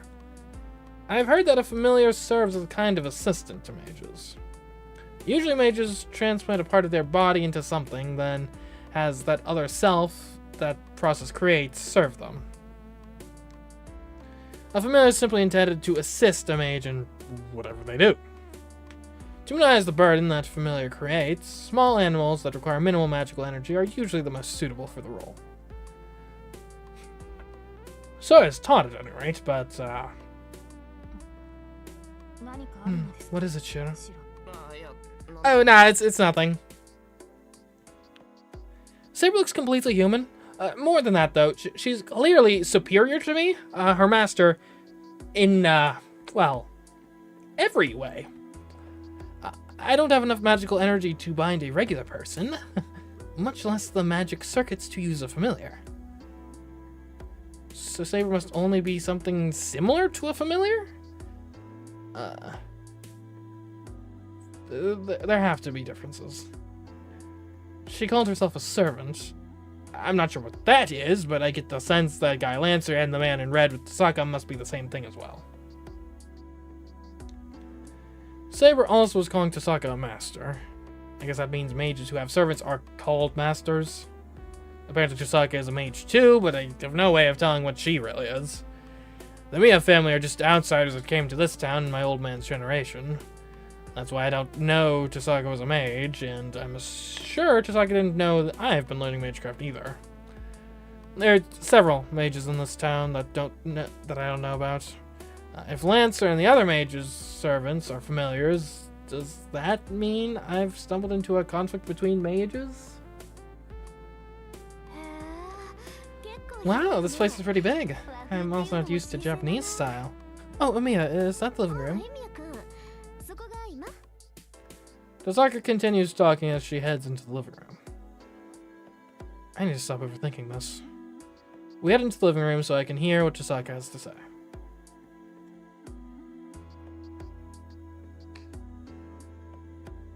I turn on the light. According to the clock, it's already past 1 a.m. Oh, it's so cold. The window's all broken. I couldn't help it. That Lancer guy attacked me, and I was a little too busy trying to stay alive to worry about that kind of thing. Oh, I see. So until you summoned Saber, you were fighting him by yourself? Nah, he just beat me up. Oh, so you're not really a show-off, I see, I see. You're really just as you seem, Amiya. She seems pleased for some reason, as she walks over to the broken window. Tasaka takes a piece of shattered glass in her hand. She examines it for a bit, and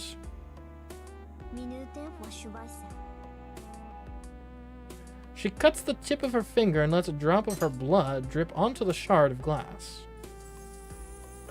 What kind of magecraft is that?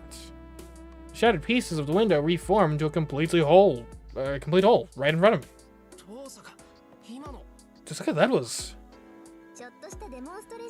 Just a little demonstration.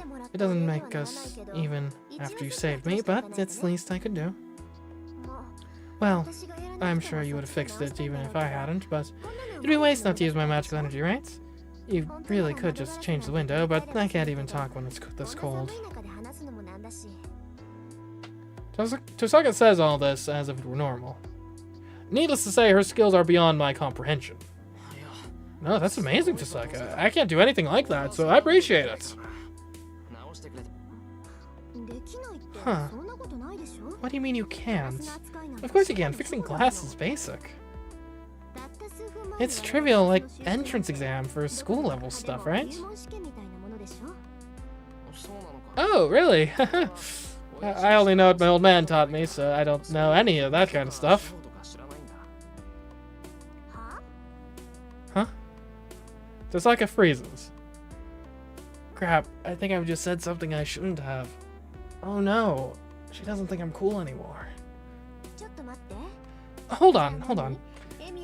Are you a complete amateur? As in, you can't even run your own workshop? No, I don't have a workshop. I mean, I've got the shed, I guess, but like, not really doing much work in there, if I'm being perfectly honest. Oh, I do have that shed where I train, but if I call that a workshop, I have a feeling I'll probably just make Tosaka mad again. Okay. I'm sure it can't be this bad, but let's check. Is there any chance you don't know how to use the 5 great elements, or how to make a magical path? I know it, honestly. Jeez, I'm scared. So intimidating seeing someone this beautiful being this silent. So you're, what? A complete amateur? Well, no, I can at least use strengthening magecraft. Strengthening? That's a pretty weird choice. So you can't do anything else? Well, probably. Her stare was so intense it hurt, though I wanted to be vague. How did a guy like this wind up summoning Saber? That makes you mad? It's not like I have been playing around. Sure, I'm inexperienced, but that's another matter entirely. Whatever, no point complaining about what's already done. More importantly, I need to return the favor. Tosaka takes a breath. I'll begin then. Emiya, you don't know anything about the situation you're in, do you? I nod. I knew it. Well, I could tell just by looking, but I want to be sure first. I'd just be putting extra weight on my brain if I explained all this to someone who already knows.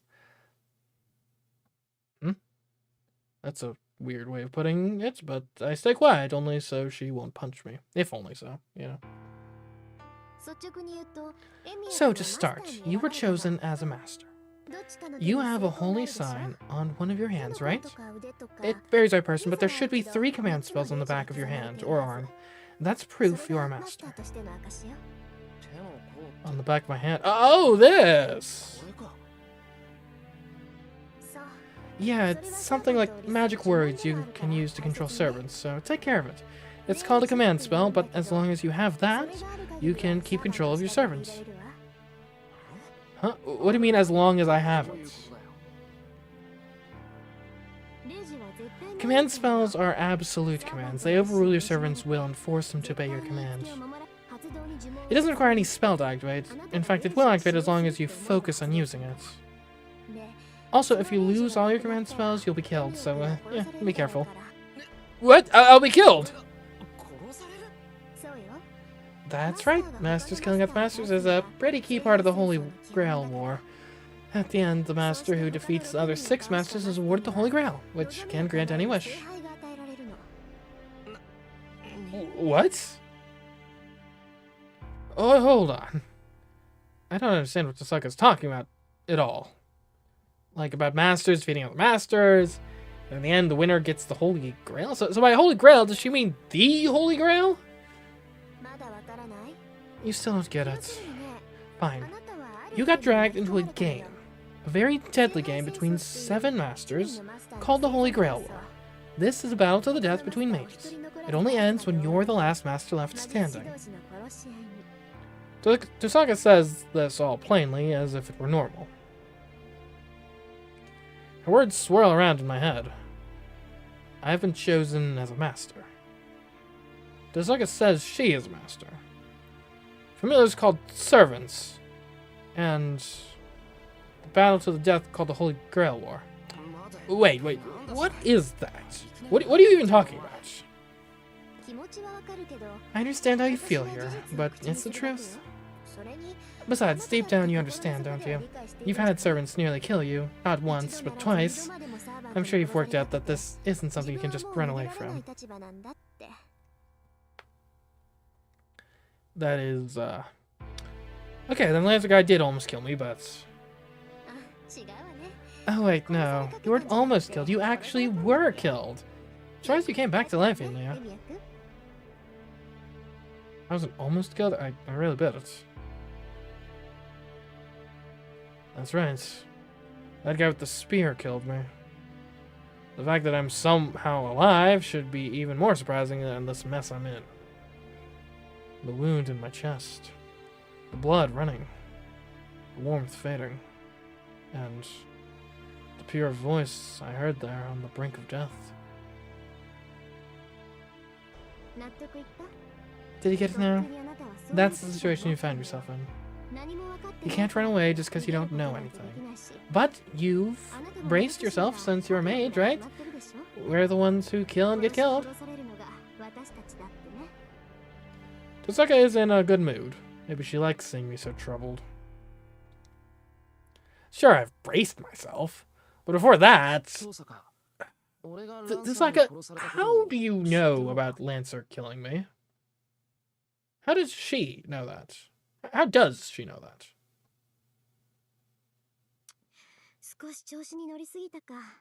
Damn, got carried away.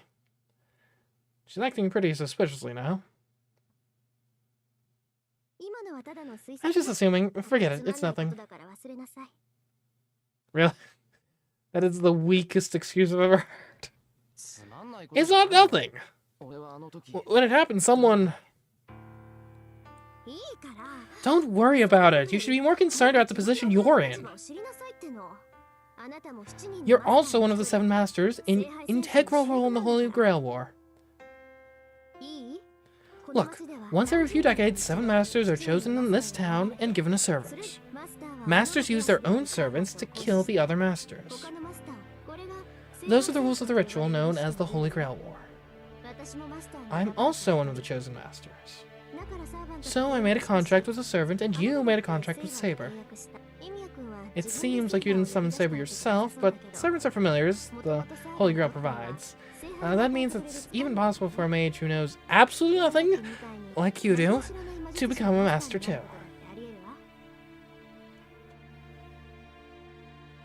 Tosaka's explanation is too specific. It doesn't feel real at all. There's one thing that I've been wondering about, though. Oh, hold on. You said Saber's a familiar, but I can't bring myself to think that. Familiars are like cats or birds, right? I hear there's some that use ghosts. But Saber has a body, plus, you know, she doesn't look like a familiar at all. I glance at Saber. Saber is quietly listening to my conversation with Tosaka. Kinda forgot she was here, honestly. She looks just like a human being. I don't know her identity, but she looks like a girl about my age. Familiars, huh? Well, servants are within the same classification, but they're on another level. In fact, that girl over there is a ghost liner, the strongest of all familiars. Ghost liner? So they are ghosts after all. Ghosts, well, they are similar, but Saber would kill you if you compared her to one. Servants are heroes from the past that are given bodies, so they're beings like spirits that surpass humans. Huh. Heroes from the past that are given bodies. That's right, legendary heroes that have died, or are pulled from the past, or present, or whenever and materialized. Well, our job as masters is to summon them, but the Holy Grail does the rest. It's impossible to give a soul a form, so we get the needed strength from the artifact. Hold on, so a hero from the past means what?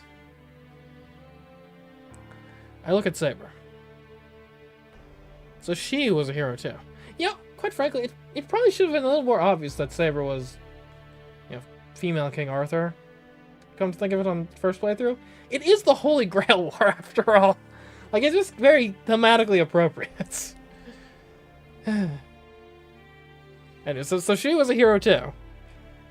I probably should call on to that a little sooner. Well, it is true that there's no one dressed like that in the modern world, but still. That's impossible. I've never heard of such magecraft like that. Of course not. This isn't magecraft. Think of it like a phenomenon created by the Holy Grail. Otherwise, there's no way you can replicate a soul and materialize it. Replicate a soul? Then a servant is different from a ghost. It's different.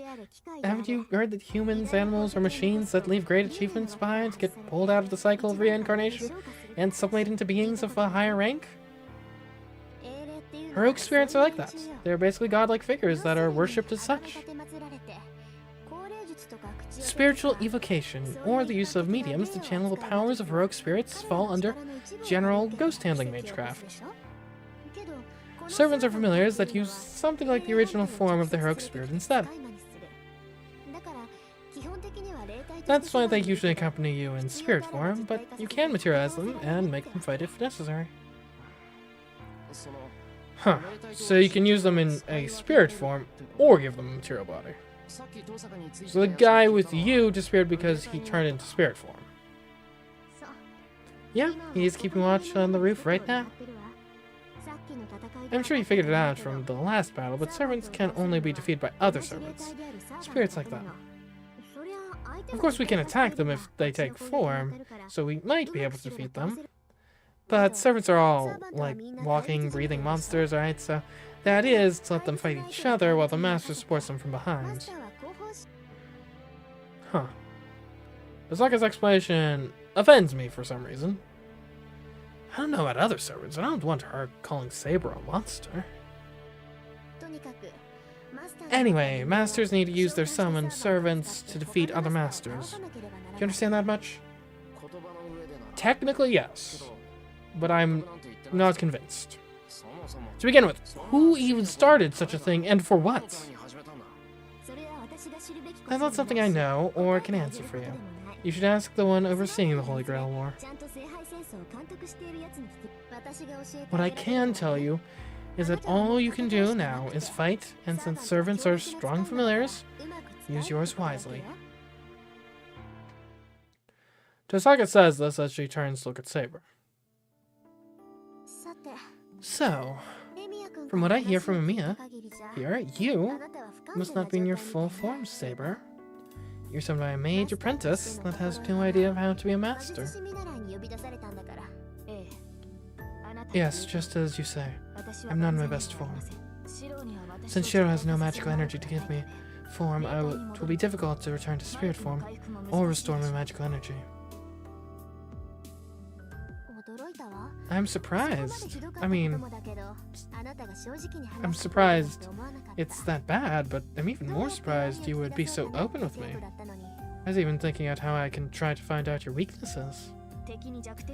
I do not wish for others to know my weaknesses, but I do not think I can fool you. It would be meaningless to hide our situation from you. In that case, it's better for you to know, so Shiro can better understand the current situation. Correct, and you feel nice too. Ah, this really sucks. If I was your master, I would have definitely won. Tosaka clenches her fist in frustration. Hey, Tosaka, are you saying that I'm not fit to be her master? That's right, you're useless. Wow, said the quiet part out loud without hesitation. Artless. What, self-questions? She doesn't even realize it either. The model student impersonation that I had of her, or impression rather, that I had of her from school is crumbling apart. Yusa really knows what's up. Tasaka really is a demon underneath it all. Well then, now that we're done talking, let's get going. And Tasaka suddenly says something that doesn't make sense. Huh? Go where? To go see someone that knows a lot about this Holy Grail war you've been dragged into, Amiya. You know the reason behind the war, right? Of course, but where is that? It's already late, so we wouldn't go that far. Or we shouldn't go that far. It'll be fine. It's over in Shinto, so we can make it back by dawn if we hurry. And besides, tomorrow's Sunday, so staying out late shouldn't be a problem. I'm not really worried about that. I'm just tired from everything that happened today, so I want to rest and organize my thoughts. What, you're not going? If you say so. What about you, Saber? Tosaka asks Saber her opinion for some reason. Hold on, Saber has nothing to do with this. Don't pressure her. Oh, so you already have the self-awareness as a master. Do you not want me talking to Saber? That's not it. It's just that if what you're saying is true, then Saber's a hero from the past, right? She wouldn't know how to get around this day and age. I mean, just look at her. Look at her. She's like, not only is she from the past, who knows, hundreds of years ago. She's clearly not even Japanese. But that's why. Sure, that is incorrect. As long as it is in the human world, I can adjust to any era. I'm already familiar with this time period. Wait, really? Yes, this is also not the first time I've been summoned in this era. I feel like we learned this way later in the previous route. What? No way. What are the chances? Oh, Tosaka's surprised too. That's the new one. So what Saber is saying must be truly incredible. Shiro, I agree with her. You lack knowledge as a master. As a servant who made a contract with you, I need you to become stronger. Saber looks at me silently. Her gaze was gentle, as if to say that she was worried not for herself, but for me. Alright, I'll go then. So where is that place, Tosaka? It's somewhere close enough where we can get back, right? Of course, the destination is Kotomine's church in Shinto. That's where the fake priest who is overseeing this battle is located. Tosaka makes a devious smile. Looks like she's having fun having me wrapped around her finger. Call me crazy, but I feel like something is wrong with her personality.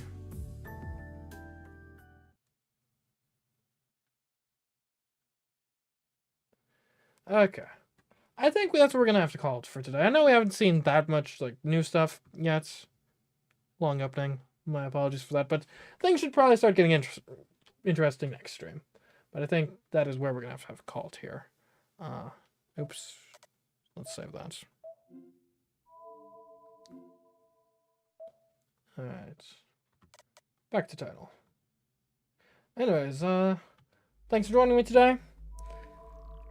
As for the rest of this week, well, that's actually the last stream of this week. But, tomorrow, what's the church? Get more info on the war, what we already know from previous playthroughs.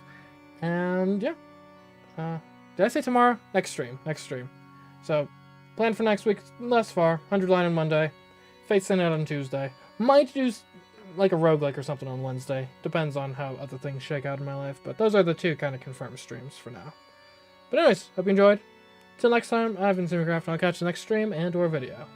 Goodbye.